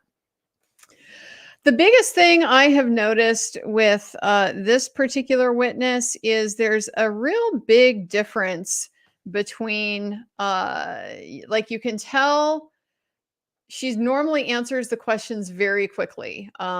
She seems to be pretty sharp, pretty smart, and so she gets the question, she answers it right away, except for the couple of occasions where she has gotten uncomfortable when she's first asked about Katie McLaughlin, who is she? And there's a lot longer pause. Pause to think about that before she answers it. A little bit of a tell. I mean, you can just see when she is thinking more about her answer and not just reacting and giving the first off the cuff thing that comes into her mind. So that's noticeable. It tells you the stuff that she isn't maybe necessarily prepared for, isn't necessarily as rehearsed for. I suppose that's what you would do if you were being asked about this and you're not supposed to know what's happened in the trial so far, and you're asked about Katie McLaughlin, you would not know how to answer that right away, right? If you did know how to answer that right away, I don't know. I mean, how do you know Katie McLaughlin? It doesn't seem like that hard of a question to answer, to just spit it out. So it just seems like there's some processing going on here with what exactly do I want to say and what are the implications of the words that I use? How do I say this exactly correctly? That just seem to indicate she kind of knows what all this is about. So yeah, I don't know about that. I did appreciate that when she said she's bad with time, she then didn't then come back and say they got to the house at 12:10. Okay, thank you. Thank you for not doing that. She was at least consistent with that whole thing. So she seems also to be doing well so far. I don't think she's quite as likable as Brian Jr. was. But she doesn't seem like a bad witness. I wouldn't say at this point in time. She doesn't seem particularly defensive. She does seem pretty confident, pretty assured of herself. So I don't know that this is really, scoring any points for the defense. On the other hand, once again, I just don't know how much this is helping. This is helping the Commonwealth, not really helping them prove certainly that Karen killed John O'Keefe. I mean, the biggest point that she seems to be making is that Colin Albert was gone before, like within moments of them getting there. Very, very specific. Many of these witnesses have been very specific about that. Colin was on the way out as we got there, and it was just moments later that he had left. Well, I mean, I guess, yes, where the defense is going. It makes some sense to sort of preemptively address that, but it just seems really, really weird to be spending all this time establishing where Colin Albert was when we haven't established the fundamentals of why we think Karen Read killed John O'Keefe. It's just strange priorities here.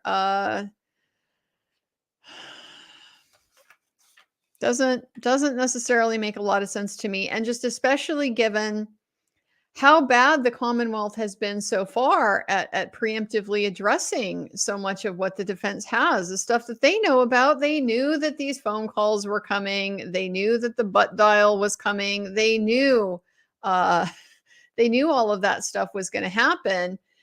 And what did we hear? We heard that Lally showed Brian Albert Sr. the video in the waterfall of the messing around, and that was pretty much it. I mean, it's just very inconsistent to me that you would so poorly prepare your witnesses for what's coming from the defense, from what is coming from the defense, while also presenting your entire case in this very proactively, defensive manner. They're less worried about landing their own shots, and they're way too focused on what the defense is doing and trying to deal with it. So,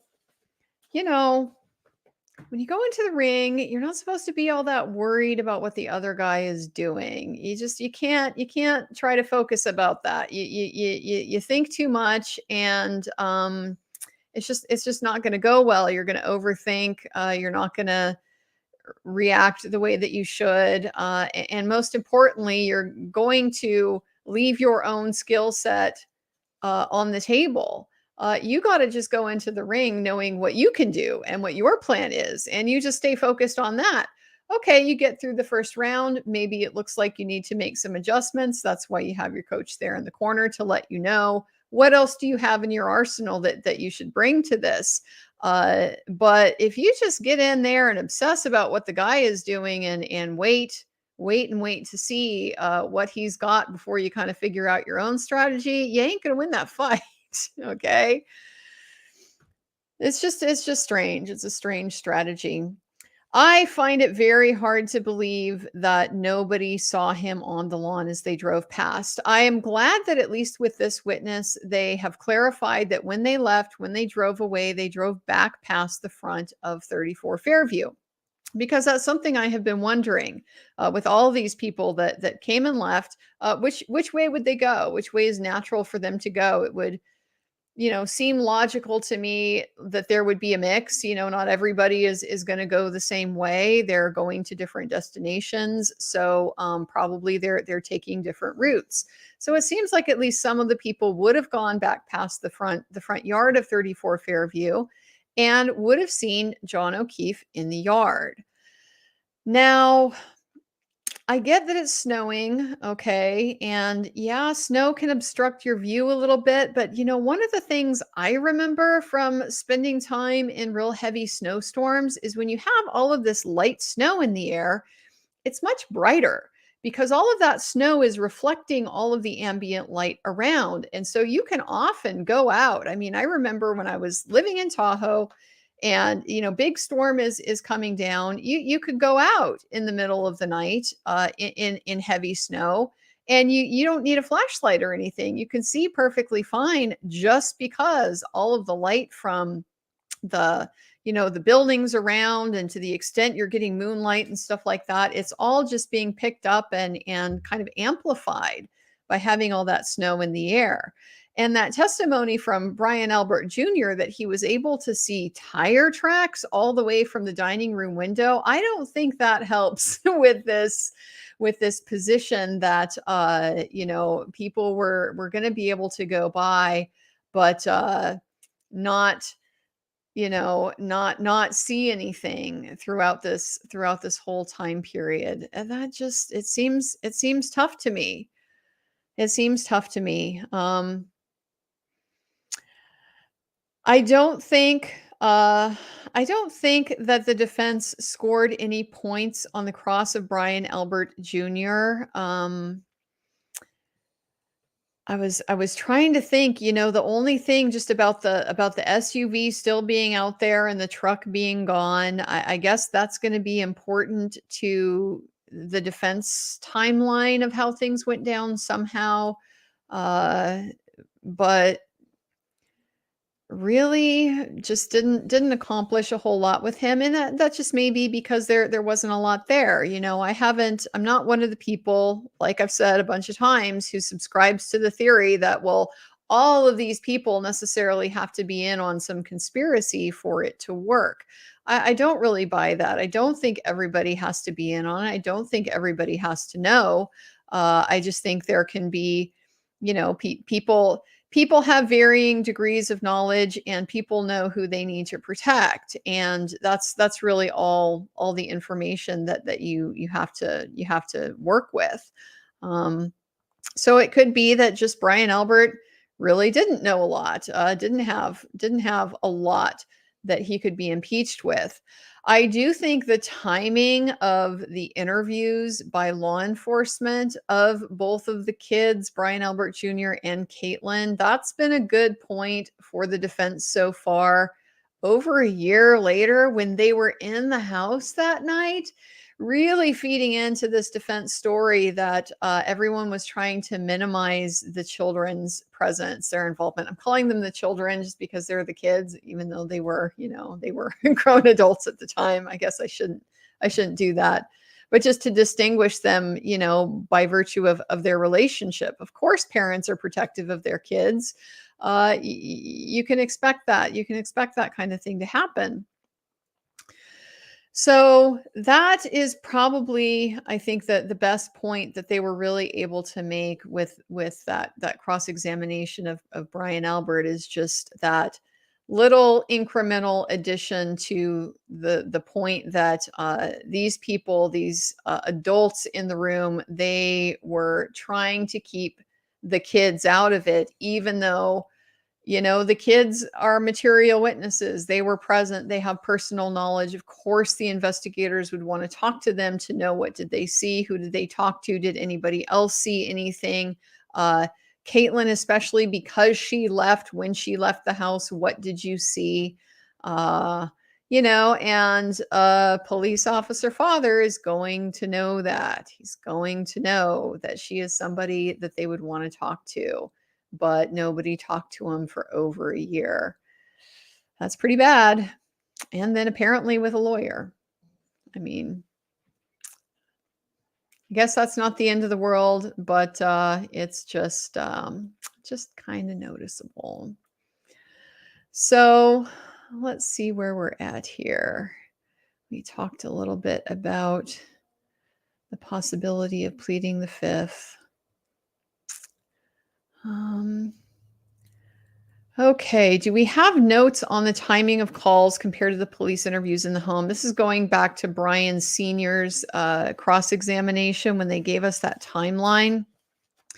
So I don't know that we have it real specific at this point, but I did go back and check the testimony with Officer Good, Sergeant Good. Talked about how they were there. They were, you know, dealing with John, getting John off the scene, and they sent Jen McCabe into the house to wake up the family. And then as soon as the lights went on, he and I think it was Officer Lank at that point, might have been Gallagher, now I forget. Either way, they went into the house and spoke to them, according to Good, for about 20 to 25 minutes. And then they left.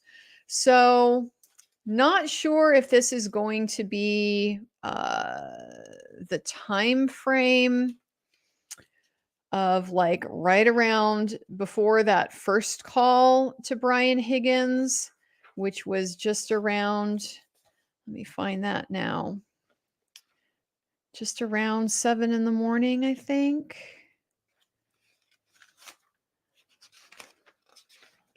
Let me find them.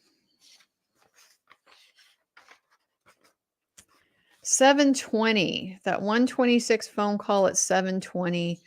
Sounds like that's gonna be after the interview, the first interview with the police. And so then remember, they leave, and then Chris and Julie, no, it was Matt McCabe. Then Matt McCabe shows up. And so they go back in and they talk to everybody as well, including the McCabe. So it's like these two interviews. So they have this first set of phone calls at 7:20 and about 7:30, total of about 6.5 minutes that they talk. And then the next phone call at 7:57. It's all fitting in here somewhere around the time of these interviews. And that just takes me back to how Brian Higgins is the guy that he chooses to call a couple of times first off, before he talks to anybody else. Now, I don't know. It was one of the effective things that Lally has done so far, in my opinion, is on redirect. He did elicit that no, the questions you were asked about those phone calls, those had been selected. That wasn't everybody involved. It wasn't all the phone calls that I made during that period. And so the defense didn't come back and clarify that for me. I don't know who else might have been called in the meantime. So that's kind of hanging out there. Now I can't say for sure, well, these are the only people he talked to. That was a good move that Lally made, and potentially just depending on what the facts are, that could have been a missed opportunity by the defense to really hammer that in. Well, at least, these 3 phone calls, these are the only ones that you made, between 7:20 and 7:57. And the reason why is because it seems strange to me that he would not have immediately called Chris and Julie McCabe based on the fact that Colin had been there the night before. Wouldn't you want to alert your brother that, hey, when your kid was at my house, and at the time that he was leaving, this whole situation apparently was going down in my front lawn, and police are going to want to talk to him, and they're going to want to know what he has to say. I don't know. I would think you'd call your family, you'd call them before you're on the phone over and over and over again with Brian Higgins. I mean, I can see him being in the time frame there too. Like, okay, let's take your explanation at face value. All of these people were there. They would want to know. But yeah, Colin was there. Why didn't you call Colin? Why didn't you call Colin's dad? Why didn't you call Colin's mom?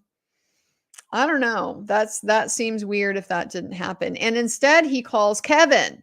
He calls his brother Kevin, who wasn't there, doesn't seem to have any family there, doesn't seem to have any connection with anybody there, but happens to be the one on the Canton Police Department. Guys, it does. It looks sketch. It looks sketch. Just don't really know. Don't really know what else to say about that. Let's see what else we have. Marissa gifted 10 memberships. Thank you, Marissa. That's super awesome. I started to notice, like, oh my gosh, my chat's getting full of all these green names. That's super cool. I just got home from court. Oh, hey, potentially criminal. It's Sean. I just got home from court. Did we find out if Officer Bukaki attended the swinger party? No. Nope, didn't hear anything about that. We're going to have to probably save that for another day, I'm afraid. Great to see you live streaming, Andrea. Plus, these daytime streams are good for UK time. I'm so glad that they're good for your time, okay? Because 5:45 a.m. is not the awesomest time for me. We're making it work, but yeah, it's gonna accumulate some wear on me as time goes on. I remember dealing with this too back during the Depp versus Heard. I'm going to apologize ahead of time because my hair is going to get worse. I'm going to stop using makeup. I'm probably have like near PJs on, big bags under my eyes. You get what you get, guys. Sorry about that. But I'm glad that the daytime stream time is good for the UK. A lot of times when I'm covering the Idaho stuff, I do know it tends to be later in the afternoon, and I have been told that doesn't work so well for the UK folks. So glad that that's working out. Well, that's everything in the super chats, guys. I mean, obviously the big thing today was Brian, that cross. It kind of fizzled a little bit out that after that. From both sides, really. Like, I'm not trying to like take a pro defense position or anything like that at this point. I want to be open to see what the evidence is going to bring here, but I'm just being given so little from the prosecution here to be able to work with, that I can't help but notice, like, if I just go back to the opening statements and who promised me what, I am getting a lot more of what the defense told me I was going to get than I am the Commonwealth. And maybe that's just because the Commonwealth did a pretty poor job telling me what I'm going to get. They told me there were going to be witnesses who were going to tell me about their observations. Well, yeah, we've definitely got that. But the Commonwealth, at the very least, told me these things were going to add up to showing that Karen Reed murdered John O'Keefe, and we're definitely a long way from that. So when I say, like, it's not really a doozy today, it's kind of a snoozer for everybody after we got done with that cross. I really mean that for both sides. It's not just, oh, the defense failed to score points. Well, yeah, so did the Commonwealth. So just not much really there. But boy, that Brian Albert cross, that was fun. That was something to see. I mean, the phone calls, he's just having a really, really hard time explaining that. And just this accumulation of the officers making mistakes, the reports not being correct, stuff not being accurate. It just begins to look not very credible after time, particularly if you can't explain away the 22 seconds or whatever it is that the call lasted. If you can't explain that away as a voicemail, then what do you got? I mean, what do you got? How is this all inadvertent? How did this all just happen to get mixed up in the records? It doesn't really pass the smell test. And then when you just top that off with, you just decided to upgrade your phone, you just decided to get rid of your old phone the day before the judge issues an order, when there's a hearing about it going on that day. There's a hearing in court, nationally televised, about whether you're going to have to preserve your phone or not, and you just happen to get rid of the phone that same day. Just a coincidence? Apparently that's what he told the other grand jury. Just a coincidence? That's a hard coincidence to buy. Hard coincidence to buy. So that's an excellent piece of information that came out for the defense today. I mean, just once again, has the Commonwealth won a day yet? Like, if you just look at this day by day, has the Commonwealth won a day yet? I don't think they have. I really don't think they have. Maybe the I hit him day, but the defense did a really good job of undermining that, of showing, hey, memory's a funny thing, showing that, friends not acquaintances, kind of slipperiness with the motive on that, the evolution of the statement. So I mean, that statement, the I hit him, it landed, but it didn't, I just don't feel like it really did a lot of damage. I think the defense was able to handle that so well. And besides that, what have they given us? What have they given us? A photo of the back end of a car that's covered in snow and really hard to see what's going on with the taillight. That was not a bomb. That was not a bomb. That was at best like a mild, like, tapping jab. Okay, it could be something, but it's really hard to see what it is. And it just, for me, that really highlighted what I haven't seen, and so therefore what I expect to see, which is when you took this car into custody, when you went and got it from the parents' house, knowing on the basis that your allegation is that this was used in an accident, how do you not, you better have documented that thoroughly at the time that you seized it to get that condition. Just because you never know what can happen on the road on the way back. Your tow truck can pull in front of a big truck and get absolutely creamed, and now you have no evidence. No, you would absolutely document that thing as soon as it comes into your possession, so that there can't be any argument that it's not the same by the time you get around to getting it to the station and doing whatever you're going to do with it, that it's not in the same condition as it was when you got it from Karen Reed. So my expectation now is they better have more than just this back end snowy photo of the back of the car. They better have a whole bunch of photos of this car at the time that they seized it. And if they don't have that, I'm going to have a hard time believing anybody thought this car was involved in an accident, because you'd be looking for that. You would document it. You would record that. You would take the photos of it, and they better show me a broken headlight such that 40 some odd pieces of plastic could be left in the front yard. Is the FBI investigation the main reason the defense got everyone's phone records? Yeah, that's my understanding. The defense was actually trying to get most of these phone records through the court process, and they were denied. I think Brian Albert even mentioned that on cross-examination, denied multiple times access to the phone. I believe they might have gotten some limited portions of it, like just some of the communications from the night of or something like that. But by and large, yeah, my understanding is the bulk of this phone record stuff, they didn't get it themselves. The Commonwealth didn't get it themselves. It came through this FBI process. So clearly a different set of priorities from the FBI here, as far as, just establishing what everybody was doing and saying behind the scenes. So yeah.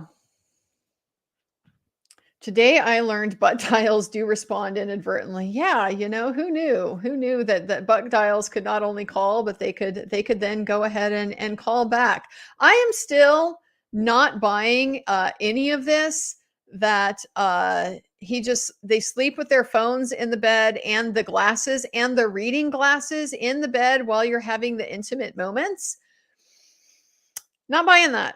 Not buying that. I don't know why he needed to drop in this little detail of, oh, I also leave my reading glasses in the bed. It seems like one of those things, if you go back to Depp versus Heard, go back to Amber Heard's testimony, and we would get that all the time, right?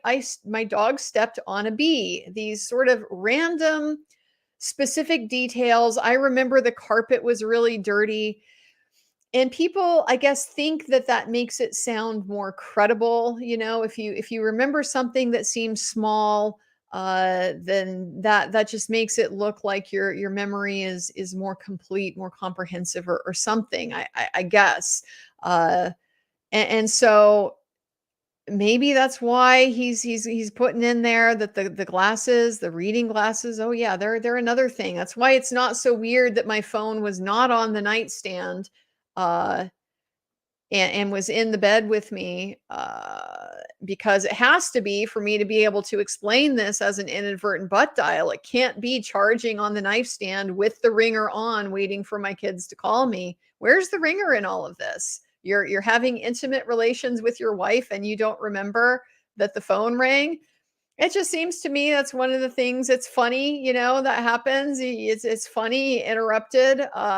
These guys, I mean, seeing how they interact with each other, how they rib each other, they like to joke. You're going to tell me that if Brian Higgins called Brian Albert in the middle of intimate relations with his wife, that Brian Albert isn't going to give him shit about it? I mean, I just feel like he's going to give him shit about it. Maybe that's just my read. But yeah. That whole scenario, that did not come out well. That did not come out well for Brian Albert. And that's really the big takeaway from today. I think that's what everybody is going to remember. They're not going to remember Brian Jr. They're not going to remember Caitlin, because they don't have anything material to add. We are going to remember, once again, the destruction of the state's witness, Brian Albert, on cross-examination. So I'm pretty sure we have a half day tomorrow. If I remember right, that's the schedule. Tuesdays and Thursdays are the half days. So I am planning to go ahead and be here again tomorrow. I do just want to give you a heads up. Tentatively, I'll confirm tomorrow, but tentatively on Wednesday, I'm planning to go on the live stream with Defense Diaries. If you guys are familiar with that channel, it's Bob LaMotta and Ali LaMotta. Great attorneys, very smart people. I haven't gone on their stream before, so it'll be a first for me, and it should be fun. And you'll get something a little different, right? It's always a different scene when you have more of a panel, and the lawyers can kind of bounce their ideas off of each other, instead of just getting what I think. What I think is not particularly definitive. It's just my perspective based on my experience. So. That'll give you something a little different if you want to follow my commentary. That's where I'll be expecting to be anyway on Wednesday. I'll confirm that with you for sure tomorrow. So guys, I just want to go ahead and thank everybody again for all of your support, all of the memberships that people have gotten today, all the gifting of the memberships, all of your great questions. I really appreciate having the kind of give and take. I am pretty good at just like speaking off the cuff and thinking to myself stuff to say without having necessarily the conversation coming back at me. You get used to like making opening statements and closing arguments and things like that where, you're on your own out there. So it's not completely foreign ground to me, but I do like having that feedback. It really helps a lot and just helps me know what you guys are interested in hearing me talk about. The sort of joke about law school is the big downside of it is the way they teach you to think like a lawyer. You kind of stop thinking like lay people at a certain point. You just become so conscious of the law and how much law there is everywhere under every circumstance. I remember at some point in my first year of law school, just having this kind of, overwhelming moment where, it's something silly. Like I'm in the grocery store looking at a Cliff Bar or something like that. And I was just hit by like, oh my God, there's so much law right here in this Cliff Bar. There's not just the USDA stuff. There's the trade regulations, the trade secrets for the recipe. There's all the commercial transactions that led to it getting here. There's the copyright that goes into the labeling and stuff like that. Just these layers and layers and layers of law that, most normal people walking around don't think about. But you kind of get overwhelmed with that after you spend the time in the law school process. So, I don't necessarily claim to have the best read on what everybody wants to hear from me. So by all means, let me know. And I'm always happy to try to get questions for you. I did see, I tried to follow up on that one question about Judge Bev's record on appeal. Like, does she get reversed a lot? So I have to follow up on that some more. I've done a little bit of research, but don't have anything definitive for you yet. So I am going to go ahead and follow up on that. And hopefully I'm hoping to be able to get you some more information. I just got to look at some different resources. So stay tuned and I'll see what I can find out for you about that. So we'll see tomorrow what we get from Caitlin Albert, and then where are we getting after that? Where are we going? Are we gonna get to the McCabe's finally? This is kind of what I'm waiting for. Everyone's kind of waiting for this Jen McCabe in the Google search, and the why did you delete all this stuff from your phone? Got to see how she's going to explain that. And given the order of the presentation so far, looks like we're just inching closer and closer to that all the time. So probably won't have time to get there tomorrow, but I'd expect we'll be finishing Caitlin's cross and then we'll get another witness. We'll see who that is. So guys, I'm going to go ahead and sign off. I appreciate you joining me today. Appreciate all your support for the channel. Look forward to seeing you bright and early tomorrow for another day of the Karen Read trial. See you soon, guys.